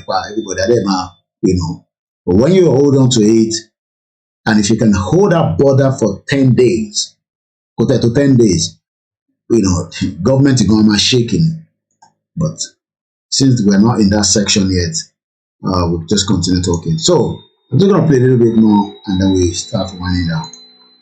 Austrian officials were concerned that the conflict might still spread and sent military helicopters and fighter jets to the border area. Some Yugoslav Federal Army troops could be seen lounging on a hilltop above Slovenian territory. By and large, the army was out of sight. In the countryside, a peasant seemed to speak for most Slovenians. He said, so tí wàhálà bá bẹ́lẹ̀ nísìn irú gbogbo àwọn ọ̀nà Kwara yẹn we need to also make sure we protect that area because if you're not gbogbo àwọn òkè ògùn kankan wọ́n máa fi gbà bẹ̀rẹ̀ wọlé so you should be able to make making our agbabiaka ẹ̀kábọ̀ so gbogbo borders yẹn la máa make sure pé aláwọn èèyàn níbẹ̀ láti defend ẹ̀ kò ń ṣe country orí comedy tẹ̀ ń ṣe tẹ̀lé ìgbà country wọ́n ìgbà country ni. To be our own people, just don't want to be ruled by the communists in Belgrade. Even if the ceasefire can take hold and... ẹ rí i pé ABC News tí ẹ rí ní Nàìjíríà rí á fly wọlé àwọn ọmọ báwọn ṣe máa wọlé wàá gba Benin Republic wọlé wàá bribe àwọn èèyàn wàá fún àwọn sójà lówó àtàwọn tọ́wọ́ máa fún lọ wàá gbé wọn débi láti máa ṣe report and these are the kind of reports that will go back out. Nígbà tí reporter yìí lọ síbẹ̀ in the 90s there's still not a kind of technology we have now but irú technology ta nílé ní nísìn tí Nàìjíríà bá lọ sí ogun nísìn within let me not to emphasize within a week I'm not going to go round table. You know why? Because we will allow the human catastrophe to majadi. But nígbà tá àìtí force ọwọ́ government sínú kòkò tá máa mú ọmọ lẹ̀ mọ́ bẹ́ẹ̀ government á máa dẹ́rù bà wá ẹ̀ ti gbé sójà lélẹ̀ kan jáde tán yìnbọn pàpàpàpà everybody sá lọ tó bá jẹ́ pé face my face ní gbọ́dọ̀ bára wa ṣe within 1 week government gan gbà ọ̀rọ̀ yìí ti kọjá bó ṣe yẹ lọ and within 1 week mobilization from different part of the world maybe how long lẹ́rọ̀ pé àwọn aircraft tó fi move àwọn human rights kidnap àwọn different support Slovenia is very close to Italy okay I didn't know that within no time maximum 2 weeks aircraft tó máa gbóríṣiríṣi ká máa land sí Benin máa land sí Ghana wọ́n dẹ̀ máa sọ fún Nigerian government pé kó ṣe sùúrù díẹ̀ let's solve this problem out but since we don't want that everybody in town let's come out of this and live it. I think I've touched everything I need to touch. So the most important thing tonight that I want you to take away in this conversation is that language òun ló dá ogun sílẹ̀ o láàrin àwọn eléyìí o sọ pé Ọlọ́run níjà orógun yẹn àṣìṣe ọ̀rọ̀ ni o because language tó kó papọ̀ òun ló ń lọ lọ́nkàn yẹn nínú Nàìjíríà we are not one you might not like it you might not be happy with this kind of words but in reality it's already playing out Igbo fi gbalẹ̀ ṣé èdè torí pé èdè ọ̀yẹ́ra wa náà ni ṣé tó bá yẹ pé ṣé àṣẹ sọ pé àwọn ọmọ Ọ̀ṣun state fi gbalẹ̀ mọ́ yín lọ́wọ́ ẹ ṣe sọ pé ọmọ Ògùn state fi gbalẹ̀ mọ́ yín lọ́wọ́ ẹ ṣe sọ pé ọmọ Kogi state fi gbalẹ̀ mọ́ yín lọ́wọ́ ó ṣe jẹ́ ọmọ Igbo is because Igbo is speaking a different language that is not a Yoruba language and we are very scared of that we are skeptical and that is why everybody is pushing that narrative of ìgbàlẹ̀ mọ́ wa lọ́wọ́ so a gbọ́dọ̀ defend ilẹ̀ yẹn àṣẹ sọ pé àwọn ọmọ Ọ̀ṣun state Ìrágbẹ̀jì Tinubu tó wá sí Lagos state tó kó gbogbo owó oúnjẹ tó sọ̀rọ̀ èdè dawn ẹ ṣe point sí torí pé Yorùbá ni torí èdè yẹn yíra wa àbí Tinubu ṣàǹṣe ọmọ Èkó àwọn ọmọ Èkó ní Tinubu ni oṣù ọmọ Èkó náà ìbọn ọmọ Ọ̀ṣun state ni gbogbo owó tó rí láyé ẹ̀ inú Lagos state ló ti rí tó fi di dawn tó fi di criminal guards ní ẹ̀ tó fi di president ẹ mọ̀ pé nǹkan tó lówó máa ń wá náà nìyẹn ni they look for the power to suppress you down owó care tó fi náà billions of dollars billions of naira he doesn't care he has achieved what he wants to achieve but ó gbọ́dọ̀ dúró títí di May 29 so that's what some of you don't understand you think we hate him but we don't hate him ambition tiẹ̀ lòun lé is not for the purpose of the Yoruba language the Yoruba people the Yoruba culture ó dẹ̀ sọ fún àwọn ọba yẹn tẹ́ ẹ̀ bá support mi màá ṣe báyìí fún yín ó dẹ̀ máa ṣe because in táwọn ògbójú criminal máa ń ṣe nìyẹn so ọba kọkàn ní jáde fún yín láti support Yorùbá nation because ògbójú ni Tinubu àwọn ọba yẹn dẹ̀ mọ̀ tó lè ṣe èyí á máa pèsè bọ́ bá lóògùn ẹ̀kọ́ ọ̀rọ̀ ògùn sílẹ̀ ògùn ọ̀rọ̀ ògùn ló wà lẹ́yìn á dá sòwòtú sílẹ̀ sínú state yẹn that's why all the kings have to kind of bow and okay ṣé n tó fẹ́ nìyẹn àti fún ẹni blessing wa gbọ́ pàdé lẹ́yìn ṣáà máa lọ tiẹ̀ má dá wàhálà lẹ̀ sínú state mi àwọn bá fẹ́ wàhálà nínú state wọn but ẹ̀wọ̀ aráàlú la máa sọ fún ọba pé nǹkan wa fẹ́ lè léyìí and this is what we will stand for and we will get it. So language can also explode Nigeria, okay? Don't hold me back. Ó ti ṣẹlẹ̀ rí, it can repeat itself. Bosnia, Slovenia, èdè ló dá ogun sílẹ̀ níbẹ̀. Èdè wọn yẹra wọn, wọ́n gbọ́ra wọn yé. Nítorí kálukú ń sọ tọ̀tọ̀ ni. Àwọn tó wá jẹ́ Muslim, wọ́n fi suppress wọn. Àwọn kan jẹ́ Christian, just like bó ṣe ń play out ní Nàìjíríà lónìí. Ẹ tẹ̀ appreciate àwọn oníṣẹ̀ṣe níbi pẹ̀tẹ́ appreciate Christian. Kò ń ṣe ẹni Tinubu máa jáde pẹ̀lú ṣètìmá Muslim ticket. Ẹ wá ní kò lè dá wàhálà sílẹ̀. Ẹ ń sùn. Èmi máa wà níbà, I will remind you. Nàpẹ́ máa ń kọ nóòtù sílẹ̀, nóòtù yẹn rán mi létí. Ó máa explode. Muslim ticket. Nílùú tó ní Christian, ẹgbẹ́ Muslim, ó gbélé yín lórí. Nǹkan kan wrong níbẹ̀. Ẹ fi pa àwọn kan wà happy. Àwọn kan sọ̀rọ̀ báwa ṣe sọ̀rọ̀, wọ́n ní abẹ́lẹ̀, wọ́n dúró náà ni. Ẹ mọ̀ pé àwa sọ tiwa, at least ẹ ṣáà ń gbọ́ views mi. Àwọn tẹ́ ẹ̀ gbọ́ views wọn yẹn, kí lè rẹ̀ pé máa ṣe sí wọn. In a country like Nigeria, ìlú tó ń tense tẹ́lẹ̀, ẹ wá gbé Muslim ticket, ẹ ná gbogbo owó, ṣe advert, ṣe campaign, push ẹ gbélé wọn lórí, bribe INEC, anybody tó bá ní ṣe pa wọ́n dànù, ẹ yọ wọ́n kúrò lójú kíní. Ti mẹ̀jẹ̀yó, ti ṣoríṣiríṣi oògùn, wọ́n ti wọnú agbẹ́ oríṣiríṣi.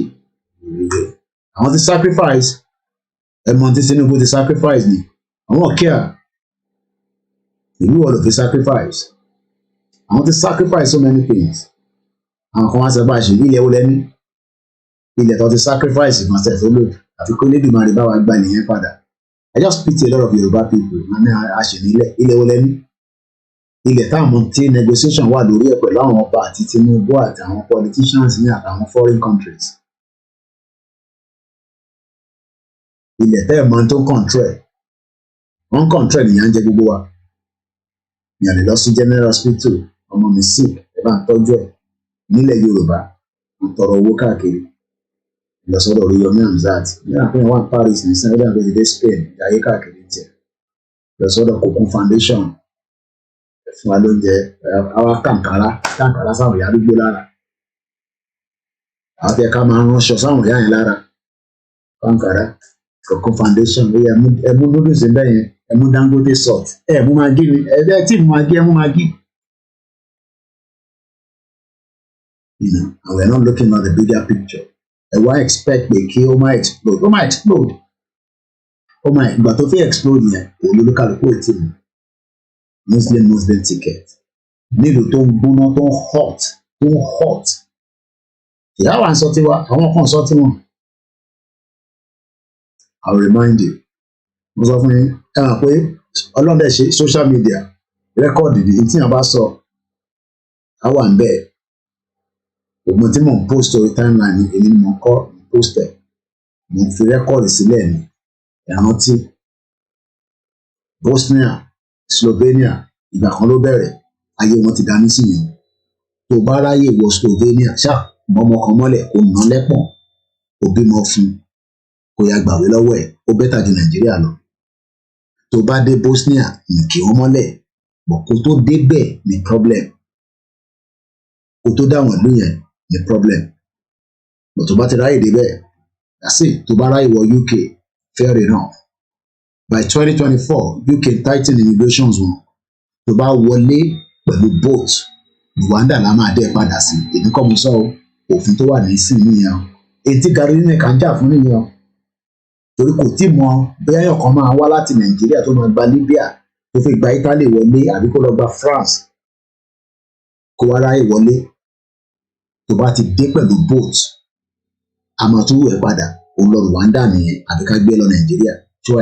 Kí ló dé tá àkókò wá jà fún Yorùbá land so that peace of mind á lè wà fún gbogbo wa. Àwọn ọba, mo kí yín o. Ẹ̀yin tèmi, àní jù bẹ́ẹ̀ lọ aago 10 àbọ̀ mo dúpẹ́ lọ́wọ́ gbogbo yín. If I'm not out over the weekend, or the Monday, I spend time with the family. Thank you so much.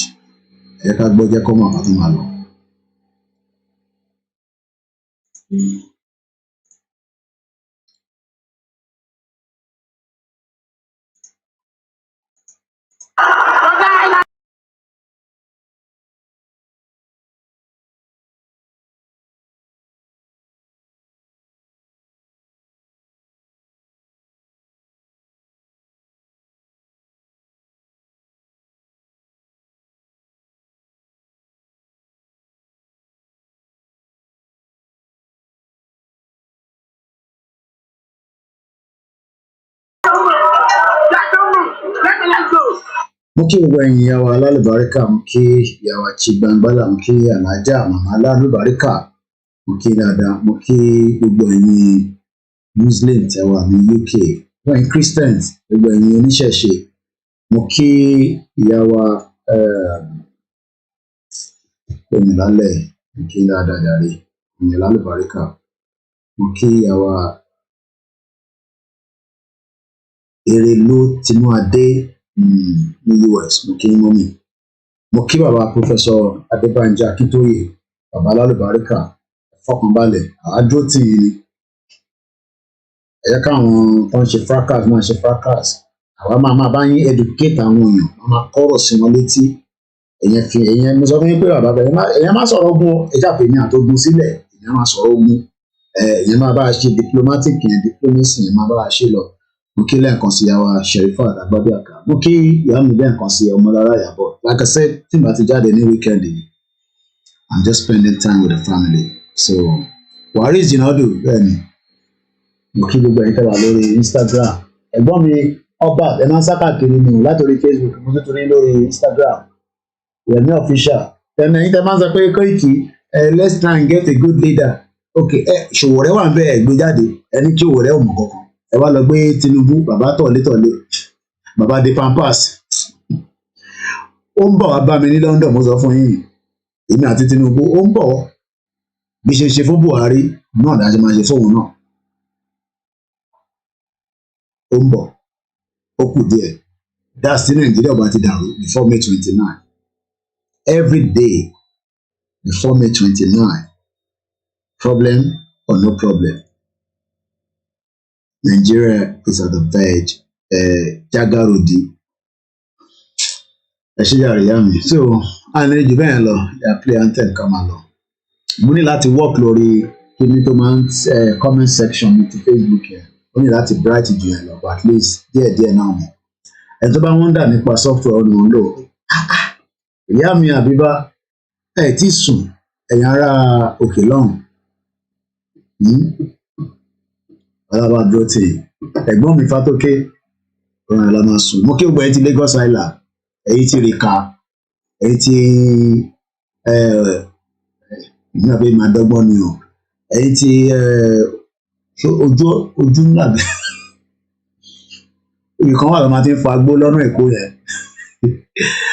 Ojúwòye, Jàǹkárà, Èbúté Mẹ́ta, mo kí gbogbo ẹ̀yin ti Island, Sùúrùlérè, mo kí gbogbo ẹ̀yin ti phase 2, mo kí ẹ̀yin ti Thomas, ẹ̀yin ti Rìkà, Ojúwòye, ìyá Ojúwòye, ojú náà ni mo wà. Grandma mi máa ní má tó bá ṣàtì ń lọ má gba ojú náà, àwọn ọmọ burúkú ló wà níbẹ̀ yẹn o. Àfagbó. Mo kí gbogbo ẹ̀yin tí mo ṣe. Yorùbá yẹn kan jà ọ́. Òtítọ́ lèmi sọ. Tinubu ò lè ṣe kankan, àwọn àtọ̀ràn yẹn. Koiki, please, I just want, please, why I pain ojú iná. Mo bẹ́ẹ̀ tí kọ́kẹ́ sọ, ìyàwó Ọmọlára. Ojú iná ni mo fẹ́ dárúkọ. So, ṣé ìyá yẹn ṣì wà ń bẹ̀ ṣàyà? Ìyá tó máa ń tàmàlà ní phase 1 nìyẹn. Àmàlà phase 1. Agarawu, Agarawu, wọ́n lè gbé kó mọ́ yín lọ́wọ́ ẹ fọkànbalẹ̀. Ọmọ Ìgbò ṣe máa gba Agarawu mọ́ yín lọ́wọ́. Lẹ́wọ̀n ibì kan tó wà tó máa ń pè ní arọ lọ́ọ̀yà oníbìkan náà tí àwọn alájà àbọ̀bàtà ìgbérí àyẹn lọ́n fọ ilẹ̀ ti jẹ́ àwọn èèyàn dànù. Then Thomas nìkan wà náà tó ti máa ń ta mọ́ínmọ́ín tí ẹ bá lọ láti phase 2 yẹn lẹ́yìn police station yẹn oríṣiríṣi ẹ̀rọ ti padà nù sínú police ẹ̀rọ pé ọba Akeolu wọ́n náà jẹ́ commissioner ṣé commissioner ni it was a Lagos state kìíní kó tó dọba oníyàwó kan nínú phase 2 gbà yẹn. When I pin comment is jumping up and down ẹ pin eléyìí tẹ kọ nísìnyí ẹ pin ẹ kí n wò eléyìí tẹ the last comment ẹ bá ẹ pin ẹ kí n wò èyí tẹ pin lẹ́ẹ̀kan mo rè àwọn nọ́mbà yẹn tẹ pin mo rè Sangros ìdí òrò àwọn ìdí òrò yẹn ọ̀rẹ́ wọn tí mi kàn ń gbé nídìí òrò kọ́ lọ́ba àfọ̀rún kẹ́hún ti kú nísìnyí. Then ibi tó ti máa ń ta sweet àwọn oníjẹkújẹ nǹkan kan ní Mushin yẹn gbogbo bí tẹ́lẹ̀ kó ti wà develop gbogbo ẹ̀ sì lè jágbajàgba nígbà tí mo lọ lé ní last ká tó bẹ̀rẹ̀ Yorùbá Nation ni mo lọ sí area yẹn wọ́n ti máa ń woro oníjẹkújẹ Akala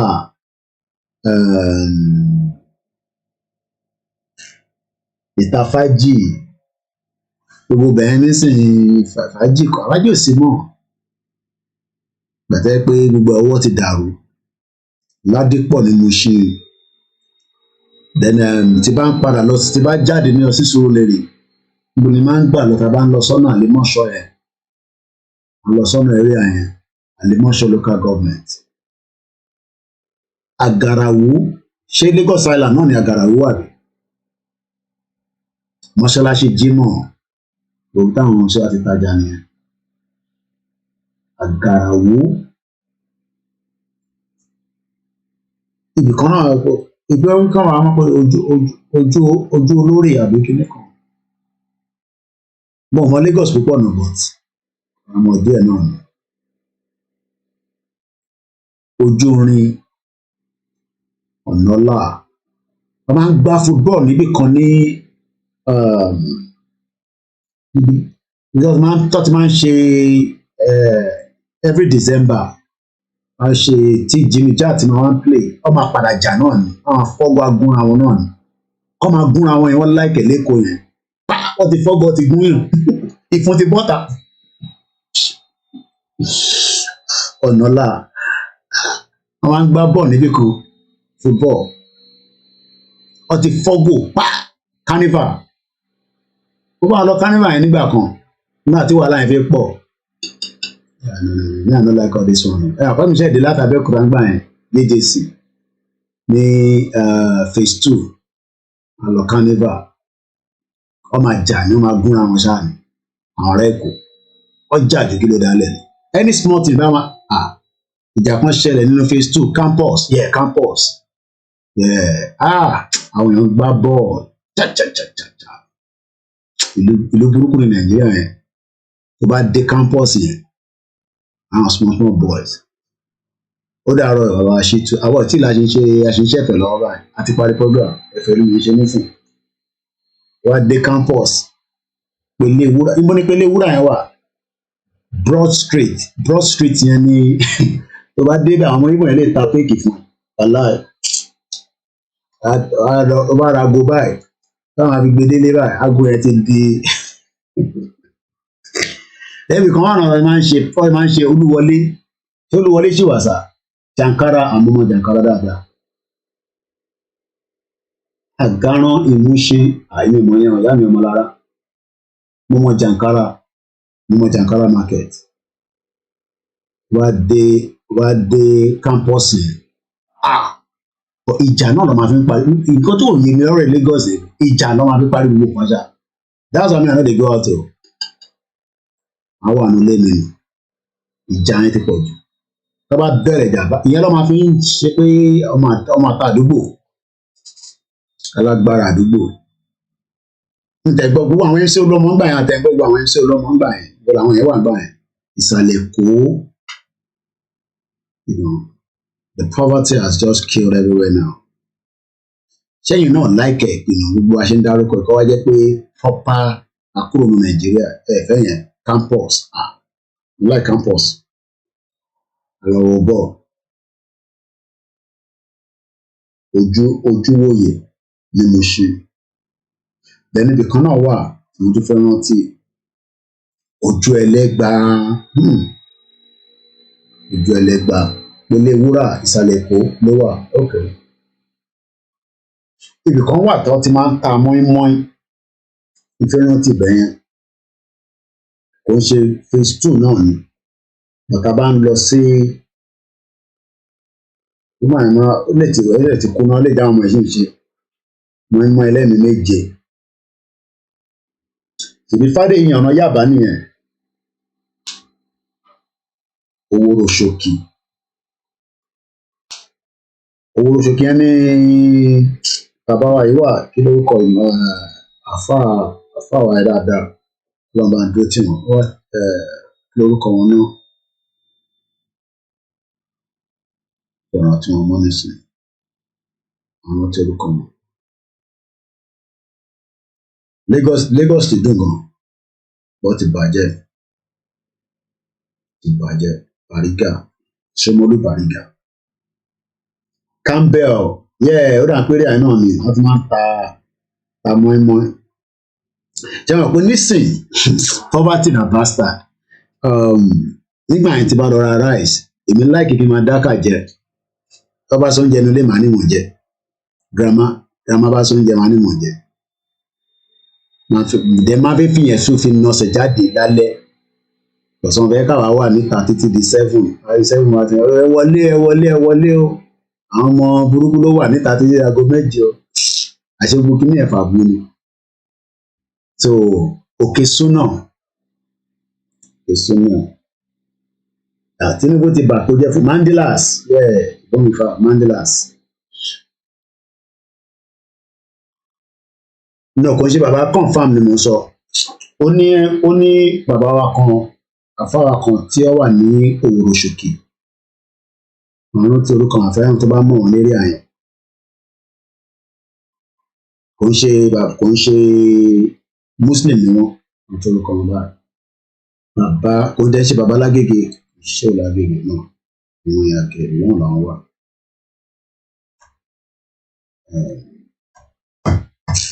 So kí mo fẹ́ sọ ṣé wọn pé nísìn tí bá rí spaghetti báyìí àwọn pé tó wá lọ ra rice níjọ́ náà lọ́hùn àwọn ní kọ́ bẹ́ẹ̀ ta spaghetti lé lórí ó dẹ̀ máa bù díẹ̀ kí ló tẹ̀ ṣé ò rọ́bì ò wá ṣeré mo mọ̀ ọ́ dáadáa gan ṣé ò rọ́bì àwọn bàbá nìyẹn ṣé ò rọ́bì ti bà nǹkan jẹ́ tó bá lọ ra rice àtàrà àwọn ẹ bá mi ta spaghetti ókè torí pé kìíní ẹ̀ foreign kìíní ni ẹ̀rẹ́ màmá wọn sí lórí ìgbà mi ti bá kọ̀wé spaghetti ẹ̀ nínú kitchen mi nísìnyí àwọn àfáàyàn ni ókè mo mọ̀ ọ́ dáadáa yàtọ̀ wá London gọ̀ọ̀sẹ̀ mo mọ̀ ọ́ dáadáa gan kò ń ṣe ní babalówòrò ọ̀rọ̀ ní kò alọ́ra spaghetti alọ́ra rice láti dín ata ibì kan náà tún wà ní tí mo ti lọ ra toast bread máa ń jẹ káàkiri ni máa ń jẹun káàkiri ni mo like kí n máa dáfà jẹ tó bá ṣe oúnjẹ nílé màá ní mò ń jẹ grandma ní màá sọ fún yẹ pé wọn sì ti travel gbà yẹn ìyá ẹ má yọ mí lẹ́nu jàre owó dẹwà wọn sì ti send the Western Union àṣìyà ń faṣẹ́ gidi ní UK àti send Western Union àti lọ gba Western Union ẹ báyìí gbà owó tuntun tẹ lọ máa fún ẹ ní Western Union kò ń ṣe owó dọ̀tí nísìn gbogbo ẹ̀ ló máa ń rùn tí bá wá Nàìjíríà mo fi dowó mo máa ń rùn owó ẹ̀ máa ń rùn shit of country alọ́ra rice àwọn ní ẹ̀ta spaghetti sí wọ́n dẹ̀ máa ṣọwọ́ spaghetti yẹn báyìí spaghetti kunu kitchen mo tẹ̀ máa ní kọ́ bá mi ṣe spaghetti lọ́la níbo ni news ẹ̀ ti jáde o Mr. Ogidi EFCC interrogate Pastor níbo lẹ ti gbọ́ news yẹn o ẹ má gbé fake news wá sí bíbá yìí o platform mi wà very very sensitive gan tẹ́ bá wà ṣe ẹ má put nǹkan bẹ́ẹ̀ yẹn síta o. mo kí ìyá mi Fatima ẹ má bínú mo ti pa phone line yẹn àkànṣe ẹ̀fẹ̀ nísìn ni na play anthem adé máa lọ ẹ̀fẹ̀ lákànṣe nísìn. Lagos is a very good place, very very accommodating, but wọ́n ti abuse ẹ̀ torí àwọn politicians wà náà ti owó ṣì ní yìí báyìí ìyá mi ó ní mọ́mì mi kan ọlọ́ba àfọ̀hún kẹwọn First Bank lọ ti ṣiṣẹ́ láyé òrèrówó dọ̀tí lọ́wọ́ wọn brand new ni brand new tó bá ti ń bọ̀ ní phase 2 báyìí tó bá ti ṣe fún ní First Bank tó wà ní Marina ẹ̀ tó bá fi wá kí wa lọ́dọ̀ grandma kan tó máa lọ sílé ọ̀dọ̀ Yaba lọ́dọ̀ wọn àwọn tó bá ti dé báyìí then mostly every Friday confam ó máa gbowó tuntun brand new mo rò pé ìnáwó dọ̀tí rẹ̀ ìyàwó ṣe nìyẹn nísìn spaghetti títí dọ́là àwọn èèyàn lè jẹ spaghetti ní Nàìjíríà spaghetti kúnnú kitchen nísìn ìgbà mi tí yàrá òun bá ṣe spaghetti àwọn ṣé spaghetti yàtọ̀ sí ìta máa ń jẹ ńgbà yẹn ni àlọ́ra rice èmi like spaghetti yẹn lórí rice ẹ̀wọ̀n wọ́n dẹ̀ fi máa dín ọbẹ̀ apá yẹn láti dé pẹ̀lú ẹran then mo like toast bread náà máa ń ra toast bread náà ni then ó ní ìyá kan náà block 35 àwọn tó bá mọ phase 2 dáadáa no beans kò sẹ́wà tó bá ti dé bẹ́ẹ̀ bá wá ti gbé pápọ̀ yẹn síra no beans á dùn ẹ̀ bàjẹ́ etí àyìn rẹ̀ fi rán ọmọ lọ sí school you know in those days messed up country kò bá nǹkan jẹ́ fún everybody ìyẹn làwọn èèyàn wá ní ká ṣe máa support kàmá táwa tẹ ní knowledge níbẹ̀ ṣé pẹ̀lú gbogbo knowledge tí gbogbo wa ti ní nísìnyí ṣé ẹ̀ka tó máa sọ pé afẹ́fẹ́ sínú Nàìjíríà macaroni àní macaroni yẹn sẹ no macaroni ti yàtọ̀ spaghetti ní gbogbo yẹn macaroni làwọn ní kékèké yẹn wọ́n máa bù sí díẹ̀díẹ̀ báyìí àbíyá ìrẹ́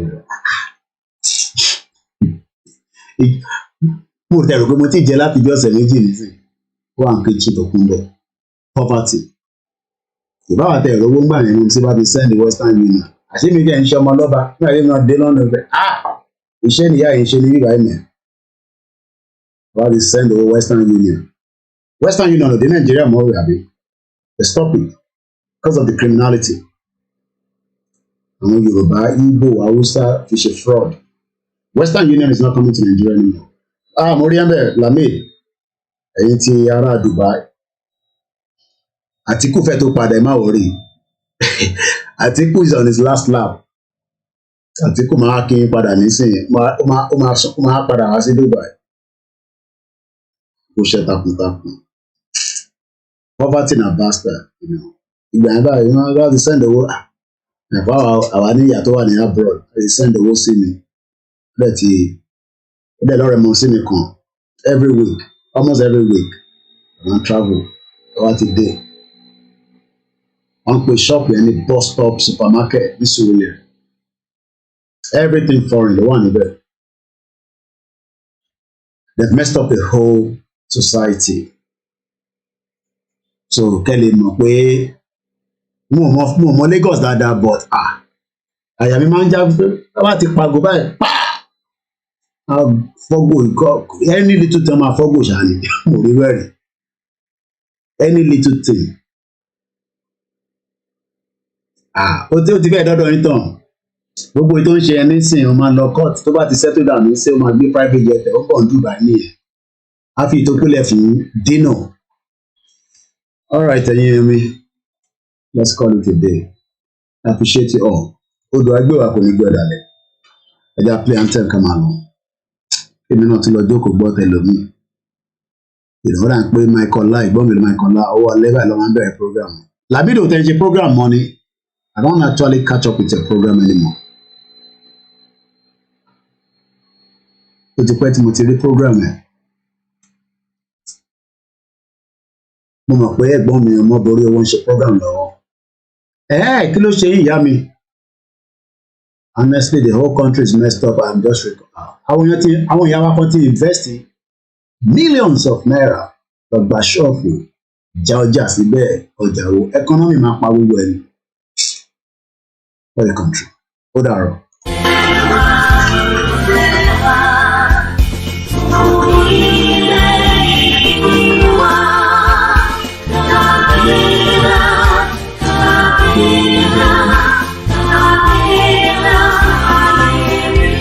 Ókè láàmú ọlọ́run tó ṣe ìjọba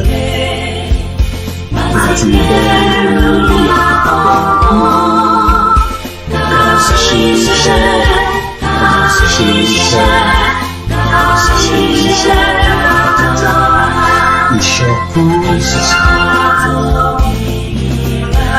ìkẹjẹ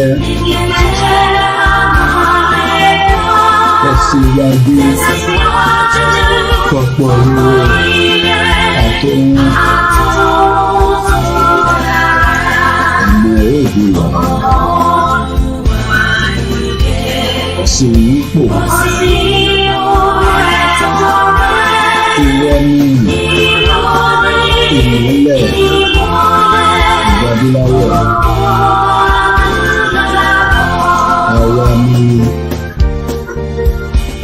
Mo kí ọgbọ ẹ̀yin tẹwà mo kí àmì òfin David lọ́dọ̀ àwọn ọmọ mi máa bí ìdíròkò afúnṣọ Ìyábọ̀ ọmọ mi ni mo kí yín o ìyá mi mo dúpẹ́ làwà mo kí everybody dàrọ̀. Wọ́n ní Nàìjíríà ní àsokún ẹ̀ẹ́dẹ́gbẹ̀ẹ́ Nàìjíríà tó fún mi education tí wọ́n fún mi health infrastructure wọ́n fún mi ohun kan náà fún mi ẹ̀wá náà fún mi bọ́ọ̀dù ẹ̀ ń sokún ìran rẹ nígbà yìí o mo kọ́ọ̀pù tí wọ́n gbà ìwọlé fún mi rí.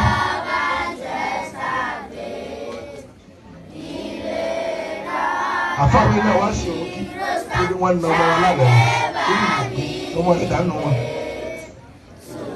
Kọ́lá tí Nàìjíríà máa bá bọ́ ìjọba gbèdé èmi wà náà tí ó máa sọ. Ẹyẹ gémi eré ipá ẹfẹ́ lè dé gbogbo nǹkan kò sẹ́ni kí kò ṣe pa. Bẹ́ẹ̀ yẹn kọ́ sí kò lè rí òkú lọ́sibítà. Ìsìnà kò sómi. Ó kó òmìnira ọdún mẹ́fà wọn ò ní ṣe eruku ó pàrọ̀ àdúgbò tán. Ó dàárọ̀ everybody. Good night.